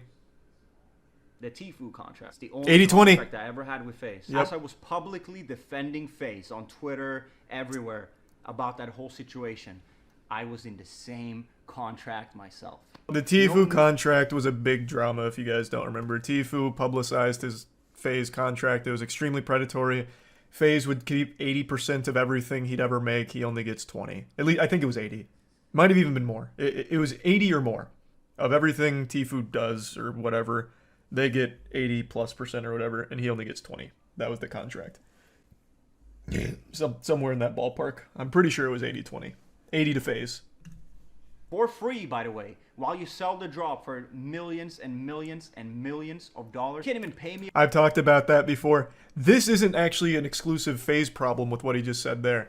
A lot of big orgs will force the creators that they sign in the org to do their ads for them, and they get nothing. So, I'm not going to say any names, it's not worth it. A lot of orgs, when you sign a creator, they now become your marketing vessel. So if you have a Chipotle deal for your esports org, that deal will now extend to all of your creators, but they don't get that money. So they'll do the ad for you, and you take that money. It's part of them being a part of your company. That's the benefit to the company. So they'll do an ad for Chipotle for free, and the org's the one that actually takes in the money. It's a huge problem. That's something I've talked about before as well. I think that shit sucks. I think that shit is trash. the fuck is up with all these high-end orgs. Like I said, they don't know how to make money in the space. They don't. Nobody does. It is an industry that bleeds money, and these suits came in because they saw this crazy fucking like 15x multiple in the industry for some fucking reason because all the numbers are so inflated. They came in, you know, dollar signs in their eyes and thought they could make so much cash off it and quickly realized they can't, and they don't know how. So they desperately started making very greedy, predatory decisions, which leads us to today, and they're still losing tons and tons and tons of money. I just owe you something because it's such a fucking privilege to be in FaZe, right? I've been in this fucking gray zone where that's how the orgs get you. Because like, no, obviously I'm not nearly as important as these guys, but I'm also not getting paid for anything I'm doing. I'm just in the middle. Hey, you're a valuable. For what it's worth, though, Tico, they're also not getting paid. So like the other members he mentioned, like the other co-owners, when Tico's doing those free ads for them, they're doing the free ads too. And FaZe itself, the org gets the money, but it doesn't offset the cost, so it's still just zero. They still aren't getting shit from it. It's a complete fucking wash. Does FaZe have Bronny? I'm pretty sure FaZe has Bronny. LeBron's son? Yeah, they do have Bronny. I thought so. All of those people are probably not only on payroll, but also own shares in FaZe, like he mentioned. And significant ones, too, I imagine. Which is fucking worthless. Worthless! The actual idea of getting a celebrity involved in an esports org is cool, but only if that celebrity is actually going to be active in the org. Like, I have no doubt, in particular, Lil Yachty could have been huge for FaZe. And actually, I think he did do quite a bit with FaZe for a little while. I don't know if he still does. But, like, that can work. You bridge the gap between normies and your org. And if that normie lightning rod, like Lil Yachty, is enthusiastic about the org, a lot of good can come from that. So it's not a bad play, but they're choosing the wrong partners and giving way too much for it.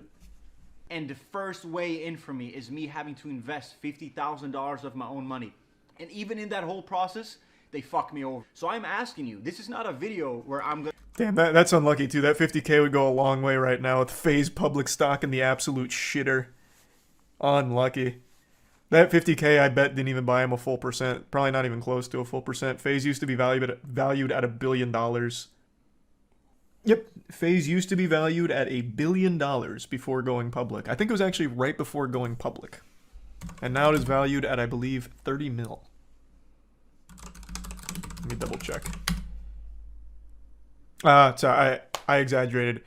It was worth just shy of $1 billion in October 28th of 2021. So not that long ago, a roughly $1 billion valuation. Oh my god, that's another thing that I've talked about a lot.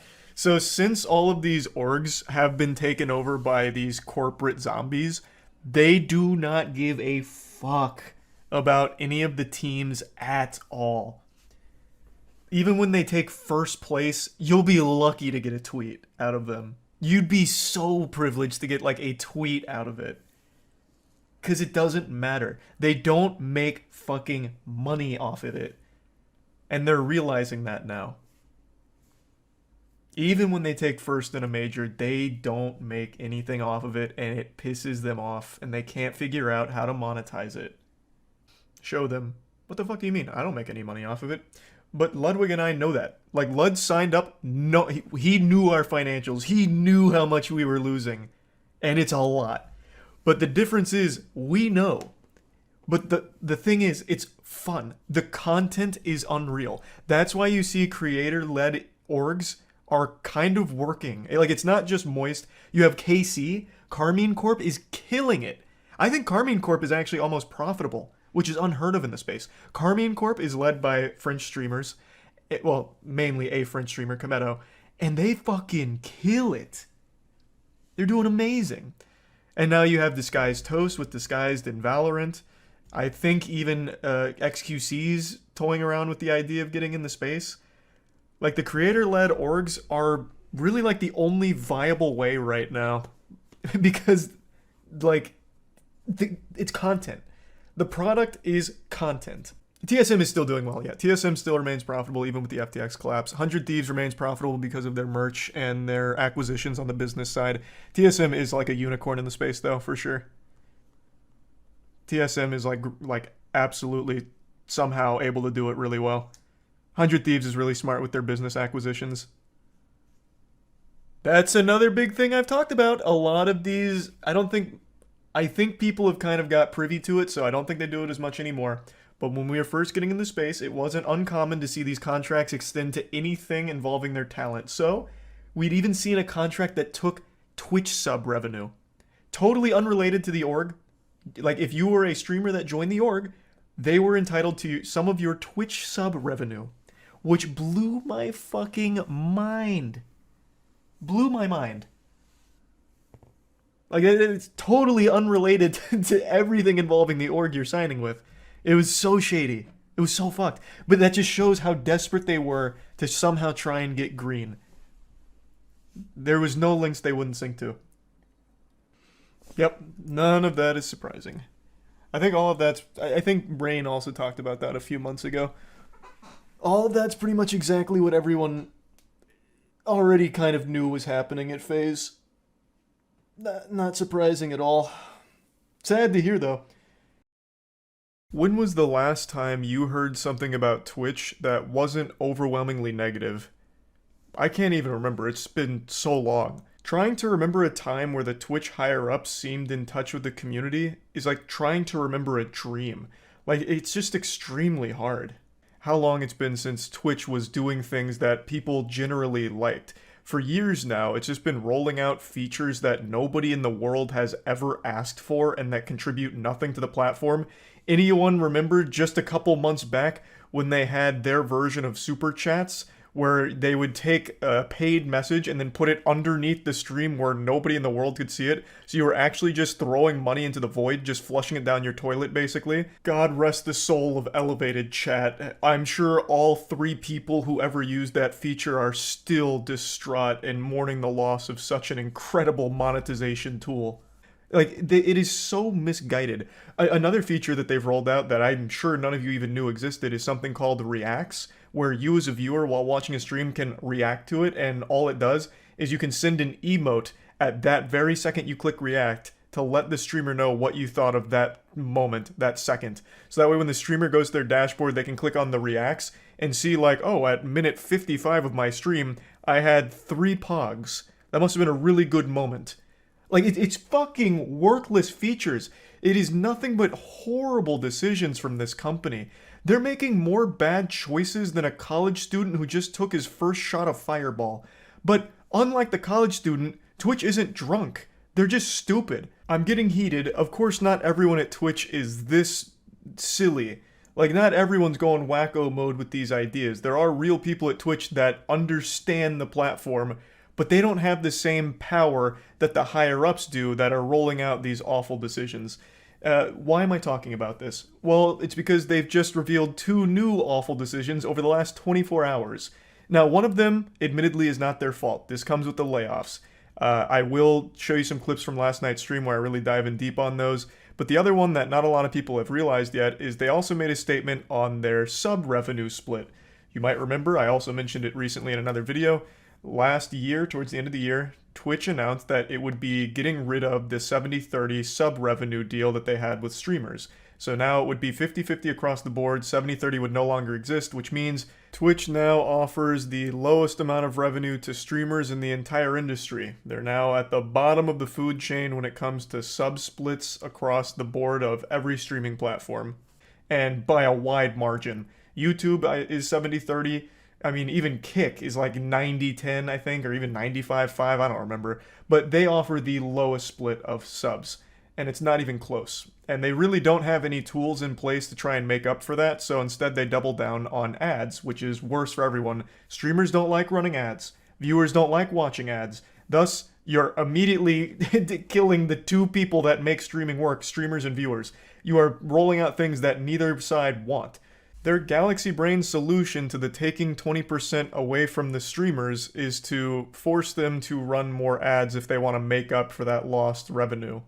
And streamers don't want to do that because that drives away their viewers. That's bad. I mean, sometimes the viewers will come back, but when you run an ad on Twitch, you lose viewers. It's just how it works because no one wants to sit through fucking 10 unskippable ads, so they'll go somewhere else. Maybe they come back, maybe they don't. And this is extremely detrimental because of pre-roll ads that play when you click on a stream for the first time. This is the nail in the coffin for a lot of smaller streamers where even if they're doing really cool content, a lot of people never find it because when they click on that stream and they get fucking 2 back-to-back 30-second ads, they just instantly leave and they'll never go back. So clearly it was a very controversial decision, one that a lot of people took issue with, and now Twitch is saying that we heard everything everyone was saying, it was a very loud conversation, and we laughed at all of you, and we're spitting in your face. We made the right decision, nerds. It's gonna be 50-50 forever. So they're patting each other on the back, slapping their ass, saying, good game out there, team. They are taking their victory lap, letting us all know that 50-50 is here to stay forever, and then try and elaborate on why it's a good thing and how they're going to change their monetization model in order to make Twitch the #1 place to stream when it comes to revenue for streamers. And in the interview, they said, we talk a lot about how we're in this together, and part of that is innovation. We are committed to continuing to improve our monetization products and building new monetization products, and at the end of the day, we're committed to increasing the amount of money a streamer earns. Wow, such noble intentions with absolutely no way of delivering. One of the things Twitch is really going buck wild with is their ad incentive program, and here's what they had to say about that. Surprisingly, they did recognize that the intrusiveness of ads on Twitch is a big issue, one that they're trying to work on. So they said the acceptance and engagement on the ad incentive program far exceeded our expectations, so streamers are clearly seeing the value in running ads now. I like how they're saying that like a mark of pride. Streamers aren't happy about that, by the way. It's just that's their only option. In fact, if you go on Twitter and spend even just a couple of seconds typing in the Twitch ad incentive program, you'll see a lot of people outraged at it because a lot of the asks are huge for the ad incentive program, up to like fucking 7 minutes worth of ads. I've seen them. Like, for example, Caleb, Just Joel, streams often. He's shown me his ad incentive program. Rex Gunderson, he's shown me his. Like, the asks are not small, and the pay they're offering isn't huge for smaller streamers. Even in the rare instance where a couple of larger streamers posted their ad incentives where it was a lot of money for like fucking 6 or 7 minutes of ads per hour, they still, most of them chose not to do it because of how intrusive all of the ads were to the viewers. It just makes the experience of watching their stream awful. Having to be inundated with fucking 7 minutes of ads per hour is a lot when it comes to streaming.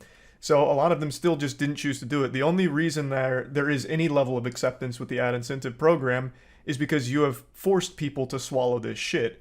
Since there's now no longer a 70-30 deal or anything like that, the amount of sub revenue you can generate is significantly less. In fact, you'd probably make more money buying and reselling eggs right now than you would trying to rely on sub money on Twitch. Now going forward, Minton acknowledged the state of ads on the platform isn't perfect yet, and the company has taken steps to reduce their intrusiveness through static, in-player ads and disabling pre-roll ads if creators display at least 3 minutes of ads per hour.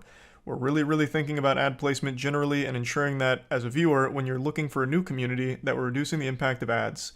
So they do recognize how it's very bad for small streamers when pre-rolls are playing.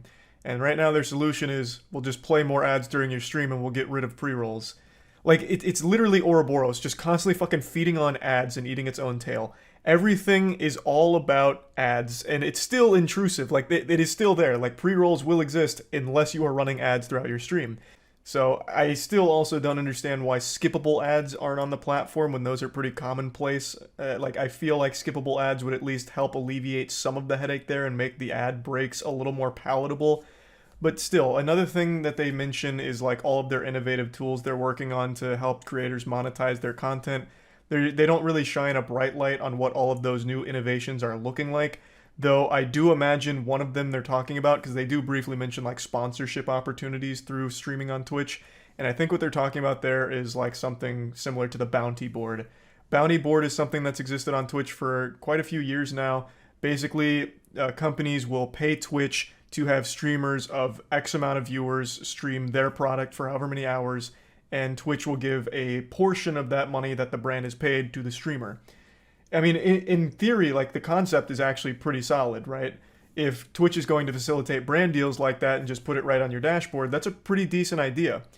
But most people have woken up to the fact that the deal is shit. Twitch is taking the lion's share of that brand deal, and the streamer is getting very little comparatively to what they would get if they just chased down the same deal themselves or with like an agency or something. Like, if you're going to do a stream deal through Twitch, you're better off just clicking on the bounty board to see who's looking for streamers and then reach out to the company yourself, or have your manager or whatever agency you're with reach out to them for you and let them know you're interested, because you'll get a much better rate that way. Because Twitch has taken almost all of it. Like, I don't know many people that still use the bounty board, because most people have realized this now. It is paying significantly less than had you just gotten the deal through any other means. So it's a decent idea in theory if Twitch wasn't taking so much of the brand deal. So I've been ranting about this for a while, but you can see there's a lot of problems that plague Twitch when it comes to streaming on there and trying to make a living off of it, which is why so many streamers are choosing to stream elsewhere. YouTube or Kick really are the two main competitors at the moment that people are switching to or starting with. And it's because you have a much better chance of making a living on those two platforms at the moment. Discoverability on Twitch used to be one of its strongest benefits, but currently Twitch doesn't really have an edge in that category anymore either, mainly because of what I mentioned earlier, pre-rolls. If you're towards the bottom and someone's willing to take a chance on your content, they click on it and they get a pre-roll, they left. They're most likely not going to stick around for that. Whereas if you started on YouTube or Kick, you just fire up your stream and your content's immediately accessible to anyone who might find it. So yeah, like, you just stand a better chance of getting found elsewhere outside of Twitch at the moment, I would argue at least. So there's a lot of problems plaguing Twitch right now. They've made it very clear that they're not exactly turning the profit they'd like to be turning, and the decisions they're making to try and be more profitable are only hurting their platform even further. So let's talk about the layoffs now.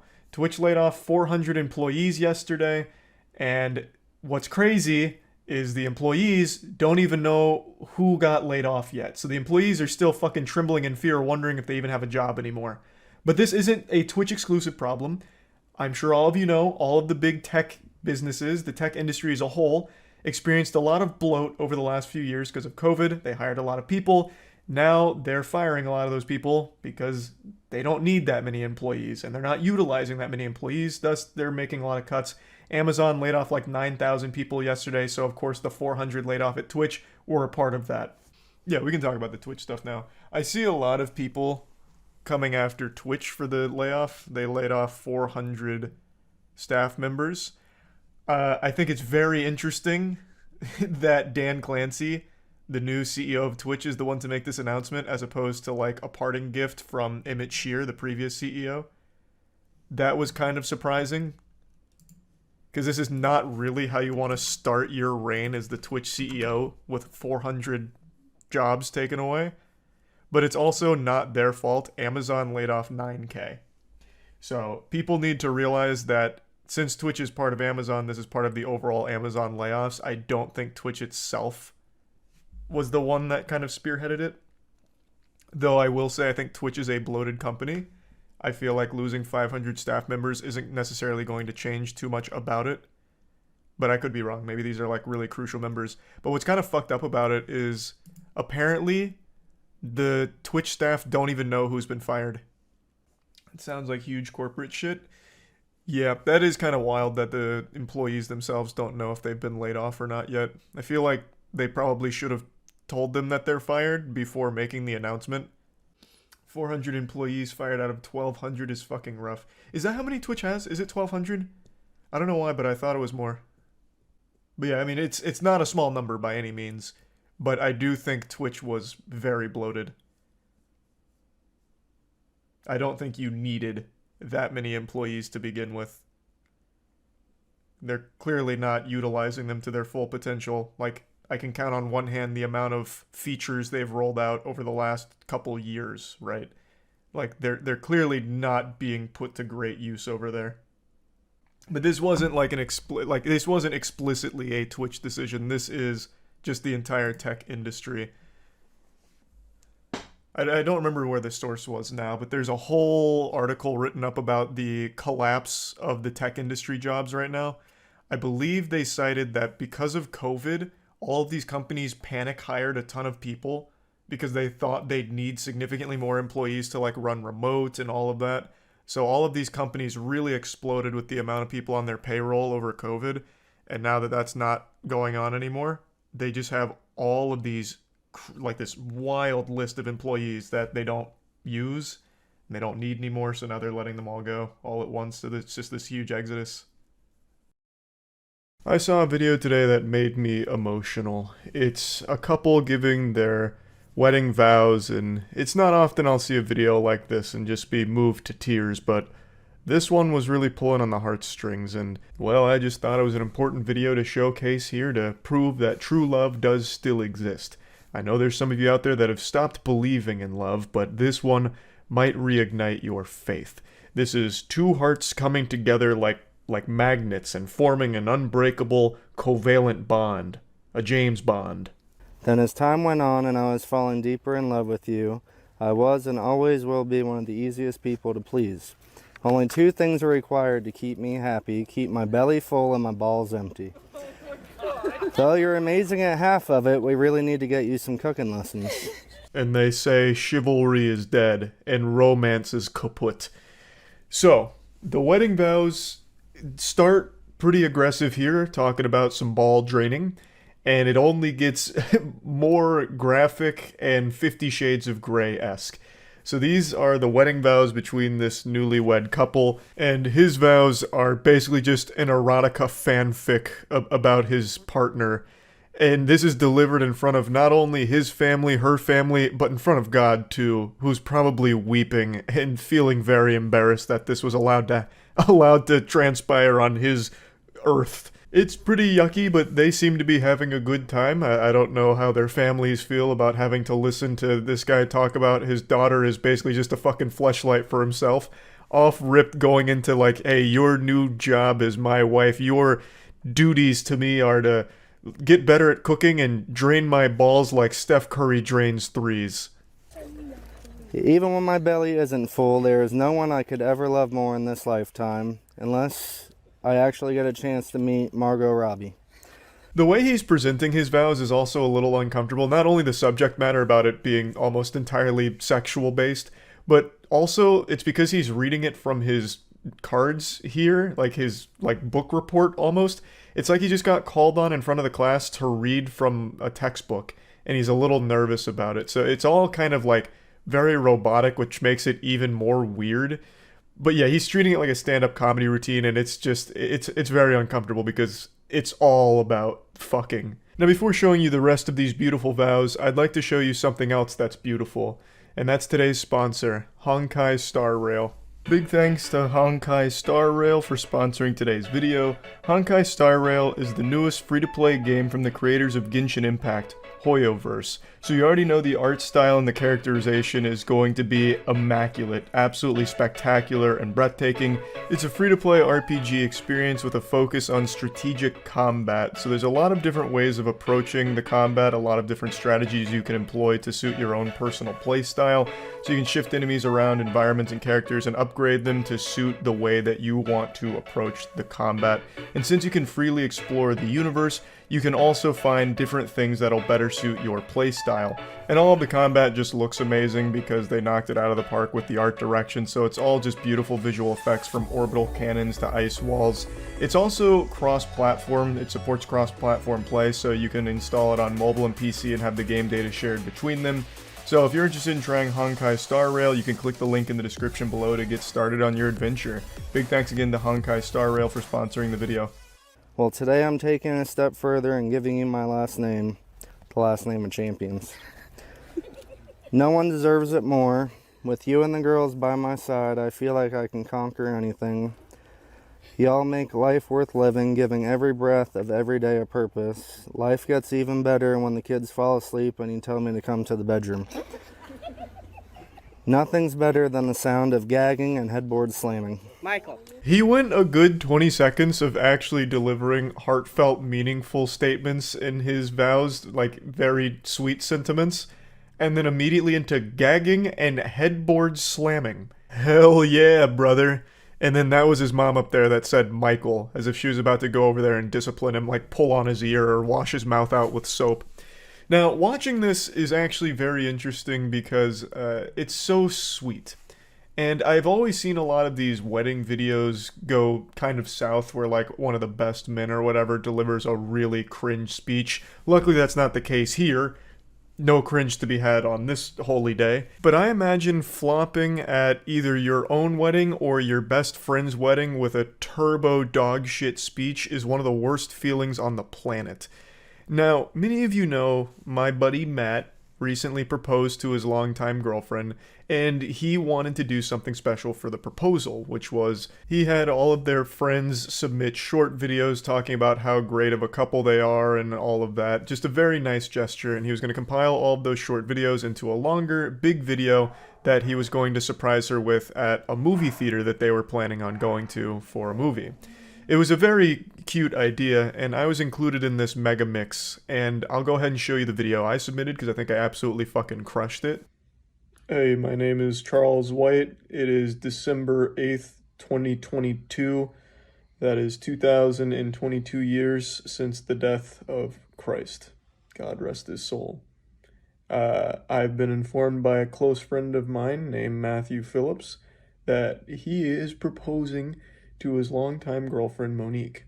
So I want to say good luck and congratulations. It doesn't get better than that. Honestly, this looks like something out of a horror film. It was late into the evening and I wanted to get the video to him on time before deadline. And well, that's what we landed on. I originally wanted this to be like a 10-minute TED Talk video that I would submit and force Monique and Matt to sit through the entire speech. It was going to be all about how marriage is actually a tool that was developed in Area 51 in order to mind control the populace. But I decided I'll show mercy and just do a quick 20-second blurb. But anyway, the reason I'm showing this is because Matt and his longtime girlfriend are getting married, and at the wedding, I don't know if I'm supposed to give a speech or not, but if I am, I can only pray that I'm able to give something as inspired as the speech you're seeing from this guy right here. Everyone keeps telling me that marriage is going to ruin a lot of things, but I feel that's only if you let it. You will forever have my heart, and that's a promise till death do we part. P.S. Since you're so good at making decisions like marrying me, you can choose whether tonight's going to end with being a toaster, strudel, or a Twinkie.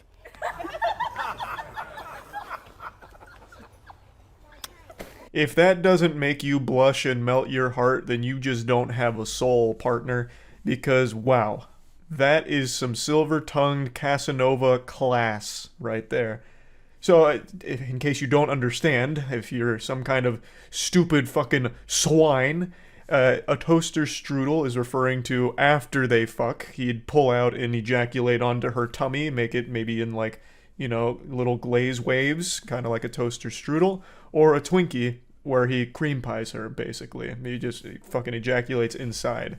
So that's what he's saying at the end of the vows here. Alrighty. I'm speechless. You're so Really? Being that I am his mom, I will deal with him later. He is grounded. By all means. Shout out to his mom. She's taking this very uncomfortable situation like an absolute fucking champion. What a good sport here. She's like trying to dissipate all of the cringe in the atmosphere here as best as she can to diffuse it. And there's only so much you can do, really.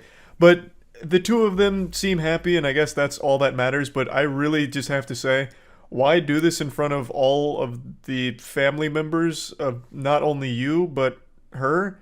It's literally just kind of saying in front of all of them that the main thing you care about with her as your partner is sex and not much else. There's a couple of moments, like glimmers of hope, where he does say heartfelt things, like very sweet things, but it's ephemeral. It's immediately overshadowed by going into headboard slamming, gagging, ball draining, nutsack draining, fucking cream pies and all of that. So I just feel like it probably wasn't the time or place for this routine here. Just seems a little trashy, especially because I'm pretty sure their kids are also there, as well as like obviously other kids of the families there having to listen to this really uncomfortable shit. So just kind of awkward, honestly, at the end of the day. But yeah, anyway, just wanted to talk about this a little bit. That's about it. See ya. Over the years, I've made a lot of content making fun of pickup artists as well as gurus who sell pickup artist books on, you know, how to get dates, how to be the most irresistible man on the planet, how to become an Adonis with 3 simple steps, and the steps are usually like be more attractive, do 5 push-ups, and then buy my next book. Like, basically, the entire guru community boils down to getting a bunch of gullible people to start subscribing to a reoccurring service that offers the most basic information that you already have access to for free.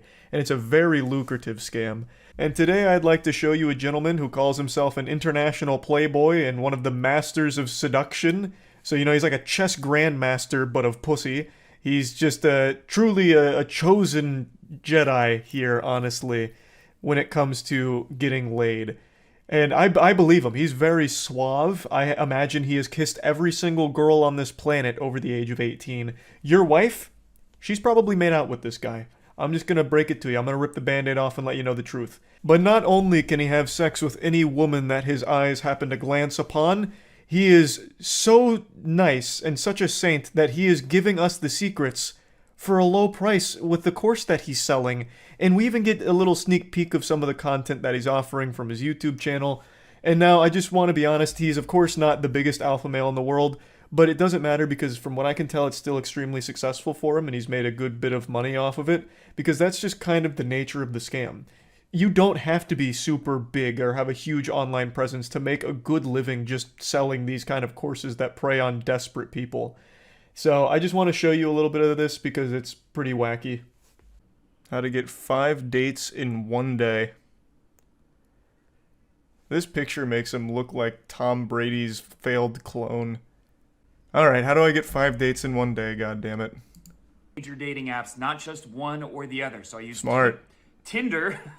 Cast a wide net. When you missay something, it's annoying. Tinder, Bumble, Hinge, and the fourth one, which you probably haven't heard of, Omegle. Facebook dating. Facebook dating. I don't know who here's using Facebook dating. I'm just gonna say it. If you are so down bad you're going to Facebook dating, you need to take a hard look in the mirror and start reevaluating some choices. That sounds like a sting operation. How good the response rate on that app is, and because they're all bots.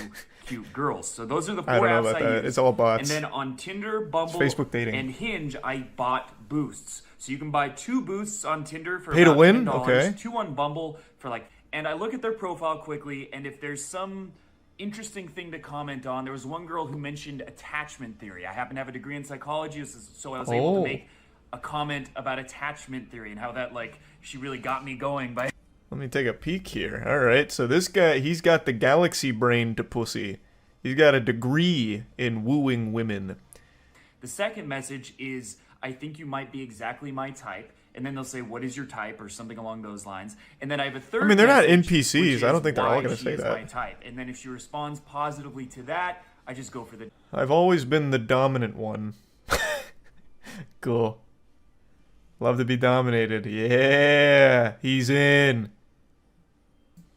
That looked AI generated.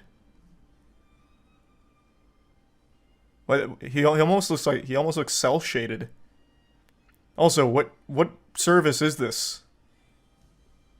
An algorithm to grade you on smart, trustworthy, and attractive based on one picture? Interesting.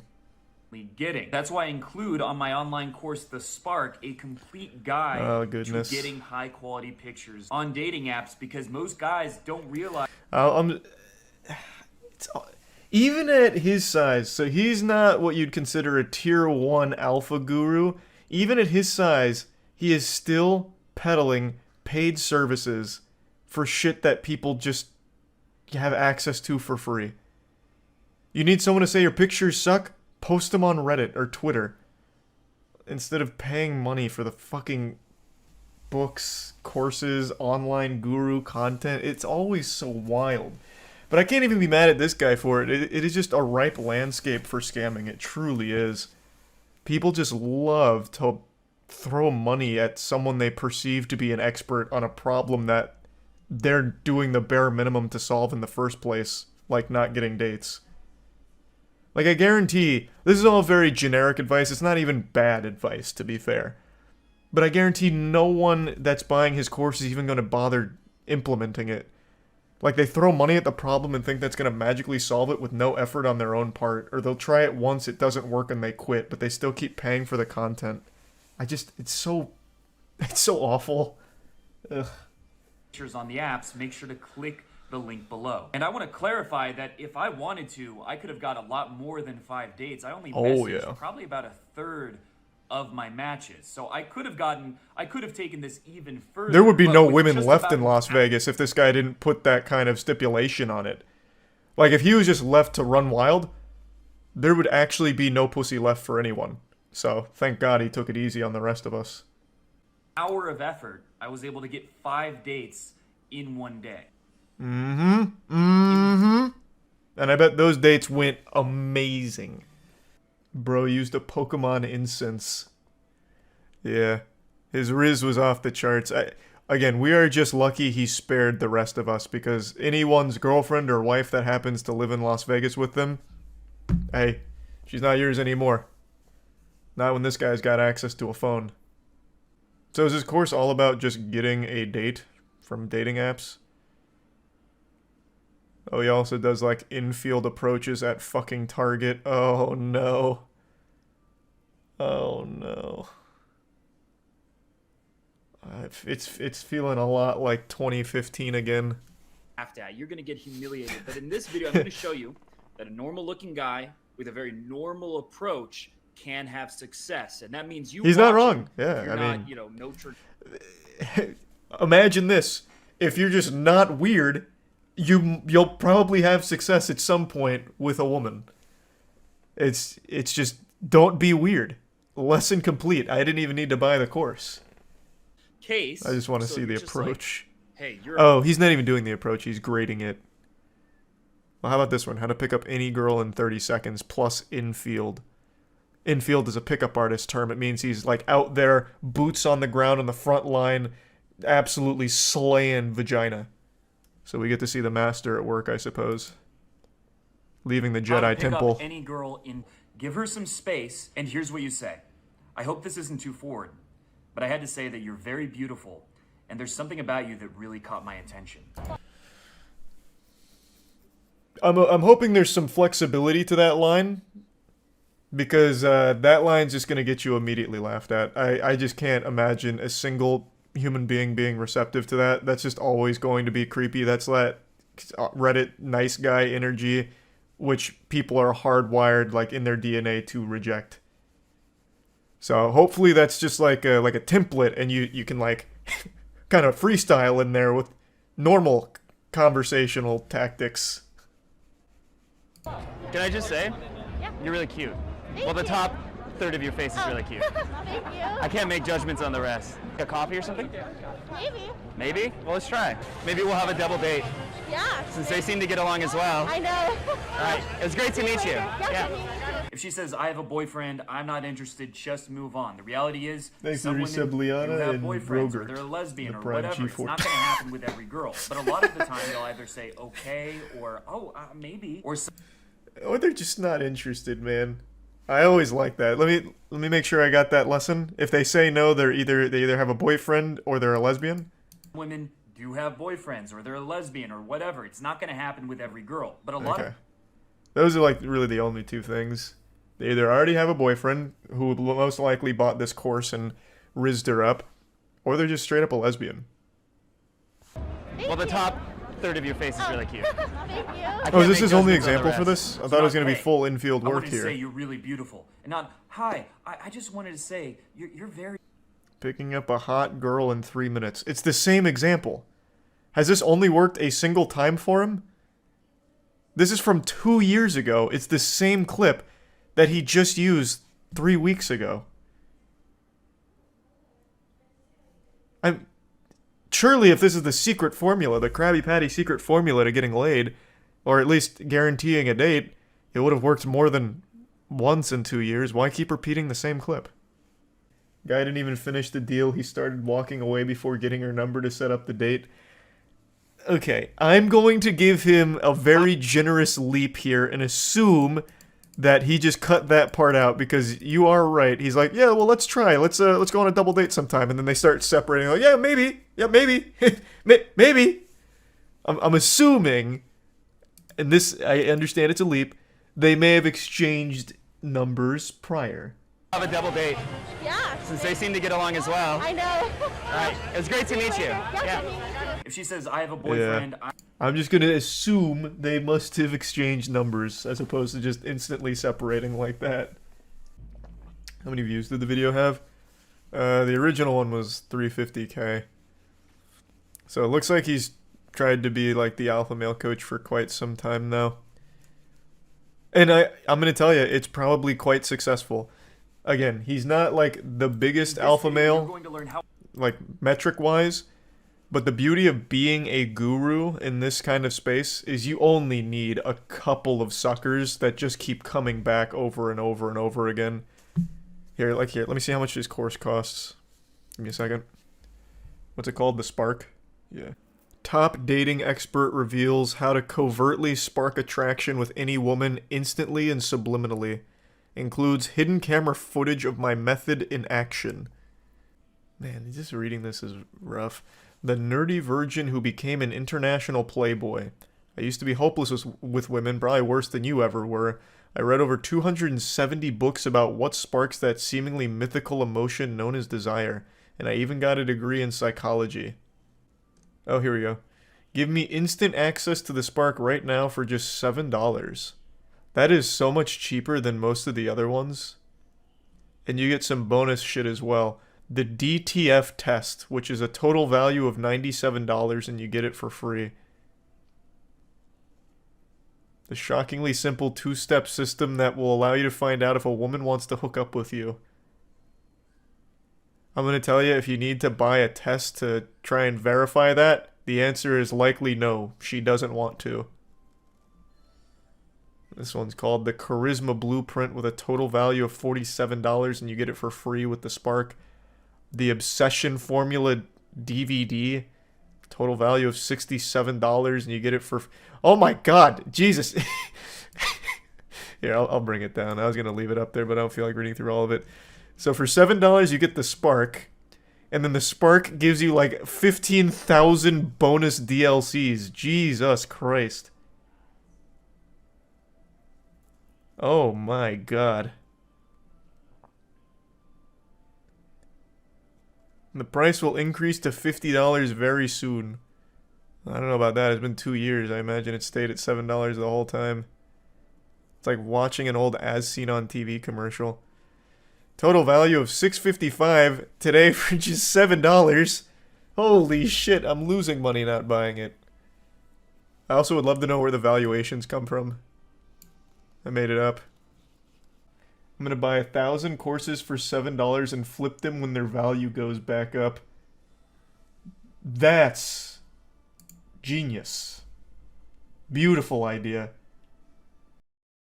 Right now, there is the wackiest legal battle I've ever learned about going on in the shadows. There's a secret war between major food brands and the FDA, mainly cereal producers like General Mills and Kellogg's, because the FDA is proposing new guidelines on the term healthy when it relates to things like their cereal. And under these new potential guidelines, their cereals would have to erase that term from their marketing.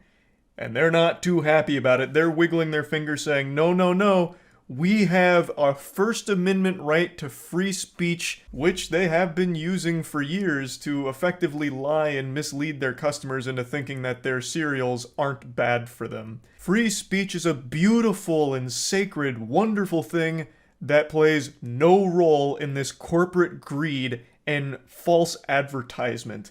I think it should be obvious that corporations can't just make shit up and make any claims they want to, just pull random, like, nonsense claims out of their ass for their products in order to sell it. Like, there needs to be some truth to the claims. Like, this is not a free speech issue. This is literally just bad business practice and fucking lying. Alleged lying. I want to make it clear. Alleged. General Mills and Kellogg's have been fucking shaking their fists and wiggling in anger at this whole situation. I don't want them to get mad at me, too. Alleged. Take a peek at this puppy. Fruity Pebbles and Lucky Charms threaten to block healthy food labeling guidelines in court, saying it limits their free speech. The proposed FDA rule mandates that foods labeled as healthy must contain a major food group such as dairy, fruits, or whole grains, and must fit certain limits on saturated fat, sodium, and added sugars. The rule limits cereals, for example, to no more than 2.5 grams of sugar per serving in order to be labeled healthy. A restriction food manufacturers claim would exclude over 95% of ready-to-eat cereals. Holy shit, yes. What? Which is great. That is good news. That's huge. It's about fucking time. I couldn't tell you the amount of people that for some reason are brainwashed into believing these fucking labels that their goddamn Frosted Flakes or whatever are healthy for them. It's nuts. That is long overdue. Among the most vocal food companies are producers of high-sugar cereals which are largely marketed to children and have been criticized as a driver of the obesity epidemic in America. Because they are. In a joint filing made last month, the largest cereal producers in the country, General Mills, Kellogg's, and Post Consumer Brands, decried the proposed nutritional criteria and threatened to file a lawsuit challenging the guidelines as a violation of corporate free speech rights. You absolute slimy worms. Corporate free speech rights to lie to consumers. We have a right to say whatever we want to sell our product. And how dare you try and strip that from us, even though it's a blatant lie. Most cereal, like Captain Crunch, Frosted Flakes, Lucky Charms, Fruity Pebbles, are not healthy. And that it's a complete fucking sham and a joke that some of those boxes have that term plastered on there. In the cereal industry, the word healthy has less meaning than the word literally. It is completely devalued because they've been able to skirt these guidelines and get away with labeling things like fucking Lucky Charms as healthy when it's not. It's there for one purpose and one purpose only: to mislead customers into thinking that what they're purchasing isn't bad for them. Even though it's nothing but a giant fucking sugar bomb. You're purchasing just a ton of sugar, and for some reason they've been able to call it healthy for a long time now. It's very deceptive. It's literally just false advertisement. And I don't think that's slanderous to say. I don't know if General Mills and Kellogg's are watching this, but I don't think that's slanderous. There is tons and tons of research to indicate the role that high sugar shit like cereal plays a massive role in the obesity epidemic that America's been experiencing for quite some time now. And finally, the FDA is doing something worthwhile of stepping in and saying, it's about time we restrict this a little bit more. You can't just slap healthy on anything you want to willy-nilly. We're going to stop being so loosey-goosey with healthy. From now on, it's going to need to adhere to stricter guidelines. I'm actually surprised they didn't double down. Instead of calling their foods healthy, I'm surprised they didn't try and say, like, doctor-recommended Cinnamon Toast Crunch. Number one pediatrician recommended Fruity Pebbles. Like, really go hog wild on trying to mislead people into thinking it's good for you. They did go hard on fortified for a while, saying it's fortified with crucial vitamins and minerals and all that. But I feel like they could have gone even more hog wild with it. What about protein cereals that cost like $8 a box? You're getting into these really fringe cereals I don't know about. I can't tell you which are healthy and what aren't of the ones you're listing.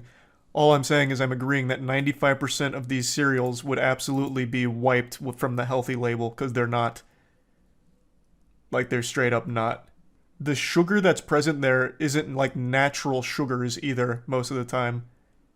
So you can't even make it the argument that, like, oh no, but what about the cereal with 30 grams of sugar but it's all healthy sugars? Because that's never the case. The rule, if finalized in its present form, the companies wrote, would be open to legal challenge in that it violates the First Amendment by prohibiting truthful, non-misleading claims in an unjustified manner and also exceeds FDA's statutory authority in several ways. It's so frightening that corporations can bully an organization whose sole goal should be the safety of the products that we consume on a daily basis. Prohibiting truthful, non-misleading claims, but that is the exact opposite of what these claims are. Slapping healthy on Fruity Pebbles is an affront to God. The organization contend that the healthy labeling requirements are an unconstitutional overreach of government power. Food companies, the Washington Legal Foundation argued, have constitutionally protected commercial speech rights covering their ability to use the term healthy to describe their added sugar products. This is terrifying. This is just scary. What the fuck? Nobody should want a world where corporations can pull claims out of their ass without ever having to prove them or verify their authenticity or ensure that the claims are truthful. That is a horrifying world. They could literally be boxing up poison and selling it to you with a smile on their face and with the word healthy slapped on the box, and nothing would be done about it. They are fighting tooth and nail to defend their right to literally fucking lie to customers about how healthy their foods are. They are not, by any stretch of imagination, by any definition, healthy. And yet they've been able to get away with using that term for so long that they refuse to let it go. They become so accustomed to lying to their consumers that they are now throwing this massive public hissy fit, this legal battle. The FDA, the Washington Legal Foundation, wrote in its brief, cannot explain why consumers cannot make their own healthy decisions based on nutritional labeling data. Rather, it seeks to limit the food company's speech. Oh my god, it's like listening to someone cry victim on Twitter, but from a corporation. What are you talking about, man? You're just blatantly lying on your products. Obesity's on like an absolute astronomical come up, and you're slapping healthy on some of the foods that are a big contributor of it. What are you talking about? The group does not disclose its donors and did not respond to a request for comment. In previous years, the Corn Refiners Association, a lobby group that represents the high fructose corn syrup industry, has disclosed financial ties to the Washington Legal Foundation. Can't believe that. Drug companies including Purdue Pharma, the makers of OxyContin, have used the Washington Legal Foundation to challenge government rules and establish legal precedent to reduce the ability for prosecutors to seek criminal charges for drug company executives. You love a story with some heroes you can root for, like the Washington Legal Foundation fighting for the little guys, like drug company executives. The joint filing from cereal manufacturers not only scorn the labeling rules, but also argue that sugary cereals pose no health risks and are in fact beneficial to society and childhood health. Love that. What a great claim. The company stated that they view the extremely strict guidelines as alarming because cereal is one of the most affordable, nutrient-dense breakfast choices a person, adult, or child can make, with a wide range of options to suit different cultures, preferences, and tastes. Cereals, the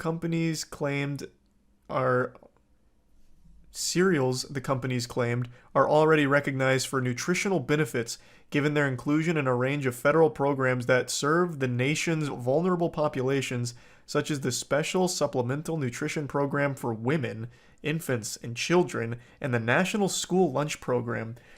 This is so foul. It's candy in the morning. It is literally candy in the morning. And yet they're here with a straight face saying that it's nutrient dense. Well, it is one of the most nutrient dense breakfast choices a person, adult, or child can make. And saying that it poses no health risks and is actually beneficial to society and childhood health. That is so crazy. That is so crazy. Next, they're going to argue nutritional facts are unconstitutional. Yeah, we shouldn't have to say what's in our cereals. We shouldn't have to say what's in our food. It's to protect our right to privacy. Oh man, this is so fucked. How does this just keep getting worse? The company's charged that cereal delivers on nutrition when eaten alone, but when consumed as part of a breakfast, it elevates the nutrition further, with cereal eaters exhibiting an overall higher diet quality. As evidence, the filings cites a 2019 study conducted by in-house researchers employed by General Mills, the maker of Lucky Charms, Cinnamon Toast Crunch, and Trix, among other brands. They're doing it again, right in front of our face. Do you guys remember, and I've talked about it a lot, but some of you might also remember, there was a period of time, not that long ago, like 25, 30-ish years ago, where the entire America, all of America, vilified fat. They said the fat in our food is making us fat. This is why we're getting obese, because of fat in our food. And sugar was actually looked at as the good guy. Those studies were paid for by companies like this that were trying to placate their responsibility for the contribution they played to the obesity epidemic and put all of it on top of fat.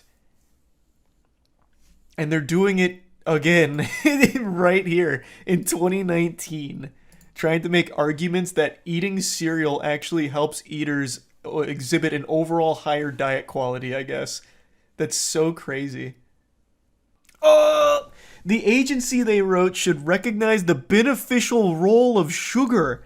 Sugar plays a role in foods beyond palatability. It controls water activity, creates texture, adds bulk, and also contributes to flavor complexity. We are literally going back in time. Literally going back in time. They're trying to make sugar a hero again. Sugar is actually really good for you. It is healthy to eat 30 grams of sugar in the morning with our cereal. Independent research, however, have found that diets high in processed foods and sugar intake are linked to obesity, diabetes, higher risk of stroke, obesity-related cancers, hypertension, and dental diseases. You don't say. You're telling me that the research that wasn't paid for by the actual sugar-producing cereal company said something totally different? That I just can't believe. I don't usually post a video this late into the evening, but right now I'm like a movie theater toilet. I am fuming. I am absolutely steaming because of how the Super Bowl just ended. I watch every Super Bowl, and in this one I didn't really have a horse in the race. I'm neither a Chiefs nor Eagles fan, I just wanted to be entertained. And for the majority of the game, I was thoroughly entertained. It was just a great game. Both teams putting on an incredible performance, going wacko mode, insano style, tying it 35-35. And just like the first Spider-Man movie when he fought Bonesaw, when Bonesaw was ready, we had 3 minutes. 3 minutes of playtime, and it was coming down to the wire, an absolute ass greaser. The Chiefs were driving down the field, they make it to the red zone, it's getting a little dicey for the Eagles, fans spilling their beer all over themselves in anticipation and fear, but the Eagles are putting up an incredible defensive stand, and then in the most crucial moment of the entire game, with less than 2 minutes remaining in this tie game, a penalty was called for holding against the Eagles, which lost them the game. One single bad call decided the outcome of the Super Bowl at the very end, which is what has led the majority of people who watch this game to call rigged, say the refs are all paid off, and say that it's all just part of the script. Because right now there's a tinfoil nipple clamp conspiracy theory that floats around that a lot of people genuinely believe that sports are rigged. Or rather scripted. I actually do agree that there is rigging to a certain level with the refs. I do think there is real corruption there, but let me just opine on the scripting thing real quick. I think that's a load of dirty barnacles. I think that is just a fat load of fish paste. I don't think sports are scripted at all. That's kind of an unhinged belief. But I do think the refs are corrupt. It's not just football, it's basketball as well. This entire year has really shown me, since I got back into watching sports live, I have seen so many awful officiating moments that I can find no other explanation besides just malicious corruption. And this is the most blatant example. The holding call, I can't show you any clips because obviously it's the fucking Super Bowl. If I even showed you a still image of it, I'm sure Roger Goodell of the NFL would come to my house personally and fucking slap me around and then hit me over the head with a fucking sledgehammer. So I can't show you anything, but if you watch the Super Bowl, you immediately know the call. The call was on the Eagles for holding. The receiver was going out, and the Eagles defender lightly touched him, like on the hip. It was a light touch and like a slight jersey tug that could have even been like accidental. It was so gentle. Like the way he treated the receiver is the way a mother would treat a newborn baby. It was so light and caring. There was no holding at all on the play. And Patrick Mahomes threw up a stinky meatball of a pass that was just uncatchable regardless for the receiver that it was intended for. But they still threw the flag and called holding on the Eagles, which gave the Chiefs a first down and also just gave them plenty of time to run out the clock, kick a field goal, win the game. It was decided by that call. It was the most crucial moment of the game, and the call instantly ended it pretty much on the spot. And under no circumstances is that acceptable. Regardless of what team you are rooting for, I'm sure all of us can recognize that this is a complete wet fart of an ending to an otherwise amazing game. We just got the bad ending to this one, unfortunately. The biggest sporting event that America has to offer is decided by the refs instead of the players. That's pathetic. That's awful. In a situation like this, I think they should go to the replays and be 100% sure that there is truly a penalty worthy of being called in a situation like this. It's a terrible look for the sport, and it's embarrassing overall. They should have 100% held the refs to a higher standard here. Oh, we're under 2 minutes to play, and this call is going to decide the outcome of the game. Everyone knew it. The second that call was made, even the commentators were like, oh, I don't agree with that one. Eek. That's a bit spicy. That's a no good. We don't like that. The commentators were outspoken about how bad the call was. In a situation where it is that crucial, they need to go back to the drawing board, check everything, and 100% be sure that this is a call that needs to be made. Because in this situation, it wasn't. It's a bad call. It's just straight up a shitty call. Even if you're the biggest Chiefs fan in the world, you got your Chiefs butt plug dialed all the way up to maximum turbo settings. It's vibrating in your colon. You're super excited they won. In the back of your mind, you know that it's a pretty upsetting ending. I'm sure you would have preferred if they had actually beat them on their own merit instead of having the refs help. Because no matter how you spin it, that call decided that game at the very end. The Chiefs could have still 100% won that, but now it's always going to be left up to speculation on, well, would the Eagles have made a game-winning drive? Would the Eagles have stopped them on that red zone drive? Like, there's so many question marks now that the win can't feel as good as it would have if the refs didn't make that call. It's a lose-lose for everybody except the refs that may have been paid off. Like, I'm actually starting to believe that they are influenced in some way financially in order to make these awful calls. We just saw it recently in the NBA with the infamous no call against the Lakers. I'm not even going to bother going down that road right now. I already fucking ranted about that on stream for quite some time, and I'm not even a goddamn Lakers fan either. I just hate how awful calls decide the outcome of the biggest games. I just think that's horrible. Like, it's just bad. And what's even worse is there's really no incentive to be good at your job as a referee. Like, if you do well, cool. If you do poorly, there's no repercussions. Like, some of the worst refs of all time are still currently refs. Like, at the biggest, highest stage.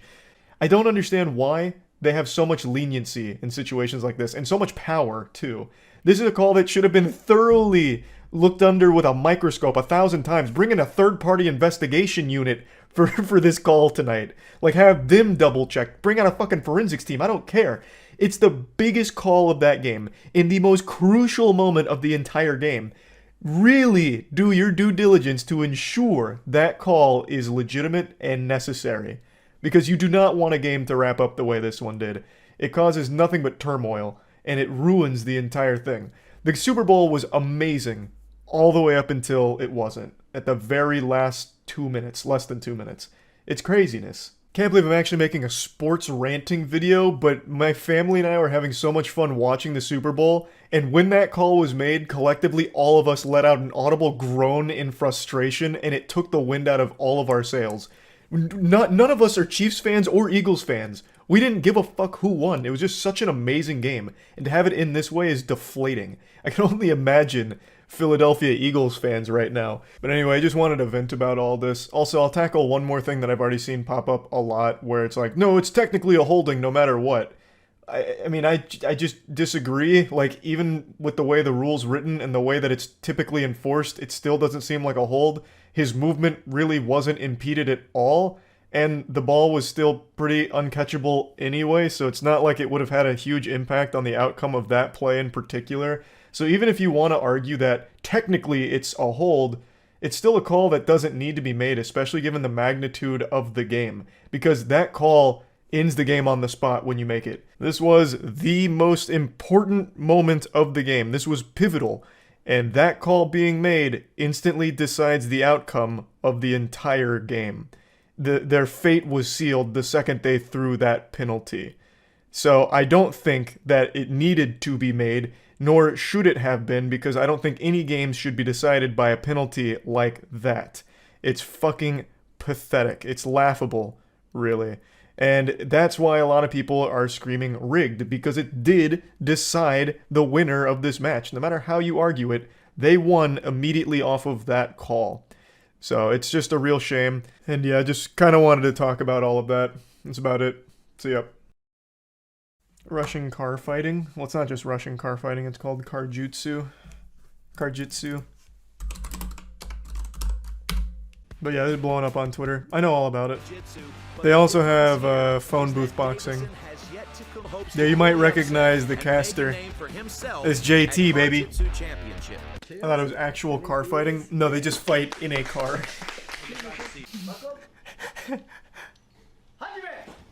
Oh, goodness gracious, he got the unbuckle. The unbuckle record there. And blocks the seatbelt of Davidson. You can see here in the top left-hand corner of your screen, reaches over, blocks the seatbelt with his left hand. This is like some technique Dale would have taught you from Detroit Survival Training Fitness. Davidson into the driver's side door, and right now you can see he's trying to slide his knee through for knee on belly or possibly even mount here. Oh, he's in a bad position there. Oh, he looks like he's got the driver's side seatbelt. Oh, he's gonna strangle him with the Wrap seatbelt. that driver's side seatbelt around the neck of Davidson, and Davidson, it's just I haven't it's seen almost this too one. late here. Jesus By the time Christ. he's figured out what's happening, Oh my God. He has got that seatbelt wrapped all the way around his throat. He's trying to defend, but there's not a lot that can be done here. He is in a bad situation. And Yeah, that's like rough. that, Raymond Felton wins the. Davidson doesn't This look is happy, but barbaric. that's the You don't know the main game. meaning of the word barbaric. And you can see here in the This is submission replay civilized. here, Felton right away gets to smashing, and as soon as he Action sees the movie opportunity to combat, grab that yeah. seatbelt, he grabs the seatbelt. You can see right Wait until here, he hits the he's ejector already seat. starting to push it across. Good job, Ray. Oh, but God, now Davidson's got the driver's seat. He'll start banging his head on the fucking steering wheel, honking the horn with it. Okay, round 2 underway, and it looks like. Oh, he got the seatbelt again. You can't keep giving up the seatbelt. Ray already all over Davidson. Davidson's trying to get. Oh, out of there. wow, good wiggle, good wiggle. Oh, He's fighting that's hands with rough. that front headlock. That's the go. Not a lot of room to work. Maybe throw him inside through the car. sunroof. Okay, Oh! Davidson's making a little bit of space here for Good himself. recline, He's good laid down recline. The passenger side seat. Belt gets caught around his left arm, and currently. Well, he's in a left good leg. position right now, though.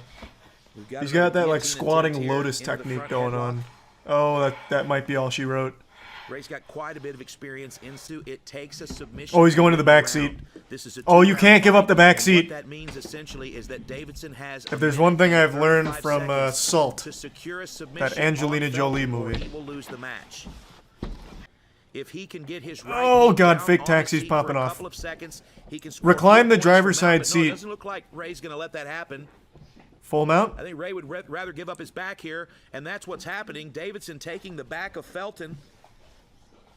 He's Damn, what a wrapping up the rear turnaround. naked choke. Doesn't look like they're both absolutely exhausted, and it's almost 90 degrees inside the car. It is a miserable. Oh yeah, they didn't even turn situation. on the air Davidson in the air realizing conditioner. seatbelt- Oh, the Oh safety no! lock. The safety lock stops Davidson, and it looks like Ray heard the safety lock and then grabbed this. It's going to happen. This for is like Davidson. But what a wrestling, but with fantastic match. also We got doing the 20 hot seconds car left. challenge. Davidson can try and secure something here, but he doesn't have any time to finish. No, there's Let's no listen in here. time to finish here. Oh, we've got a tap. Wow. Oh, wait, what? With 1 second left. Davidson rear naked choke tap out over Raymond Okay, Felton. little plot twist there. Wow, let's take a look at the replay here. Everything wasn't lost at Makeout Reef this time. Q Davidson won the second round with a rear naked choke, and here we They are should add in the another back element seat. to this. 4 Like minutes when they're for in their one of these two backseat component, competitors to there should be an submit the Uber other one driver and up win the front, and match. you get If like that does a, not happen, I don't know, maybe we will something go on the immediately judge's to scoring sudden card if death. you tip him. And he's trying to fiddle with the seatbelt. Maybe get the again, but this headrest off time and start he's beating going him to with that it. back seat belt, and it looks like the safety lock. And he's got it. Oh, that's gonna be Davidson gonna be with tough. 6 points. That'll go to the leaderboard for the season. But right now, They should add a Davidson is component where the trying to win vehicle's match. moving, so you have to He's do it in got a the moving seat vehicle belt, and too. he's trying to wrap it around them. You can hear these two athletes breathing. This is it. They are miserable and absolutely exhausted. Oh! Davidson pushes the passenger seat forward. He said enough and now enough he's got the fishy seatbelt business. all the way I want the around whole neck seatbelt. of Ray Felton. He's got the seatbelt on the right side. He's got two He's gonna reach seatbelts. under now with his He's right dual hand wielding. here. He's going to reach under and he's going to grab the Gotta fucking seatbelt decapitate and him. pull it behind the head of Felton, pushing with his left hand and using his right forearm. And Yeah, there no you have shot. it. It's an Yeah, Ezekiel there was no seatbelt shot he gets out of that. by Q Davidson to win the match. Almost looked like we were watching a crime. Raymond Felton, fantastic fight. Q Davidson. That what did a look like a great, crime. It was great like murder come-from-behind footage. win. Let's take a look at the replay here. Edison versus Punisher. Okay, just one more quick one. With a name like that. Oh god, he's got the door open! He's gonna fucking start slamming his head against it. Slamming the door into it. Oh, here he goes. Oh, jeepers! On the side of the car, and Oh, there he fuck! Goes. He's thrown Sam out. Oh god, they even broke the windshield. What the fuck happened? Leverage with his Jesus, wait, this one's crazy. And there it is. 4 points, red. Oh, what? Now this is an interesting season's leaderboard, but more the motorboat of death. position to be in. The opponent is behind the steering wheel. Faust is looking to make Good a little tactic bit of, though. Open the A door. little bit of space here so he can work, and he's opened up the driver's side door, which doesn't seem like it's Smother him gonna with work his for him own here. He's in tits a there. That was a good position. strategy. Sam just, it looked like an unintentional eye poke there. Yeah, that is a big guy. Holy Laying shit. Flat in the driver's side seat with his head on the armrest. Maybe put a finger in his ear. Lick your finger and put in his ear a little wet willy. It'll stun him. Sam's looking for that right All's arm. fair Now he's in looking for the Karjitsu. left arm. Oh Sam's god. just hunting here, and it We, doesn't we've look like we've there's got to much get available, something but he's cooking in here. great position. Come on, Rance.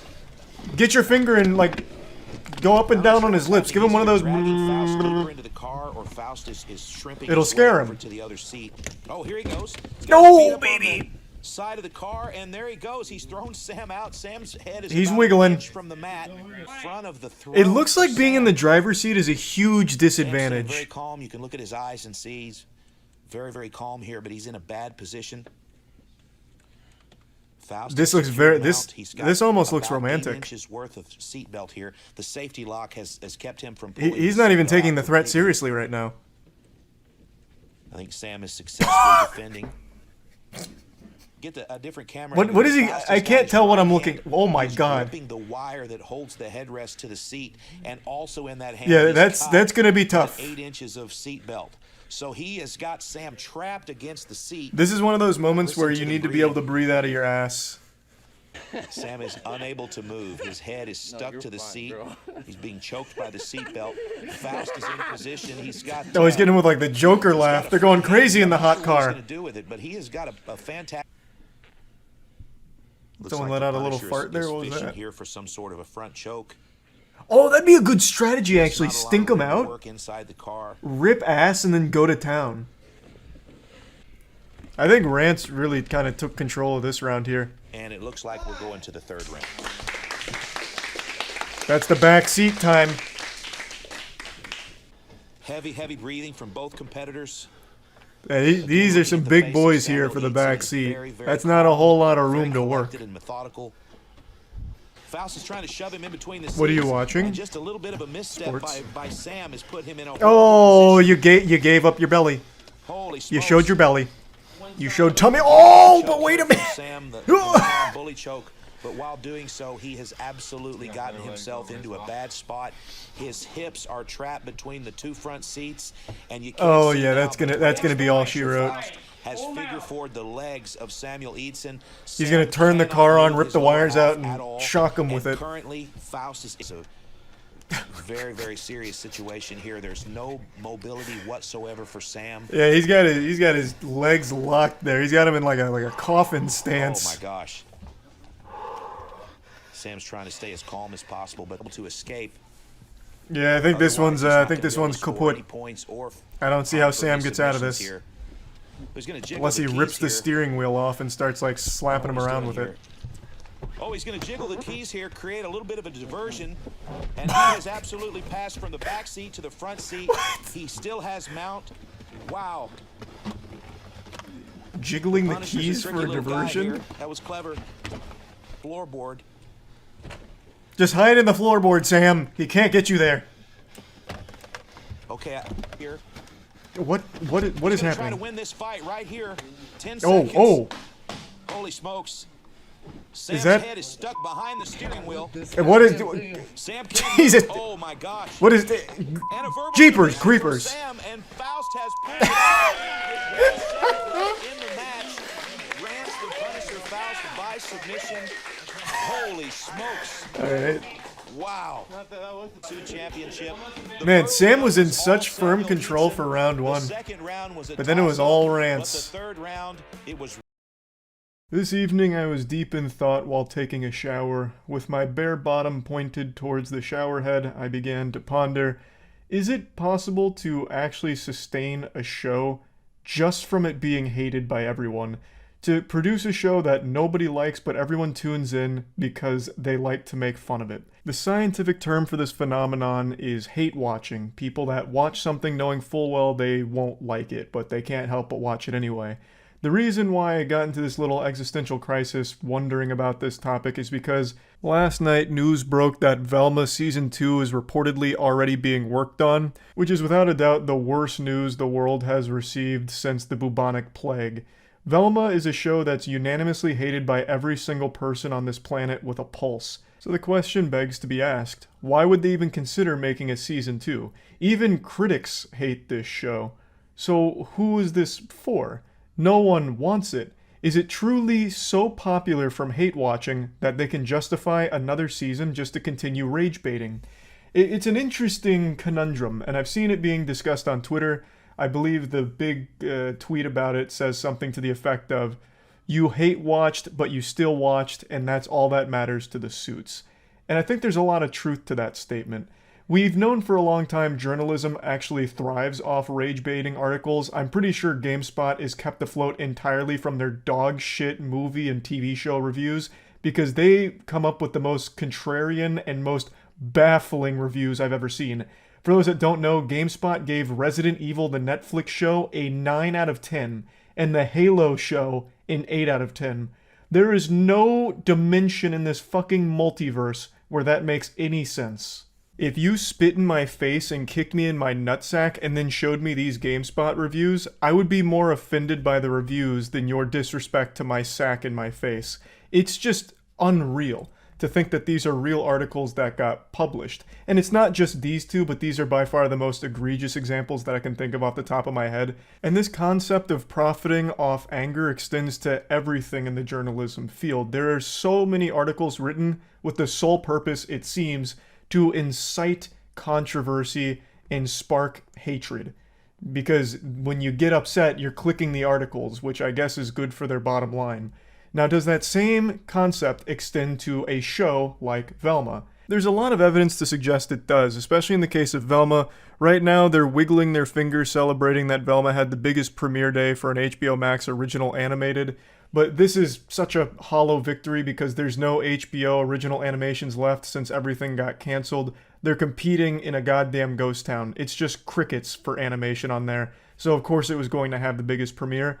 But is it still just genuinely popular, like even just by normal standards? I think it is. With the amount of clips floating around on Twitter, the amount of discussion around the episodes, I actually think the show is very popular from people solely watching for the sake of insulting it. Which is fascinating because it looks like this show's going to soar to profitability for the network solely off just being this public toilet for people to shit in. This is just the internet's punching bag right now. The show fucking sucks. It sucks fuck. It's terrible. And everyone knows it. They can't help but watch it and stay glued to it to see how bad it gets. It tickles a morbid curiosity deeply embedded in the DNA of every human being, where when you see a car accident, you can't help but slow down just to observe the carnage and see what's going on over there. That's Velma. It's a repulsive train wreck people can't help but check out. It's just like when, my boy George got curious and it led to all kinds of adventures. But the only adventure you go on when checking out Velma is despair and boredom and just pure insufferable misery. It's not a fun bad show by any means. This isn't like The Room or something where it's so bad it's good and it becomes enjoyable. Velma is an absolute chore to watch. It's more like going into a lecture that's hosted by the worst person you've ever met on Twitter. And then they also have a stand-up routine from someone that came from Tumblr. It's just a bad show no matter how you spin it. All of the jokes don't land. Every joke is pretty much the exact same formula with no real punchline except for Fred's got a tiny wiener. It's just a shitty overall show, but people are still watching. So much so that we might doom the world with a season 2 of this thing. That would be like the apocalypse or the Armageddon written about in the Bible if there's actually a Velma season 2 that premieres next year. I can't even imagine how the world could have deserved such an awful fate.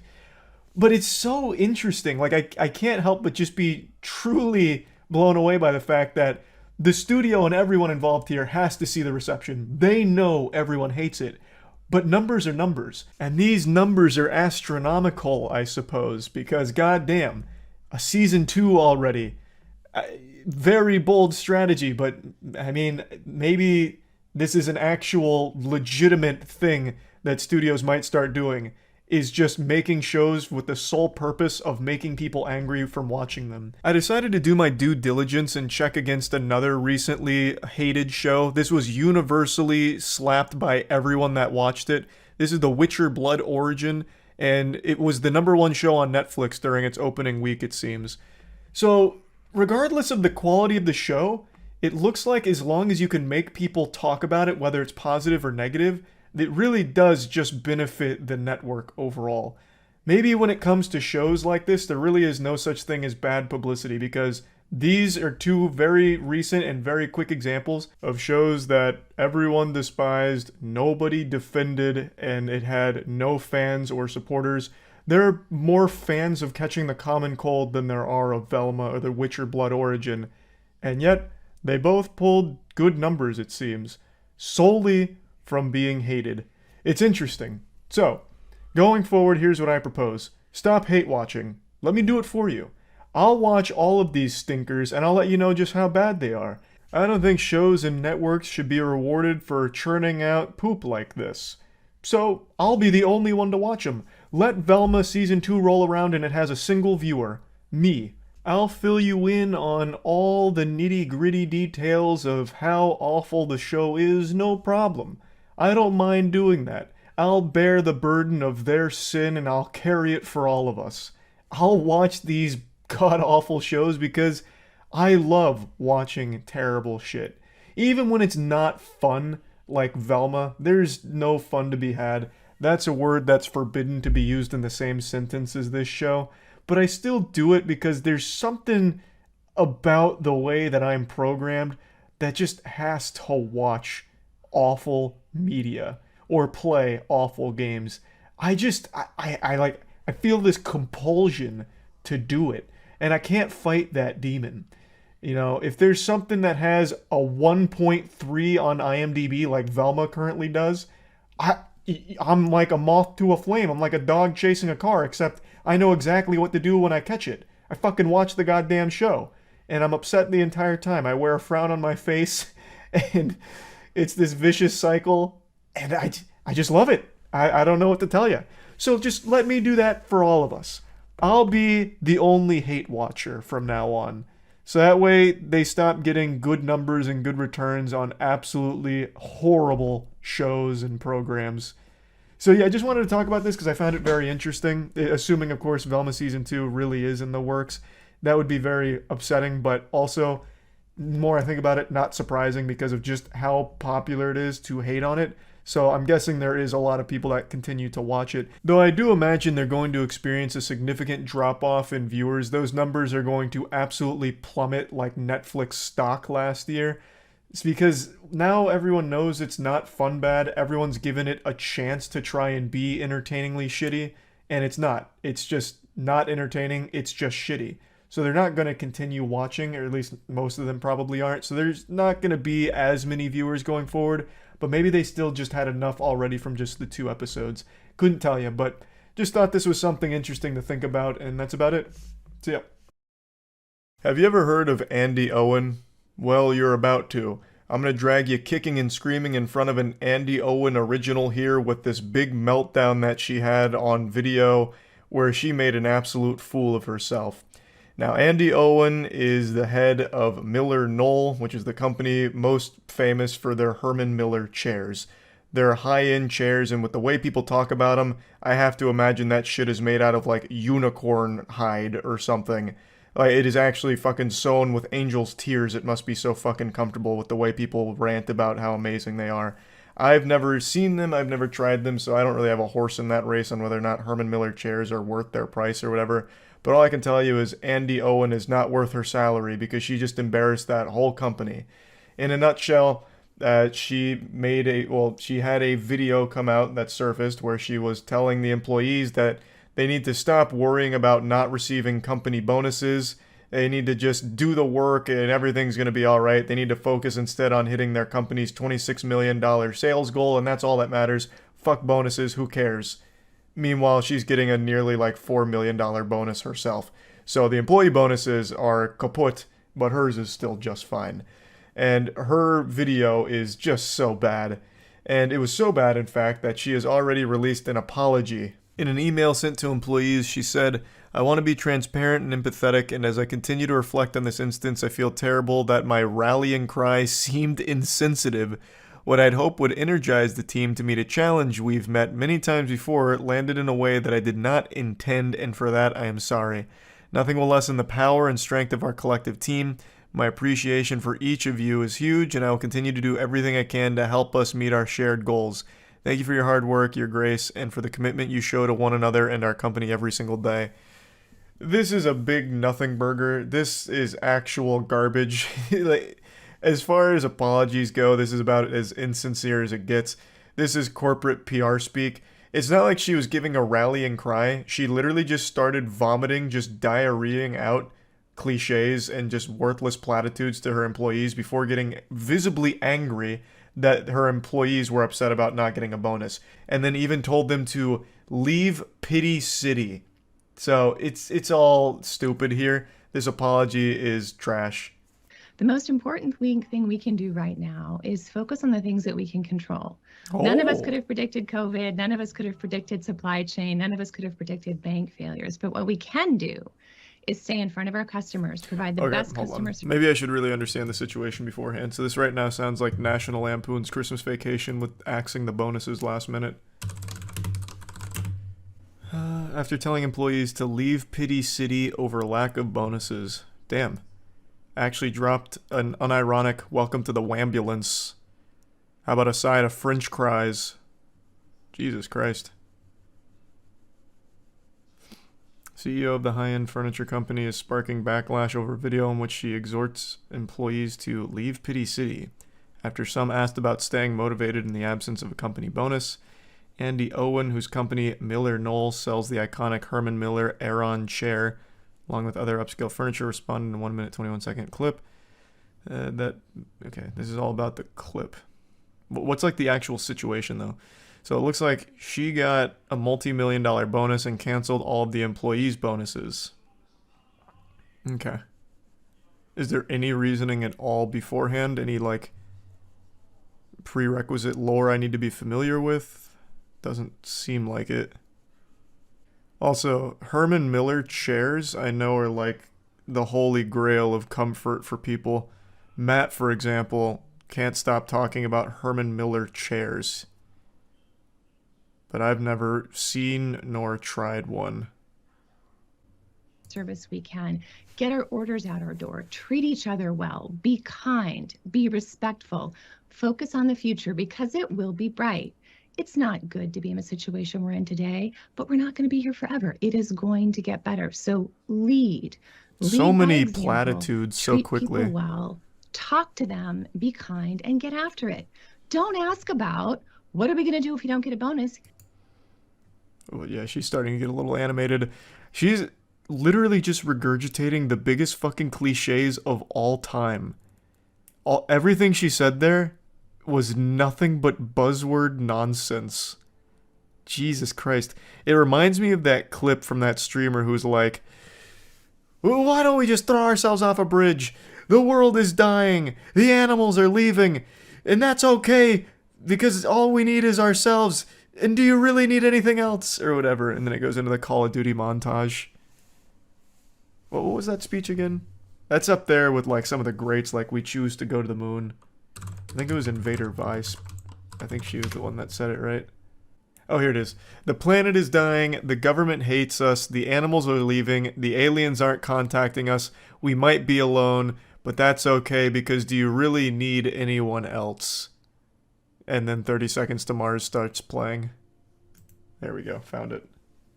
I just didn't feel like getting DMCA'd by 30 Seconds to Mars. Jared Leto coming in. Get the damn $26 million. Spend your time and your effort thinking about the $26 million we need and not thinking about what you're going to do if we don't get a bonus. All right? Can I get some commitment for that? I would appreciate that. Damn, she's popping off. I had an old boss who said to me one time, She's getting "You upset. can visit Pity City, but you can't live there. So people, leave Pity City. Let's get it done." Okay. Thank you. Have a great day. Damn.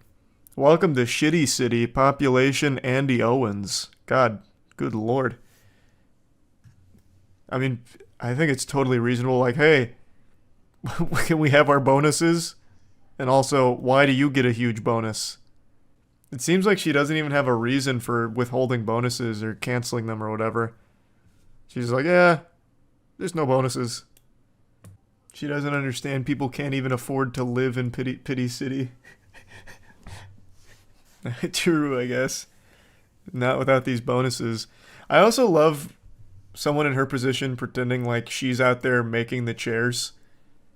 Like, alright, it's time we bring ourselves up by our own bootstraps here and start really getting to work on those chairs, alright? We don't need to focus on these bonuses, we just gotta put our head down and do it. As if she's out there with like a fucking wrench and screwdriver. I'll play the Invader Vi clip, but I'm not playing the one with 30 Seconds to Mars. That is like a fast pass to DMCA. I'm not even fucking with it.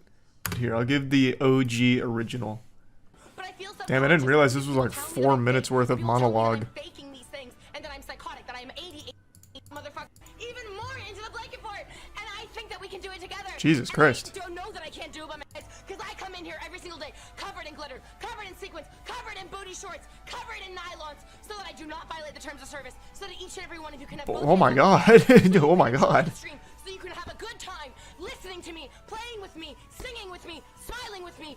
You guys, a lot from just throwing ourselves off a bridge. Here we go, here it is. What the fuck is stopping us from just throwing ourselves off a bridge and giving up and saying, yeah, the planet is dying. Yes. The government hates Preach. us. The animals are leaving. The aliens aren't contacting us. We might be alone. It just might be you and me. But that's okay, because do you really need anyone else? And then 30 Seconds to Mars. Damn, that's a crazy speech though. Holy shit, she was in the zone. That was a flow state. I've never seen it in its entirety. I've only seen that ending. But why did she say all that? I don't know, man. I still don't know where the animals were going. There's just a whole lot to unpack with that speech. It's been a little while since we just looked at a good old-fashioned embarrassing live streamer, and boy do I have a special specimen to share with you all today. The clip I'm about to show you is brand new. It only happened like 2 days ago, but it feels vintage. It's an IRL public nuisance stream that really does feel straight out of 2018, back when that was a popular genre. It's long dead now, it's fizzled out, but back in like the 2018 era, a very popular category of streaming was IRL, and it was infested with these degenerate worms that would just create as much ruckus in public as they could, try and instigate confrontation, and just be an absolute fucking headache to everyone around them. And the bigger the blow up they could cause, the better the content. It's not popular anymore because the shtick wore off and now it's just kind of pathetic and lame. But just like this guy's hairstyle, he's stuck in the past. This is a 40-year-old man who has a hairstyle of a 14-year-old emo boy. And he is a Kick streamer, he's not a Twitch streamer, but he has risen to notoriety because he has been accused twice now of having sex live on stream at Kick with prostitutes. I haven't seen it myself, so I can't fully opine on that, but goddamn, really going hard on that IRL content. You see that shit? It's fucking what we do. Unironically blasting dubstep in a train right now. And then he says, he has the gall, the chutzpah, to say, this is what we do. Brother, you are stuck 15 years in the past. Holy shit. This is like a video I would have seen on MySpace from a pathetic guy back then, let alone 2023. Jesus Christ. I still can't get over that goofy line. This is fucking what we do. What? Sit there awkwardly in silence while you blast shitty music throughout the train? Like, usually when you say something like that, like, this is what we do, it's right before you do something cool. Like, fucking base jumping, bungee jumping, going out to play in the championship basketball game, like, anything besides just sitting down and blasting dubstep. Cements my belief that sometimes people are just born to be a lifelong loser, and there's really nothing you can do to help them or change that trajectory. They are just destined to be a fucking loser. It'd actually be pretty sad if this guy wasn't such an asshole, But you can see the people around him are clearly bothered by the loud dubstep that he is blaring here in this train for no reason other than to be a douchebag. He clearly believes he is the main character here and everyone else is just props for his IRL content. Just genuine filth. Don't touch me. Don't touch my shit. Don't touch me. Fuck you, pussy. Fuck you, pussy. I think it's pretty clear that he's most likely drunk here. As I understand it, he also does coke on stream occasionally, so maybe a little mix of both, some alcohol, some coke in his system, and right now they're waging war inside of his body. But yeah, anyway, Edgy Edna Mode here gets up in a hurry after someone touches his device, saying, "Don't touch my shit," and then calling him a fucking pussy as he waddles away, stumbles away. The people around him are already very tired of his presence here. Rightfully so. I imagine even when he's not streaming, he's still probably a very hard person to be around in general. Someone tried to get his attention, most likely to ask him to turn it down, but he ignored him, even though he could clearly hear him, I imagine. So, when that failed, someone else just tried to turn it off themselves. Fuck you. These motherfuckers touching my shit. I can't get out of here. I can't go down. I just want to go out. Who the fuck do you think you are? Do you want me to turn down my volume? Yeah. That's all you speak in the train. That's all you have to say. The way this goofball is behaving and the way he's speaking remind me of like an old 80s B-movie bad guy. Like really poorly acted, yet he's being real here, which is wild. Now he said if you wanted me to turn down the volume, all you had to do was ask, even though that was attempted and he just ignored him.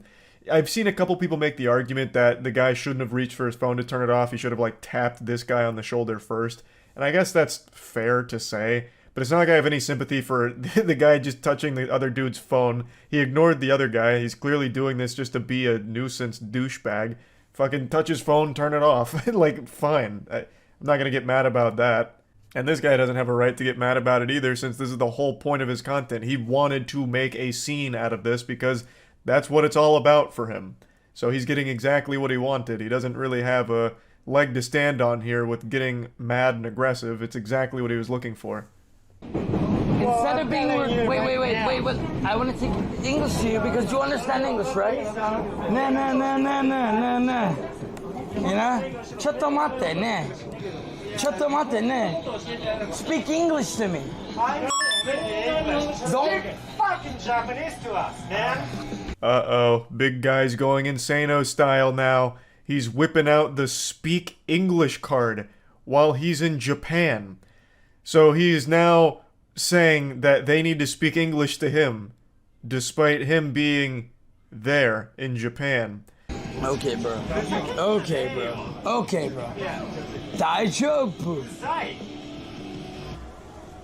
You see that? You see what happened right here? Fucking motherfuckers. Chill. In English we say chill. No, use in Japanese we say disappear. Excellent de-escalation tactics here from this guy, truly a master of his craft. A real silver-tongued devil, I'll tell you what. So a whole conflict that this guy started for the sake of his shitty stream has escalated to a point that now makes him uncomfortable. He seems very scared now that he's about to enter into a physical confrontation. So now he's just saying chill as he's retreating off the train instantly. Like immediately, ASAP, getting the fuck out of there. Why are you racist? You're racist. I am fucking racist. You are racist, right? You're racist. No. You're racist, right? He said he was racist. He said it. You see, he said he was racist, man. That is no racist. Oh shit, stand back. This guy's using his alt. He's alting. He brought out the racist card somehow in this situation on the other guy, hitting him with that fucking crazy reverse. Good lord, out of nowhere, from the top turnbuckle, he tries to cry racism. Fucking wild maneuver here. Interesting tactics. I don't even know really where to begin on breaking that one down. I don't even think it's necessary. I think that one speaks for itself, honestly. Let the chess speak for itself in this case here, because goddamn, what an embarrassing sign-off to this whole situation. It goes on a little bit further where he, like, shakes this guy's hand, who's being, like, a little less aggressive than the other guy. He's like, oh, thanks for being nice, that guy's not nice. Even though he had every right to not be nice to this guy. Like, I think that's a totally reasonable response to a vermin like this who's just blasting music and refusing to turn it down when someone's trying to get their attention, and then has this huge blow up when you just take matters into your own hands and, like, turn it down for him. Like, I mean, fuck you. The whole point was the confrontation, right? So why are you gonna act all offended and upset all because a guy actually, you know, played along with what you've started? Anyway, that's really the whole situation. This is just one of those classic embarrassing IRL streamer moments that I thought was worth joking around about and at least, you know, talking about a little bit. It really does feel straight out of 2018, but believe it or not, this is a brand new clip from this week. So, that's interesting. That's really about it. So yeah. I know it's late, but I just need to whine and complain and rant about a movie I just saw really quickly. You know how much I love bad movies that are so bad that they're good. I think it's the most fun you can have is getting together with friends and watching absolutely atrocious movies or shows that you can laugh at and make fun of together. And there was a new banger, or so I thought, that was coming out called Pope's Exorcist. This is Russell Crowe as what I thought would be like a John Wick of exorcists, going out there and just slapping demons around, like actually kung fuing them and like overpowering them, fist fighting. Like that's the impression I got from the trailer. I thought it was gonna be like absolutely wild and nutty. And I just came back from the theater after seeing it, and my god, there's just a lot that I need to talk about in terms of disappointment and bewilderment that this movie even got made in the first place. So I'm going to treat this like a little confessional here and own up to some sins. Seeing this was a sin. And I understand the Lord forgives all sins, but I feel like after he takes a peek at the Rotten Tomatoes 83% audience score, he's going to flood the earth again out of pure embarrassment for even making our species. This movie is so far from an 83%, it's laughable. It is not good by any means. I don't know why the audience score is so high. Like, it is guilty of more sins than any of the demons in the film. Well, even though there's only one main demon. It is the most generic horror schlock of all time. But its biggest crime is being boring. It borrows every single generic horror plot point, every generic horror movie cliche of, like, you know, sitting up from the bed like the Undertaker because the child's possessed and he has, like, a deep demony voice. Every single, like, horror movie trope is just ham-fisted into this. All of it dumped into this witch's cauldron and brewed into a disgusting stew. Like, it is not even done in a fun way. There's nothing creative or enjoyable about it. It's boring mostly, though there are some fun moments, like fun bad moments that I'll talk about. But overall, I am just blown away by how uninteresting the film was after seeing the trailer. The trailer got me hype. I knew this wasn't going to be a good movie. I don't feel like anyone with a working pair of eyes would watch the trailer for The Pope's Exorcist and be like, wow, that might be pretty damn good. Like, that was never a thought that crossed anyone's mind, I doubt. But I as well as many others, I imagine, were under the impression like, wow, this will be, like, entertainingly silly. But it really wasn't. It didn't even try to be scary, first of all.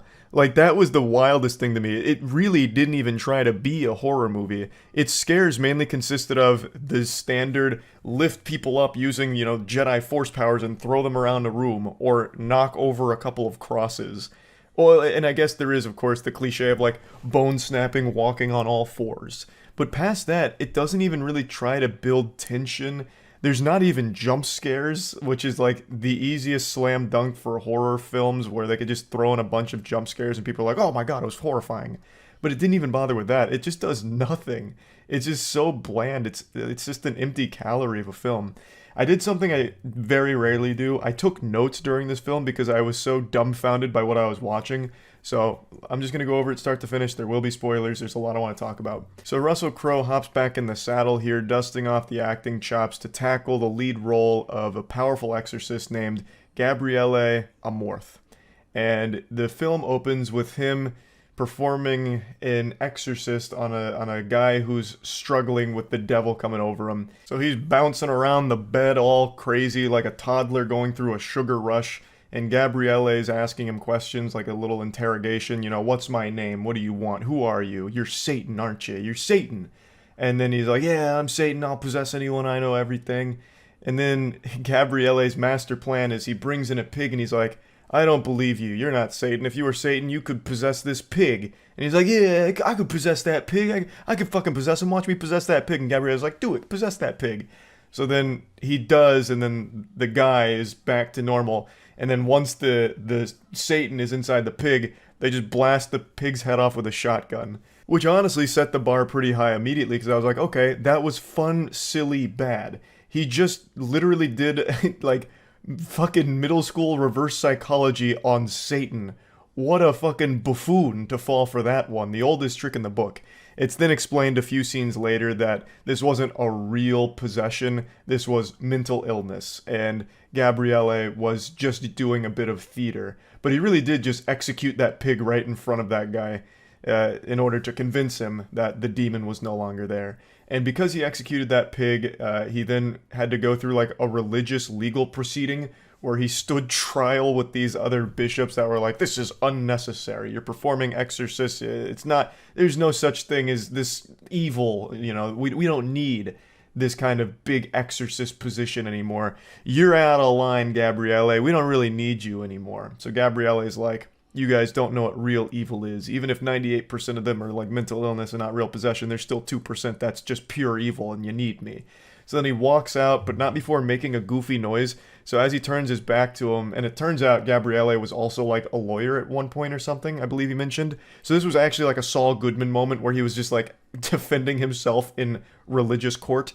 And it ultimately ends with them being like, yeah, we don't really need you. So Gabriele storms off, and then as he's about to exit the door, he goes, woo-loo-loo-loo, for no fucking reason. Because it was something he did earlier to a group of like nuns that walked by him. I guess that was like a catchphrase they tried, or like a calling card they tried to use for the very beginning of the film and then forgot about it because he never does it again after these two scenes. But there's a group of nuns that walk by him and he goes, like literally blowing raspberries at them, and they giggle and walk by. So then he does it again after that whole religious legal proceeding. And he drops it after that. But it started fun bad. It was like, oh, this is super silly, but it seems almost self-aware and I'm having fun. But then it totally loses all of that charm. The core part of the movie then unfolds where a family just went through a loss with their father and a woman's husband passing away, and the only thing they have left is this giant estate, this holy ground that they're getting like renovations done to. So there's a ton of workers, and they end up unearthing something unholy. Now, before getting to that, the family is as cookie cutter as it gets. The mom's, you know, strong on her own. She's mentally sound, like she's doing everything she can for her children. They mean the world to her. The daughter is a rebellious teen who, I'm not exaggerating, first thing when she gets in the house is goes up to one of the workers, grabs a cigarette, asks for the light, gets a light with the cigarette, then sits on the balcony over the front porch, and the mom's like, put that cigarette out, what are you doing? And she's like, ugh! And then walks off, storms off, mad at her mom. So this was as cliche as it gets with a teenage girl and teenage angst. And then, of course, she's always listening to, like, loud music and hates her mom. Like, oh, Mom, you're being such a square. Get out of my room, Mom. I'm busy listening to music. So that's her whole character, which means nothing because after, like, 10 minutes, none of this shit matters. But that's her, and then they also have a son, a younger brother. He's like 12 or something, I don't really know, but he's traumatized because he watched their dad die. So it wasn't like some kind of normal passing or anything. It was some kind of car accident that wasn't fully explained, but he ended up getting impaled through the head, and the son sat there and watched it. So he was traumatized from it and refused to talk. Now, after all of this is established over the course of like a 5-minute speed run of getting across the most two-dimensional characters of all time, that child is exploring the house, and he goes into the basement and he sees like this glory hole, and he takes a peek through it, and there's like a door with symbols on it, and it ends up kind of possessing him. It sinks its fangs into him. This is how the demon gets in. literally comes in through the fucking glory hole in the basement. So the child ends up immediately getting possessed within the first couple of minutes of being there.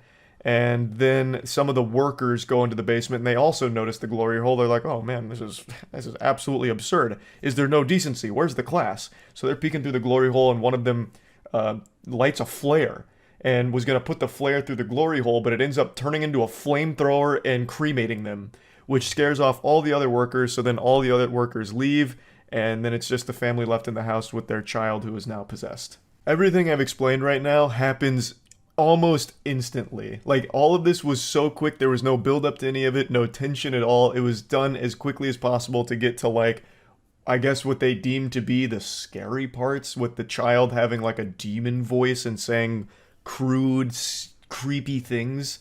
But anyway, after the possession, the Vatican gets word about this, and then they send Gabriele out there, like, Gabriele, I've got real scary stuff happening at this location. He's like, I'm on it, chief.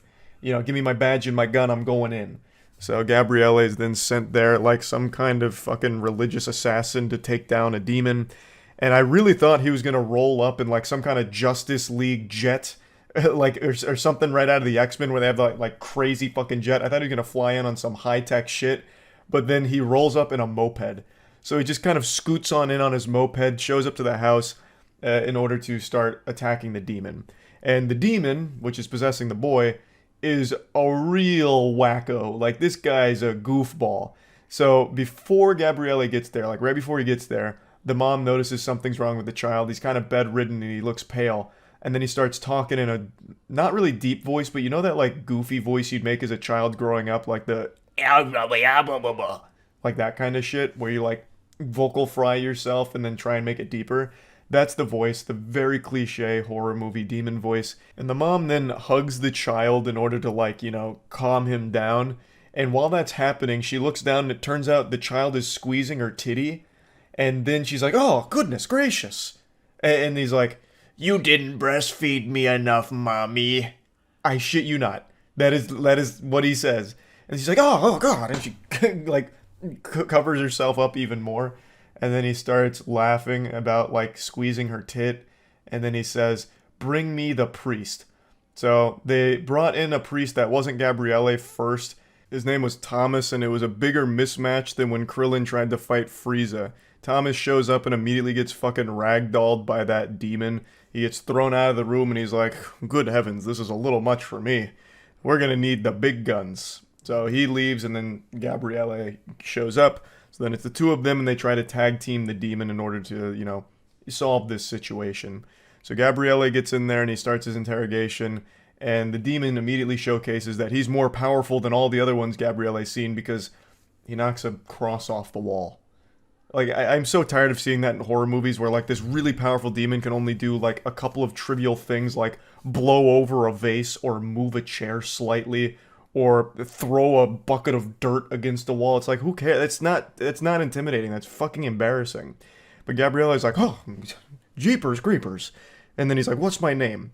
And the demon gets it right. He's like, you're Gabriele Amorth. Then he gets blasted with memories from his past, sins that he hasn't fully forgiven himself for. So there's like a moment where he's in a war, and then there's like a lady, and then the demon pukes up a bird, and then Gabriele's like, oh, I'm out of here. So then he fucking waddles out of the room, goes up to the other priest, Thomas, and he's like, okay, that guy means business. So then he instructs Thomas to confess his sins to him so they can't be used against him when they go, talk to the demon again. So Thomas is like, all right, it's been 8 months since I went to confession. And he starts to confess his sins. And Gabriele's like, 8 months? Okay, this is going to take too long. He's like, okay, Lord, all of his sins are forgiven. He's very sorry, trust me. So he literally uses a cheat code to forgive his sins on behalf of God, which I thought was like almost disrespectful. It's like, what the fuck? Can you do that? Like, are you allowed to do that? Like, do you have the power to just say, like, all of his sins are forgiven without him actually confessing it? It's like, damn, that was weird. Like, he had no interest at all in hearing, like, the sins he was going to confess to. He's just like, yeah, whatever, you're fucking good. Literally just gives him the stamp of approval, and he's like, all right, time to go. And when they get into the room, unsurprisingly, the first thing the demon does is show Thomas his sins that he has clearly not been absolved of. It looks like Gabriele didn't have the authority to do that, so he immediately just gets blasted with his sins, and the demon calls him Panty Sniffer. He says that he fucks the daughters of members of his congregation. And then this makes Thomas very upset that he'd mentioned that. So Thomas goes over to him, the child that's possessed by the demon, and two hands strangles him and shakes him like Homer Simpson strangling Bart. It was so goofy. And Gabriella's like, please, Thomas, no, don't do it. That's what he wants. As the child's like, getting fucking strangled by Thomas. That was a good fucking silly scene. But after that, then the demon laughs and then he targets Gabrielle. And he's like, you know what I want to do, Gabrielle? I want to fuck you. I want to fuck you so hard that when you start coming, you're going to feel ashamed by the release. I'm not kidding. That was his statement. Like, when asked about his main goal, it was to fuck Gabrielle. And not, like, in a literal sense, to fuck Gabrielle, at least from the way he was speaking about it. Which was jarring to hear that. It was so weird. It was so fucking weird. And then they start trying to get, like, the religious artifacts out on him, like, the power of Christ compels you type shit. And it's not working. The demon then turns off the lights, which for some reason makes them stop immediately. And I'm kind of just giving you like an overall plot summary of everything that happens here, but I want to stress, and I can't stress enough, how there is at no point any attempt to even build tension or show you unnerving things or make anything scary. It's like AI generated a script of a horror film without figuring out how to execute on the scares that they're copying from all of the horror films before it. Like, it is so bland. But anyway, after the lights go out, Gabrielle and Thomas split up. Gabrielle then goes outside and notices that there's a seal of the Vatican on, like, a well. So he ties a rope to the top of the well and then his moped and drives it, and then, which, you know, takes the lid off the well. Thomas is still inside, posted up, making sure, like, the demon child's not up to any silly stuff, any fishy business. But then things start popping off. The mom has like a giant arm come over her while she's sleeping, and I don't even know how she's able to even like fucking find the time to go to sleep with the demon child always yelling and screaming and like throwing things around the room. Well, that's an exaggeration. Knocking things around the room lightly. But she's like in bed trying to sleep, and then a giant hand comes over her face and drags her into the mattress slowly. And then the daughter, who's in her rebellious stage, is trapped in a closet with like a bunch of like scratches going across the wood next to her. And Thomas is there, and he, you know, approaches the demon about it, like, stop it, demon. And then the demon bites his ear, like full-blown Mike Tyson bites a piece of his ear, and Thomas is like, oh my, you didn't just do that. Like, he didn't yell or scream or anything. He gets his ear bitten off, and he just looks more like inconvenienced than anything. He's like, ugh, there goes a piece of my ear, zoinks, god damn it. And then he just like walks back out. So Gabrielle then realizes that there's a lot more at play here than they originally thought. There's a bigger mystery afoot now that he's opened this well, and he sees a bunch of like skeletons, and then he drops a piece of fire paper in there to see how deep the well goes, which of course causes it to erupt like a goddamn volcano again, just like what happened with the glory hole. And then Gabrielle rushes back in, sees all the chaos. He pulls the mom out from the bed, and then he opens the closet door where the daughter was getting attacked by little scratches, and he's like, this is not a good place to do that, so please stop. Cease that foolishness. And the demon stops, and then the girl leaves the closet. And then we have the most generic plot device when it comes to horror films ever. Gabrielle reveals that all they need to do in order to save the day is learn the demon's name.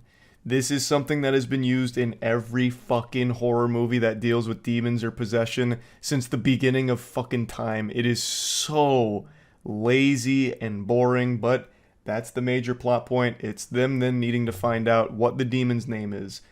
So they start exploring. They also confront the demon again, who reveals what his real plot was: to possess Gabrielle. He didn't want to just possess the family, he wanted Gabrielle. So they're exploring the premises. They eventually find that glory hole and they bust it open. They go inside the area. Turns out it's a catacombs where there's a bunch of these skeletons all over the place. And then while this is happening, the like super high tier bishop, like max level bishop that sent Gabrielle here in the first place, then starts having a panic attack. He's like, it's worse than we thought. He read like a letter or something from like a book of reports that they keep getting about the situation. He's like, oh my goodness. So he starts freaking out. He's like, ah. And then he has like a little mini heart attack. He ends up in the hospital. And as they're exploring the catacombs, they're learning like, wow, this dates back like fucking 400 years ago. Like this demon's been around for a long time, and the Vatican tried to seal it off and cover it up. And then while that's going on, the priest is laying, like the high bishop is laying in bed, surrounded by some of the priests that were part of like the religious legal proceeding. And then he pulls off his oxygen mask and just pukes up blood on one of them. So I guess he was starting to get like possessed too to some level, or he was really just stressed out about the situation. But they eventually find this almost ritualistic chamber. I can't remember exactly what it was for, but it has like a torture device in there. It also then has like what was a very strong priest back in the day on like a throne, and they read his diary. And in that diary, they learn the demon's name. It's Asmodeus. And he can possess a lot of different people. He's like a fucking puppet master.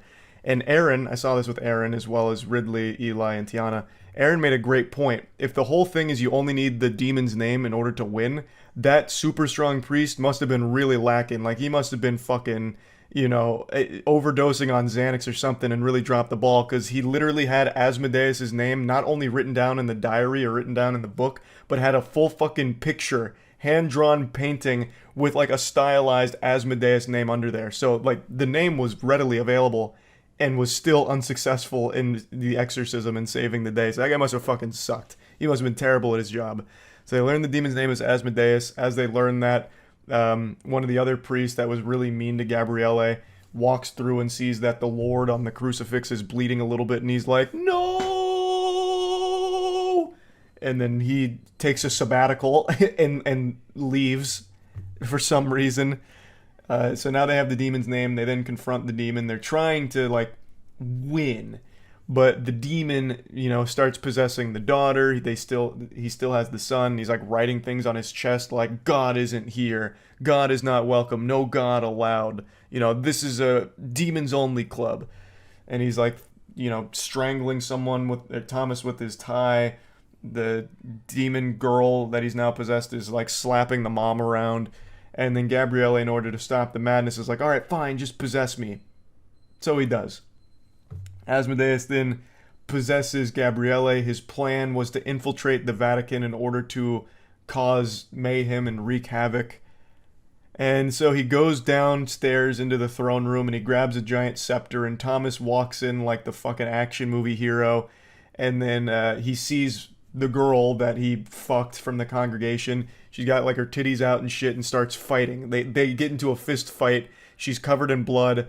Gabriele is still trying to fight back against Asmodeus, but it's not winning. Thomas then has like this little coin or something that he pushes on the forehead of the girl, which blows her up, literally insta-gibs her like it's Team Fortress 2. And then Gabriele's in like a one-on-one battle with the demon. I also totally forgot a core component here because I'm getting lost in the sauce explaining it. But one of Gabriele's big sins that the demon keeps showing him is a long time ago, there was a lady who they thought was possessed. Gabriele went there and learned it wasn't a possession, it was a mental illness. She was just talking about like sexual abuse, trauma and stuff, and Gabriele's like, I'm not really equipped to handle that. And then she bit the head off of a bird in front of him, and he's like, yeah, this is just mental illness.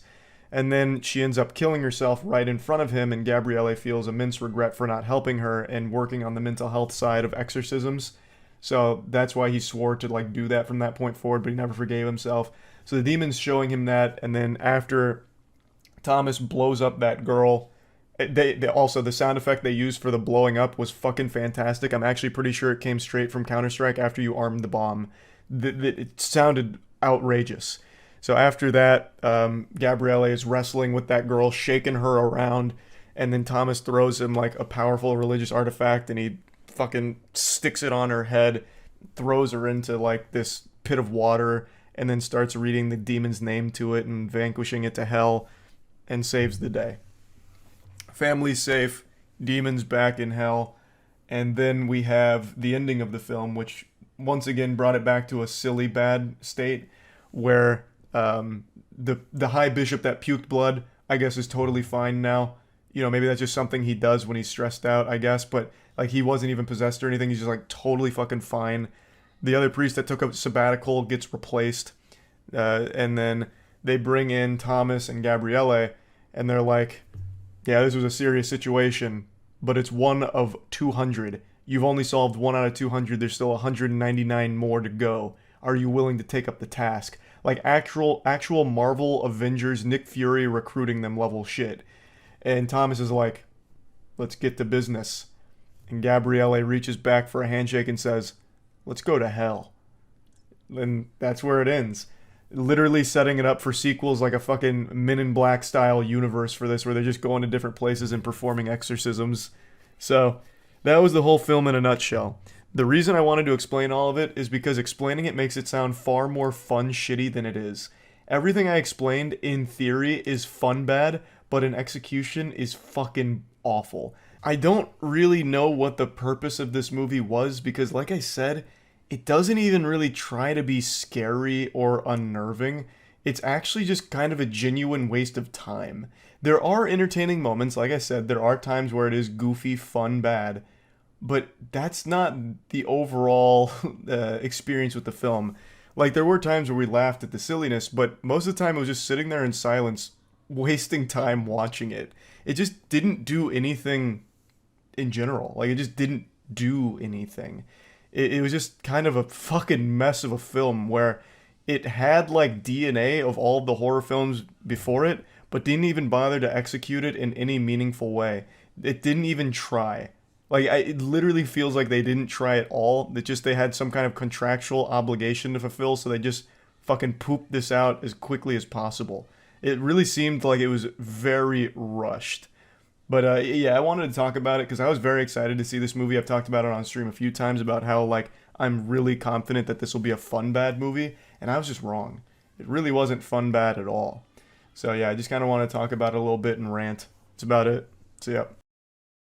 Wow. Yeah, I just saw the Winnie the Pooh horror movie, Blood and Honey, and it is without exaggeration one of the stinkiest horror films I've ever had the pleasure of watching, and undoubtedly in the top 10 worst films I've ever seen in theaters, which is truly an honor because I've seen all kinds of worthless, absolute trash. Now, I'm sure you all know Winnie the Pooh's public domain now, which is why this film was able to be made in the first place. This isn't like an official Winnie the Pooh production. It's not canon. This isn't going to be part of the established Winnie the Pooh lore. The property went to the public domain Thunderdome, meaning anybody could use and abuse it freely. So a lot of people tried to latch on to the tit and suckle some milk out of the power of the IP. And this led to this production here. It was a very cheap one that was haphazardly thrown together, clearly trying to capitalize off the wackiness of its concept. What if Winnie the Pooh killed people? And that's about it. That's as far as the creativity goes. And it's very clear they rushed the fuck out of this because nothing works. This is the laziest, most unapologetic cash grab I've ever seen in my life. But it doesn't even have the decency to be self-aware. It is bad at everything it tries to do, and it doesn't even do it with like a smile on its face. Of course I knew going into this it was going to be bad. Anyone with eyes could see that this would be dog shit. I mean, just look at the costume. They didn't even bother putting any effort into Winnie the Pooh or Piglet. They just found the cheapest masks available at Party City, and then just had 2 guys wearing the masks. That's it. They also have human hands. And also a lot of times the mask kind of rides up a little bit so you can just see like a normal human actor underneath the mask. It's just a disaster. This is one of the few films where I actually took notes during it because I felt like I was so insulted and I couldn't believe what I was watching. So I jotted down a few notes during this, also because it was basically just me and Aaron in this movie theater watching it together, fucking stunned by what we were witnessing. It is truly a catastrophe on every level, but I will openly say it was fun bad. It was. I'm happy to report it wasn't boring bad. Its sheer incompetence and its inability to do anything right while not being self-aware made it a fun, enjoyably shit film. So I'd like to walk you through a lot of what happens here. Clearly we're going to get in spoiler territory, so fair warning, though I don't know why you'd give a fuck about spoilers for this kind of movie. It's not exactly heavy on the narrative at all. So let's go ahead and dive in. Just to give you a quick example of how much they cared about doing this cheaply, they don't have Winnie or Piglet talk. They clearly wanted to save money on the budget by not having additional voice actors try and impersonate Winnie or Piglet, so they came up with this. During a harsh winter, Winnie the Pooh hatched this genius idea to eat Eeyore. in order to save the rest of them. So they sacrifice Eeyore for the greater good, they eat him, and then take a vow of silence because they were so traumatized by what they had done to their friend. So they never speak. So that saved them some money.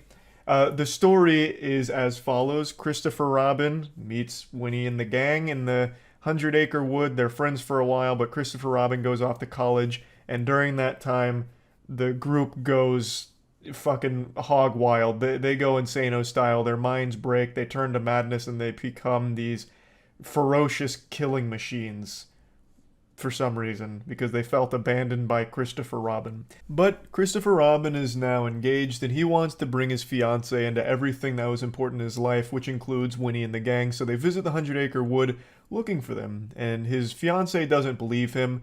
But then we get like Darman level acting throughout the entire film, but immediately it starts to shine because his wife is like, "You are so successful because you are creative. And even if these are imaginary friends, that business that you have made and you being as creative as you have been has led to you being one of the best people in the world, Christopher Robin.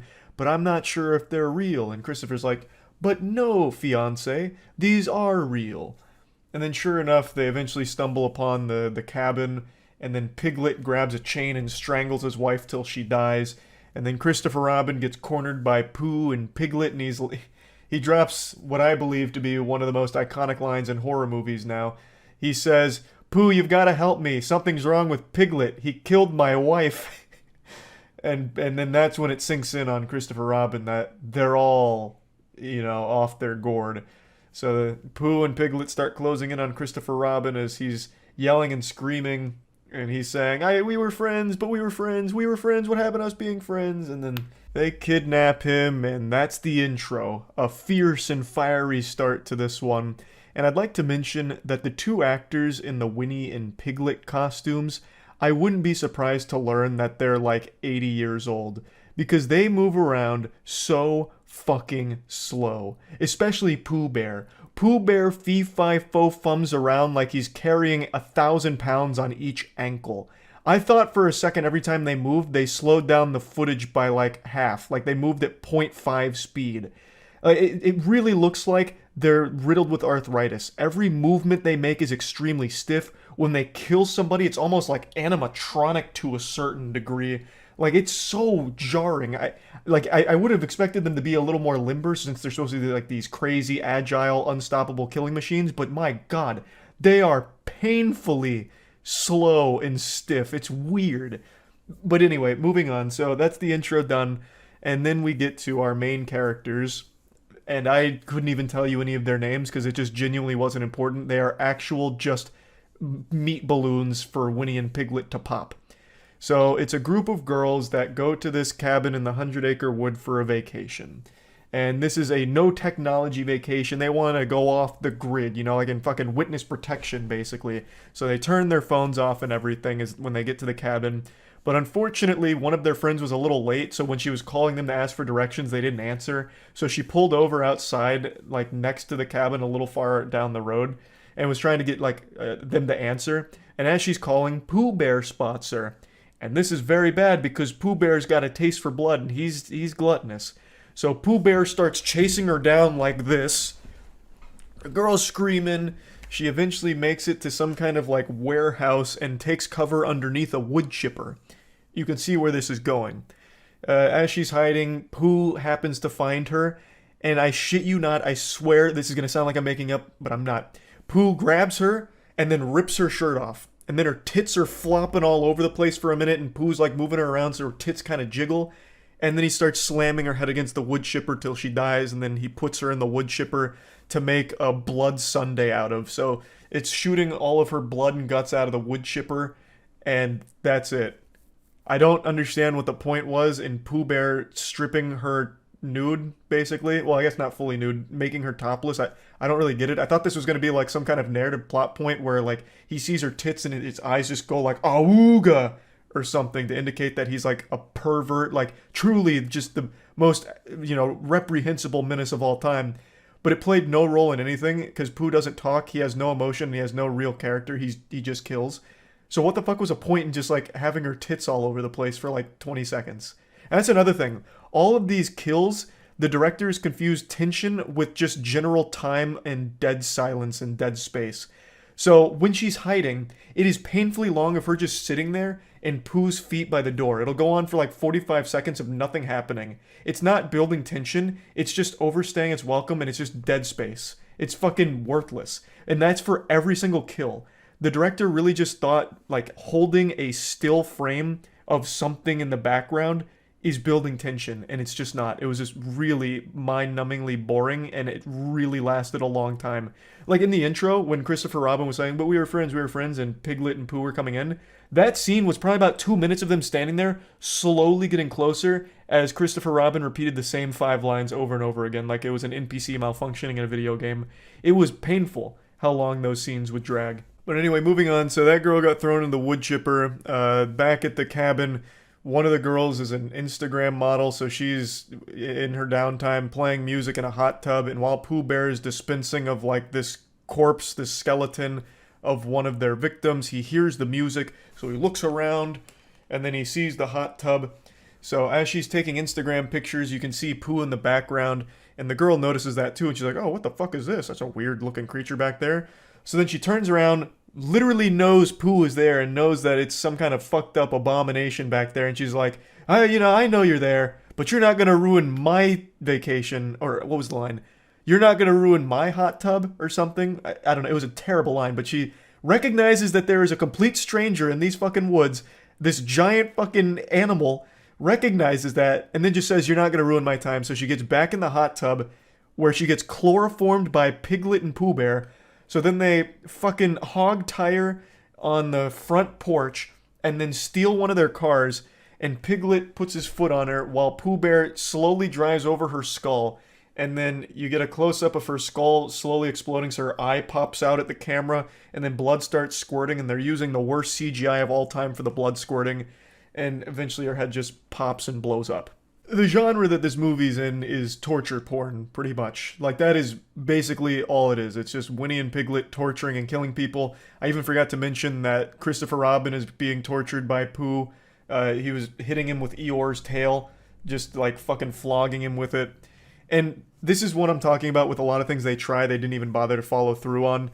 There's a moment where Christopher Robin's like, I know you're still good in there, Pooh. This isn't you.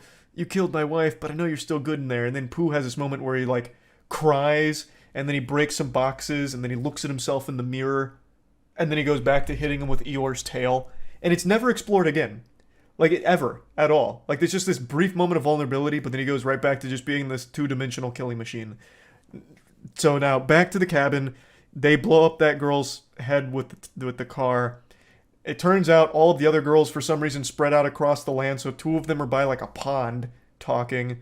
Another 2 of them are literally like doing nothing, just standing around doing nothing. But they hear their friend scream, and they all run back to the cabin. They see her corpse, they freak out, they go inside, and Pooh is written "Get out" in blood on the window.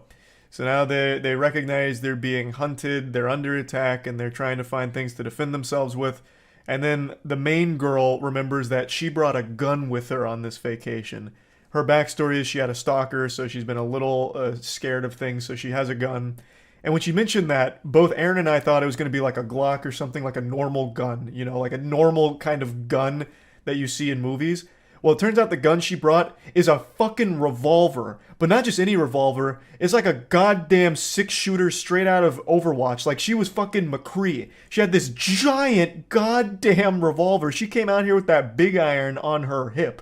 So she pulls out this massive revolver, a fucking 50 caliber hand cannon, and they're like, okay, now we can defend ourselves.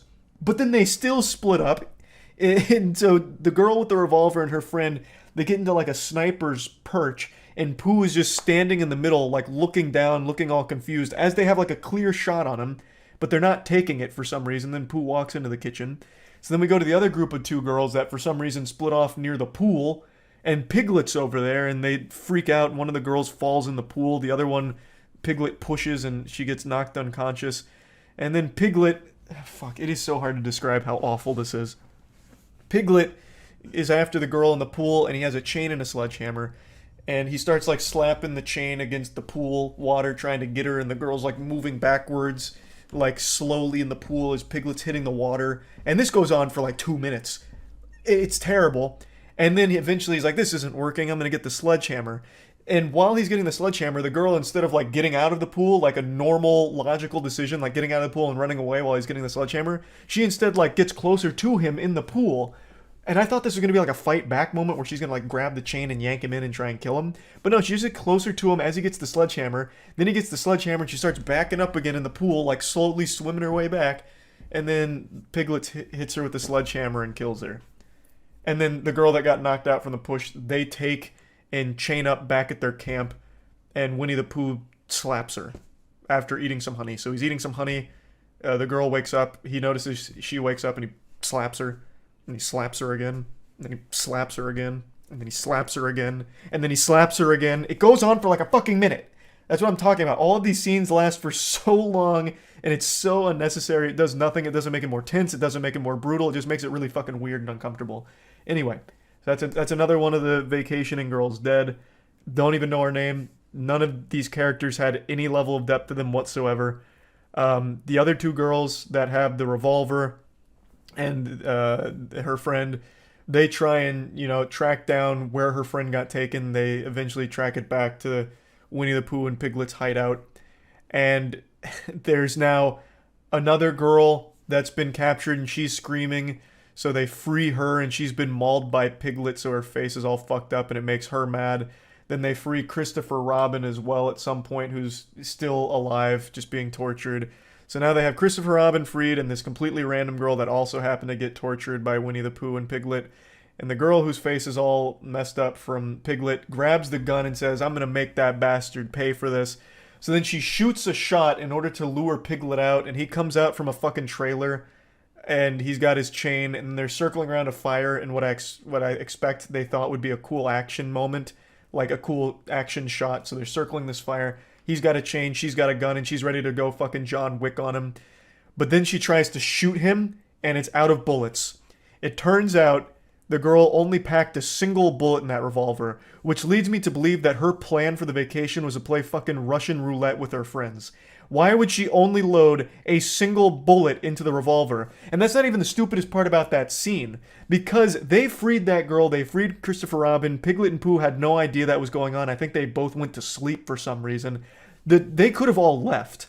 But when the girl took the revolver and said, I want to make Piglet pay, the other two girls, well, three because they had freed her friend, the other three girls just decided to watch. So they get in the closest proximity they can to this showdown, which happens to be a single keg, like an actual beer keg they hide behind, and they're watching it, like peeking over the side while this complete random woman has their gun and is about to shoot Piglet. They all just came over to watch for no reason. They could have just left. They could have left and they would have survived. They would have been fine.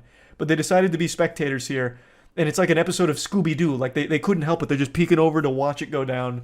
So once it's clear that the girl's out of ammo, Winnie the Pooh comes up behind her, knocks her down, pours honey on her face, and Piglet eats her face off.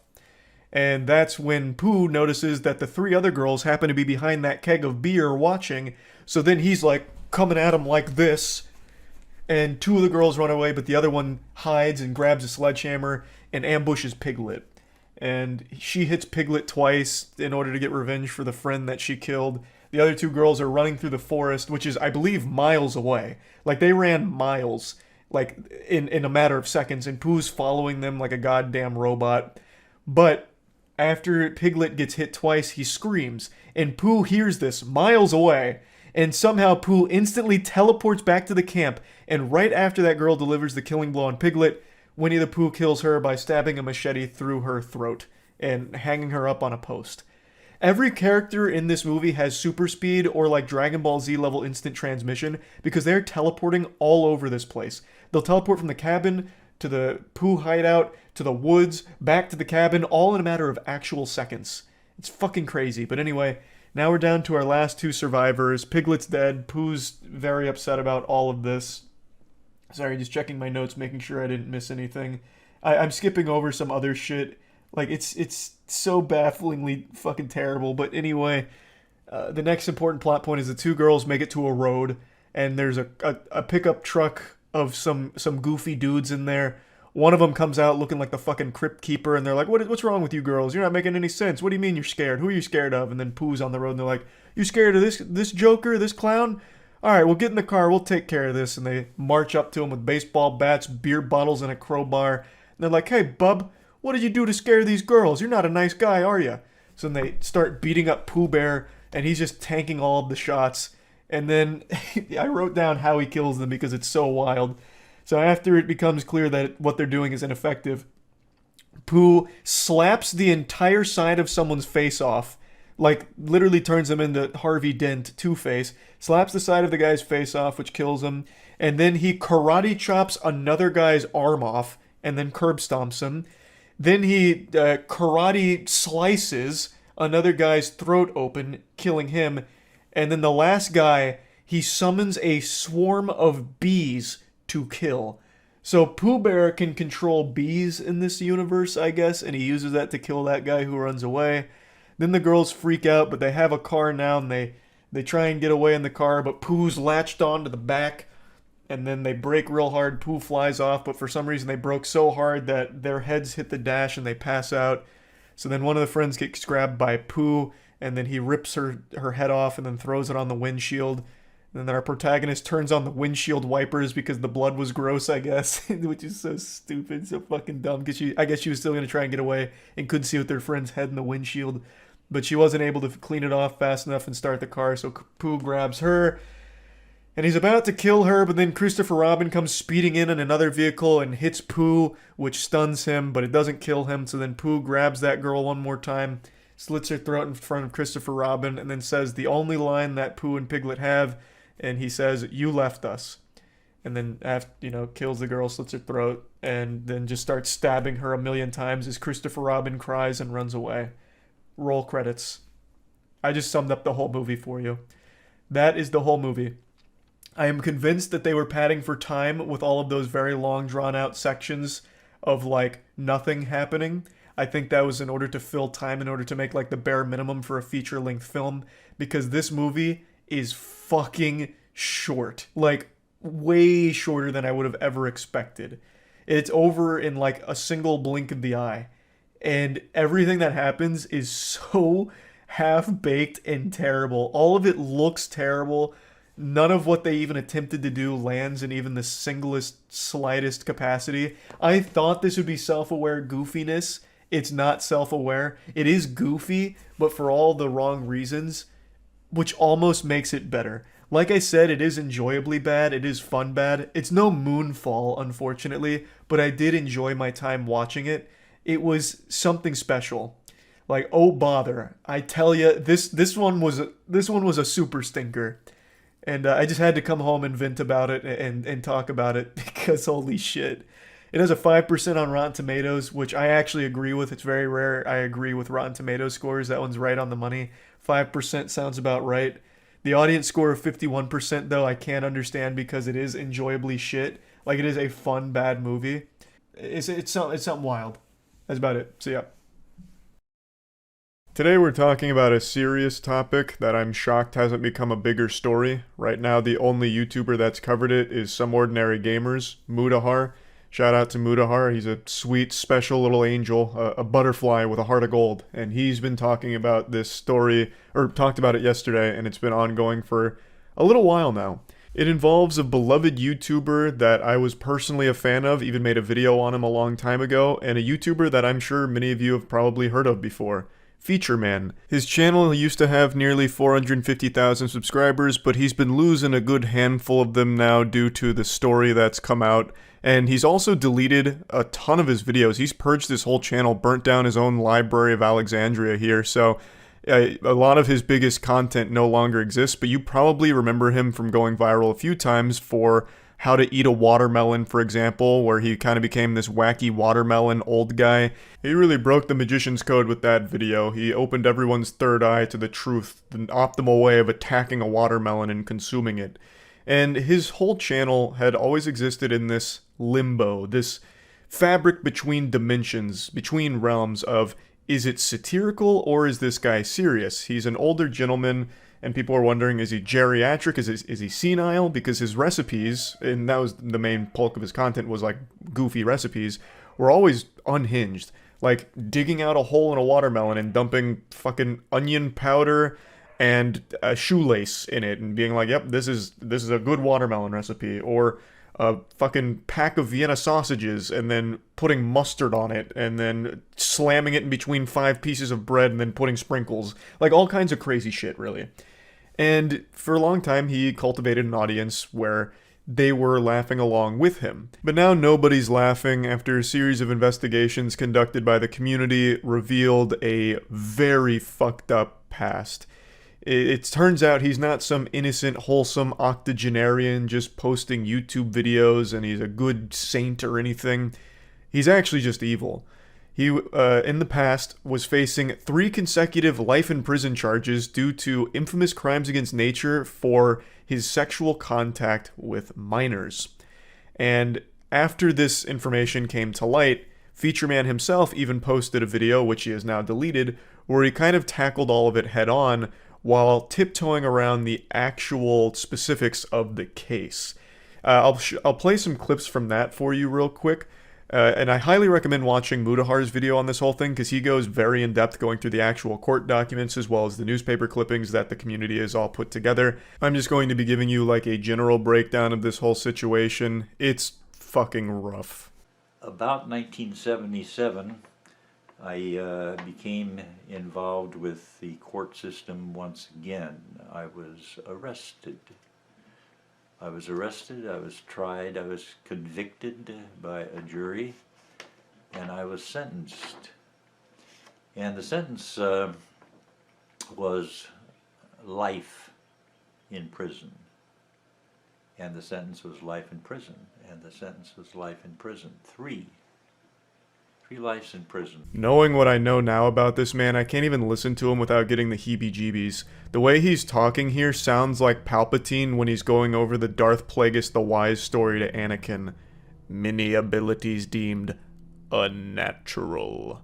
Like, it's fucking terrifying, especially given what he has done. So, this is him kind of laying out the foundation that he received these 3 life in prison charges.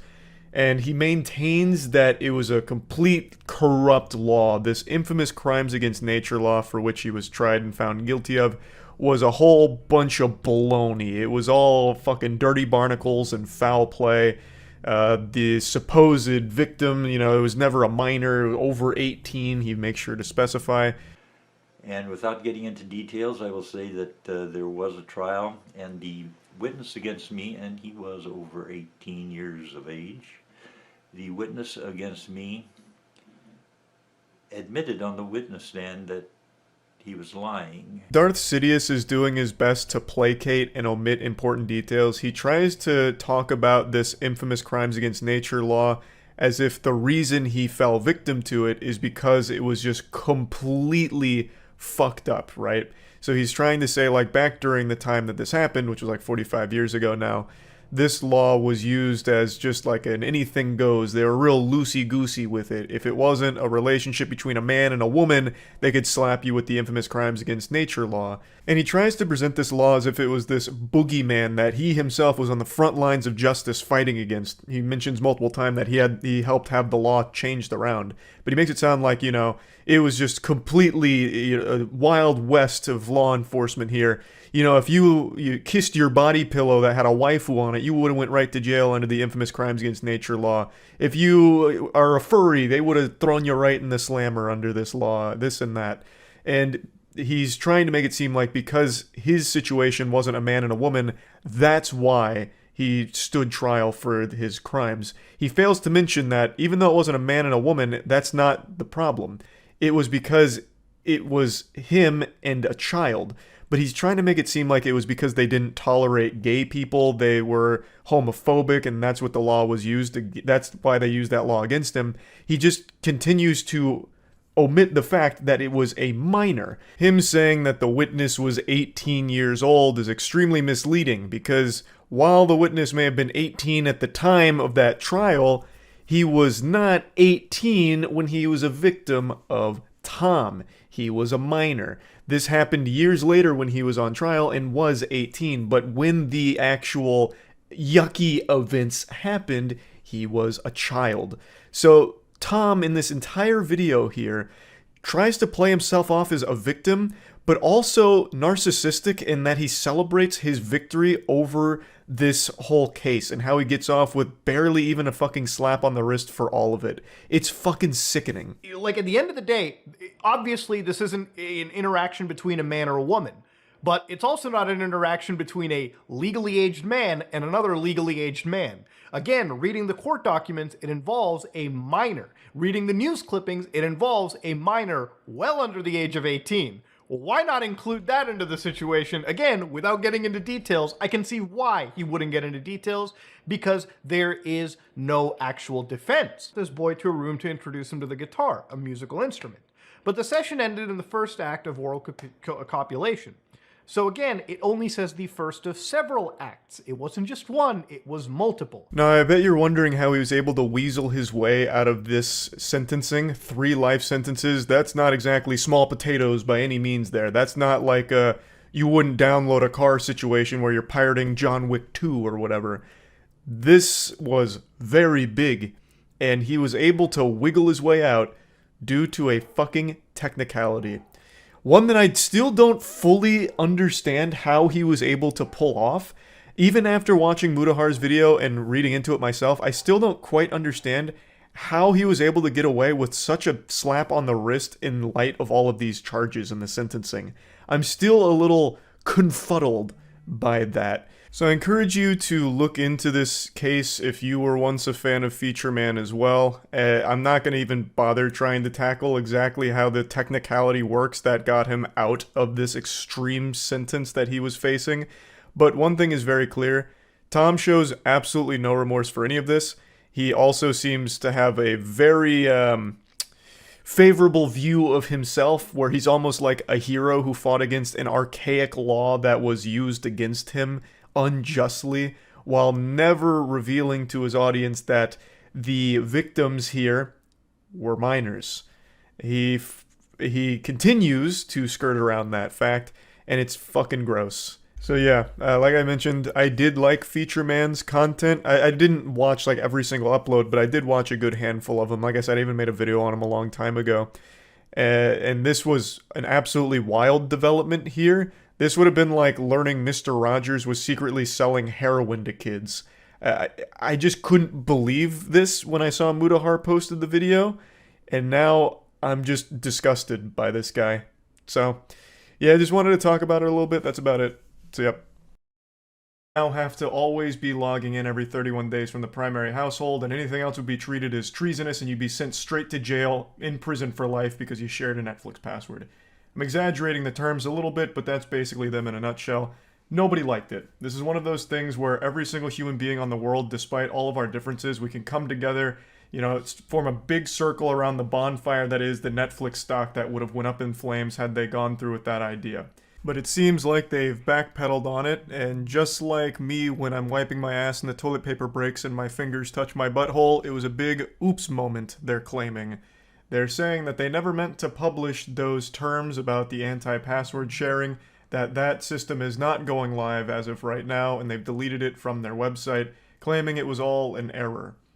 I don't know if I believe them, but to me this feels like an example of one of the few times bullying actually works for a greater good, where a giant fucking multi-billion-dollar company just got bullied into getting rid of a completely dog-shit proposal. But make no mistake, soldiers, the war has not been won. This victory was just a small battle, a simple scuffle, because Netflix has made it very clear they are 100% cracking down on password sharing, but I think with all of the pushback after this announcement came out, they're just going to go back to the drawing board on how to lightly do it, a little less cutthroat, because they fucking slapped everyone. What they were proposing was brutal, with absolutely no wiggle room for anyone or anything. Now, I did go over all this on stream, but I'll briefly mention that they did say that this is currently in effect in some Latin American countries as a test, so they're kind of guinea pigging other territories before bringing it to the States. And I guess this could potentially have been them, like, dipping their toes in the water, but it was a little too hot, so they pulled their toes out real quick, saying it was an error. But if you want my opinion, and by no means am I an expert, I'm just a local fucking idiot guy, I think Netflix's primary concern would be making their catalog stronger, because out of all the main players in the streaming space, aside from Peacock, which is legitimately a joke of a service, they have the weakest catalog. Watching their originals is about as painful as watching your girlfriend cheat on you. Like, they just don't have anything that makes it worth it to sign up. Like, it's enough to keep people that are currently signed up there, and the people that are already password sharing there, because they already have it, but it's just not good enough to bring in new, like, subscribers, I don't think. So when you kick off the 100 million people and you keep the catalog as winky-dinky shitty as it is, they're not going to just turn around and sign up, because there's nothing on there that they really want to watch or need to watch.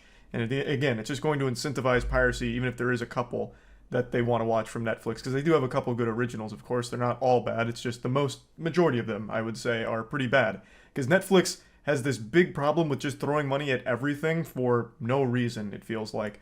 Like, things that you've never even heard of and things that they don't even bother to promote themselves. How many of you have heard of the show Bruise Brothers? It's a Netflix original comedy show. Matt calls it the worst show he's ever watched in his life. I didn't even bother to watch it past the first 30 minutes.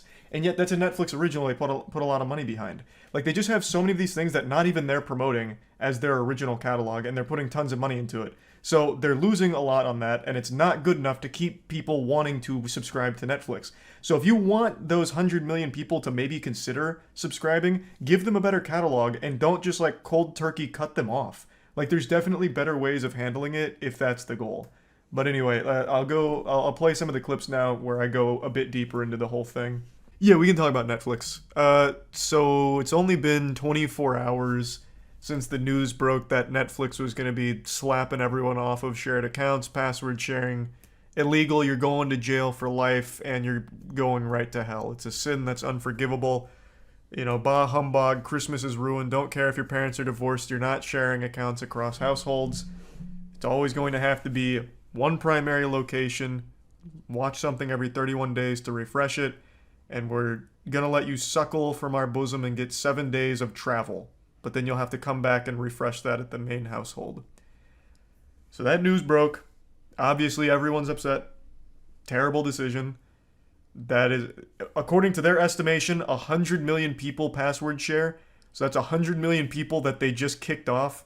I don't know how, in their Silicon Valley rotted minds, they thought that that would somehow lead to, like, an uptick in subscribers. It won't. At least not anything meaningful, I don't think.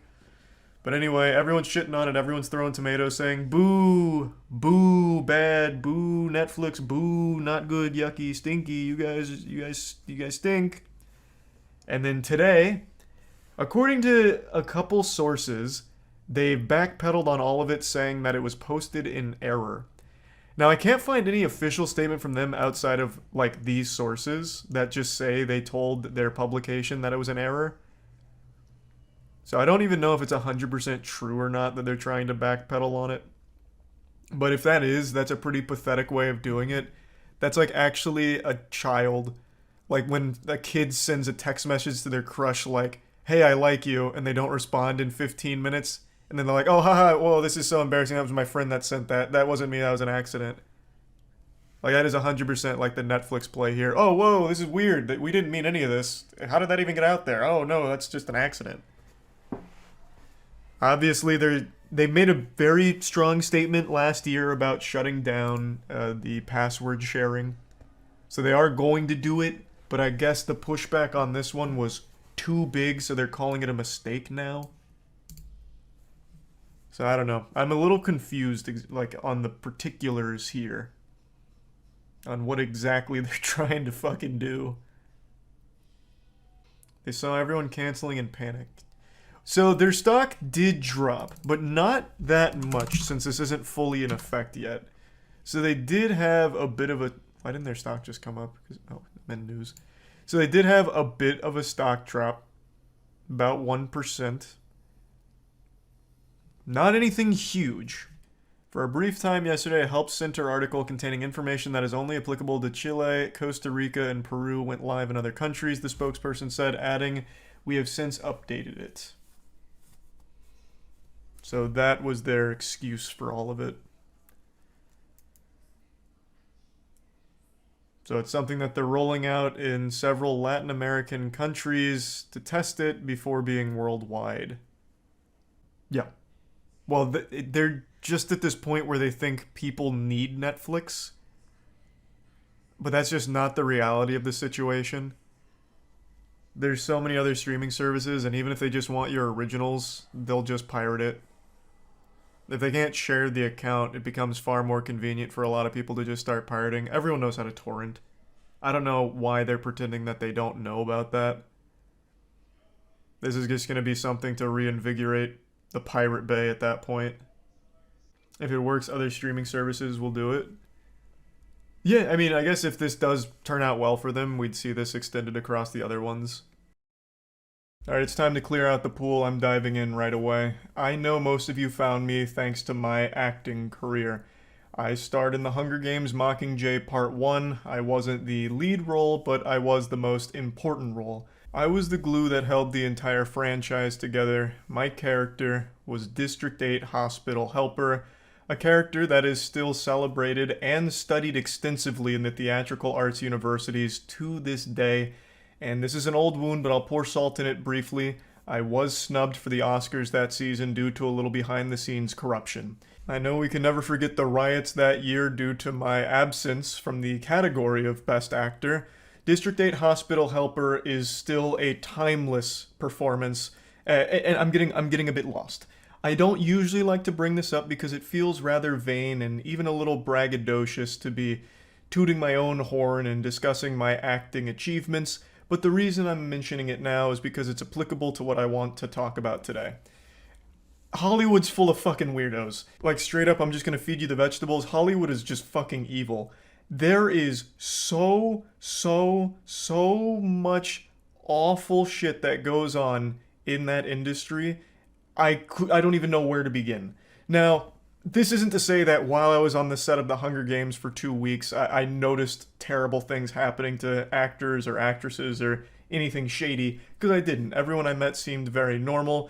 Jennifer Lawrence asked for my autograph, which I kindly obliged. Nothing really gave me the heebie-jeebies about the experience, but there was one thing that I always found a little fucked up. One of the scenes I was in took place outside at night, and it was very cold that evening. It was like 40 degrees out, and this scene called for rain. So to simulate rain, they had this piping overhead with holes in it that they pumped hose water in, and just had rain pouring on us, and that shit was like ice. It was fucking brutal.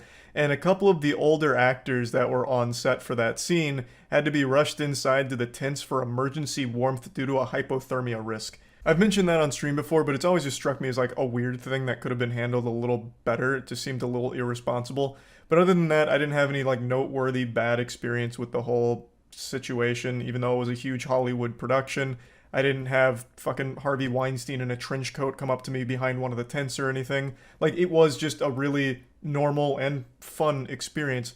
But I'm not stupid enough to think that my one experience in Hollywood is indicative of the industry as a whole. There is an unholy mountain of evidence about the terrible shit that goes on behind the scenes in Hollywood, especially when it comes to like child actors and shit like that.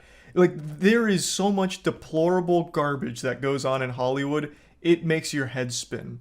Almost everything you ever read about like the behind the scenes of Hollywood is so fucked up. You have very well respected industry veterans coming forward to highlight some awful shit that's gone on over the years, and that brings us to the clip I'd like to show you today that is the catalyst for me wanting to even talk about the whole subject. This comes from an actress whom you might recognize from her biggest recent role in Stranger Things Season 4, where she played Chrissy. Her real name is Grace Van Dien, and she streams pretty regularly on Twitch under the name Bluefy. A couple days ago, before starting her Valorant stream, she was just talking to chat and mentioned that she's recently turned down 4 acting projects due to a horrible experience or experiences she has had in the industry with her bosses. So I'll go ahead and play you the clip right now. Well, there's a clip that's going viral, but I want to play you the entirety of that section so you get the full context instead of just the 60 seconds. in the last 2.5 weeks, I've turned down 4 movies. Because here's the thing. I've seen that some people are upset with me for turning down acting projects and deciding to stream more. But the fact of the matter is, the last few projects I've worked on, I didn't have the best experiences with some of the people I had to work for. And with streaming, I get to choose who I hang out with, who I talk to, etc., etc. Yeah. One of the last movies I did, one of the producers asked me to, like, he hired a girl that he was sleeping with, and then he had her ask me to have a threesome with them. So, like, that's my boss. And then I didn't, and I cried, and I was so upset. But it's like, when people are like, how is streaming better for your mental health? That's how. I get to stay inside my home and play video games, and I don't have my boss asking me to have sex with them. So that's how this is better for my mental health. That's absolutely horrible to hear, and it also really fucking sucks that I'm not even surprised to hear it. With all of the information that surfaced about the behind the scenes with these Hollywood elites, the amount of exploitation, especially sexual exploitation in the industry, is just completely unforgivable. And just judging from her story, it feels like this wasn't the producer's first rodeo doing this, of trying to solicit sex out of his employees, or try and coerce employees into sexual encounters. It seems like by having the girl that he hired to fuck be the one to ask her, it was supposed to be like this layer of like plausible deniability. So if Grace did speak out, he'd be like, oh, whoa, no, I would never do that. That was that girl. She's a real loose cannon. That wasn't me. Absolutely not. And now you're blacklisted in Hollywood for even saying that. Now, of course, I don't know who this producer is, so I'm not able to pull up like the scouting report or resume, but I would wager a guess that they've probably done this before on up-and-coming talent to try and give them like this push to do it, because the perception is, this is my boss. If I say no, I might get let go of the project. This could have wide-reaching ramifications for my career going forward. Like, this could cause me problems in the future, so I guess I'll just go along with this sexual advance from this guy. Clearly awful, evil shit. I think it's no surprise that Grace would choose to focus on something like streaming, where she has all the power, as opposed to a slimy, fucking pathetic subhuman worm like this producer that she's mentioning here. And this is just the publicly available information. I can't even imagine, I can't even fucking fathom with my tiny little smooth reptile brain the number of actors and actresses over the years that have most likely quietly suffered behind the scenes. Very similar to what Grace Van Dien's gone through, but they haven't had a voice to talk about it. It's an awful thing. And I would like to make it clear, because I do see people bring this up, this isn't something that's exclusive to just women in Hollywood. This happens to men too. Quick examples right off the top of my head: Terry Crews, Brendan Fraser. Like, it is something that is just a widespread problem in Hollywood itself. Now, of course, I'm pretty sure women are the main victims to these evil Hollywood elite fiends, but it's not exclusive to just women. Men, as well as children too, are very real victims that are being preyed upon by these monsters that are abusing their power and taking advantage of everyone they can. It's sickening. It really is. Like, it's a horrible situation, and it totally makes sense why Grace would focus more on something like streaming when she's had these experiences in that industry. Like she mentions, in streaming, you are your own boss. You choose your hours, you choose who you play with, who you talk to, what you're playing. You respond to the chat messages you want to. You're not obligated to. Like, it is totally in your control. Whereas in acting in Hollywood, you don't choose your coworkers. You don't choose anything about what you're doing, and you have to play along. And especially in Hollywood, where if you don't play along, this fucking ring of evil vampires is connected so tightly that if you are someone that rocks the boat, you get blacklisted and you won't land future roles. That has been well documented as well, that there is like an actual Hollywood blacklist for people that are maybe a little too forthcoming with what's happening behind the scenes. Like, it's a scary spot full of scary, powerful people. Grace Van Dien doesn't mention this producer's name. And I think that's a very important thing to notice. And it's not like she did anything wrong by keeping his name a secret. But I feel like the reason she wouldn't name and shame this person, and she would have every right to, is because the person has so much power in the industry. Whether that's lawyers or general industry pull, where if she did out them publicly, he would pull strings to ensure she never works a day in her life again in that field. There is such a huge risk to her should she speak out against these people. I imagine this is the primary reason why a lot of these people are still in those positions of power, because their victims feel like they can't speak out, or else it's a huge risk to their own safety, their own financial well-being, their career.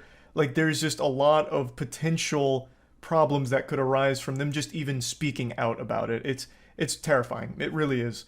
And it's horrible what Grace has gone through. It fucking sucks to hear that. It's awful. And my heart breaks for everyone in the industry that's had similar experiences to Grace. It's honestly, Hollywood is just so fucking corrupt. There are so many awful people that operate in that industry and have openly operated in that industry for quite some time now. Now, I'm not saying everyone in Hollywood's bad, of course. There are going to be some good people in Hollywood. Absolutely. It's not 100%. But we can't dismiss the fact that there is an outrageously large amount of scum and fucking terrible things that have been happening behind the scenes for years. So yeah, I just wanted to talk about all of that. That's really about it. So yeah. I'll just say it out loud with my whole chest. I love learning about useless, meaningless internet drama. It's one of those things where I spend an embarrassing amount of time reading every little niche tiff that a community has, going to every single facet of the internet, learning about what kind of controversy or what drama is happening over there. If I spent that same amount of time that I do reading about internet drama and instead spent that time learning useful skills, I would have been able to master like 5 different skills right now, like some really cool special things like juggling and clogging. But instead, I just learn about nonsense. It's my main vice, and it's more addicting than heroin, and I recognize that it's a pathetic hobby. It'd be less embarrassing if I just made fursuits in my spare time than read about internet drama. But regardless, the reason I'm talking about it today is because I recently watched Wavy Web Surf's new video on YouTubers that are in prison, and I was confident that I would know everyone that he was about to speak on, and I did know all of them except one. And that surprised me because the one I didn't know is really a fucked up situation that I feel most people probably weren't aware of, because when I look up this person's name, there's only one channel that's ever really talked about them at length, and that was Philip DeFranco. Now, Philip DeFranco talks about something Pay Money Wubby talked about, which was the really weird fetish of breastfeeding videos on YouTube, where it clearly wasn't educational and they weren't breastfeeding their kids for the sake of like getting them nutrients, you know, like the actual biological function of breastfeeding. They were filming this because it was fetish content to some really sick weirdos that were watching it. So he was focusing on the entire depraved community and only briefly mentioned the person we're about to talk about, Lee Felton. Lee Felton was once a piano teacher, but after her husband left her and her child, she then got desperate for money and started posting breastfeeding videos on YouTube that were clearly meant to be sexual. For those that don't know, YouTube has always had an exception to their nudity policy if the content is educational. And they used to have that for artistic expression as well, but that started getting abused. A lot of people recognized a loophole there where you could claim anything was artistic and then just have full nudity on YouTube. I remember a couple of classic bangers, such as the girl who opened a can of SpaghettiOs with her pussy and then like dumped the SpaghettiOs on the floor and called it modern art, or the absolute timeless masterpiece of the older woman who dressed in a morph suit but then cut the pussy out, so she just have her vagina on full display, and then she had a man pick her up and carry her around while she peed everywhere in a circle. So that was hype. And eventually YouTube recognized that this was getting abused, so they don't really have that exception for artistic nudity anymore, at least not like they used to, but it does still exist for educational content. So things like how to administer a breast exam, or like how to do a Brazilian wax. If you look up that kind of shit, you can find full nudity because it's people trying to educate, even though a lot of people will recognize there's bad actors here, once again just using that educational loophole for porn on the platform. But the point is, and there's also naked yoga on YouTube, fully nude yoga that they claim is educational on poses and how the human body reacts to the poses. I'm getting sidetracked. There is a loophole for nudity on the platform as long as it's educational. And Lee Felton, it took advantage of that. She started making this breastfeeding content where she just had her titties out and she'd have her child being breastfed.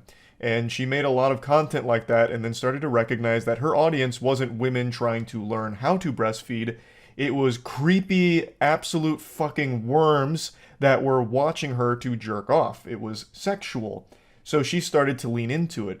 Lee reportedly made breastfeeding videos where she rubbed herself and her child down in oil and shoved her breasts in the baby's face. Lee would give her videos titles akin to something you might find on an adult website. Titles such as Slip and Slide and Mommy's a Whore. Jesus fucking Christ. Jesus fucking Christ is right. So Lee Felton turned to the ultimate dark side. She was not only producing this pornographic material, but she was selling unlisted links to the videos to these absolute fucking degenerates.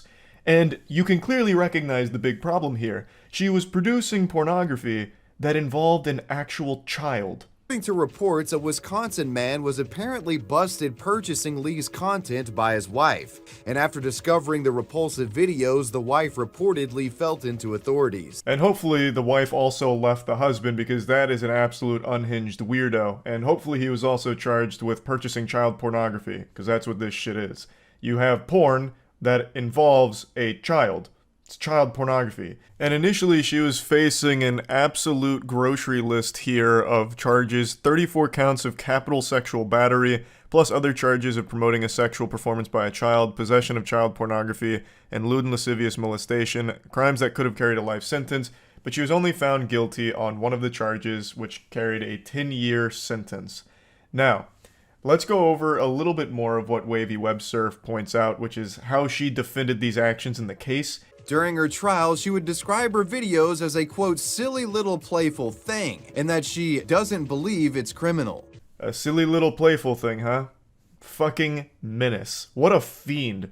Oh, so goofy to produce porn that involves a child that is in your porn.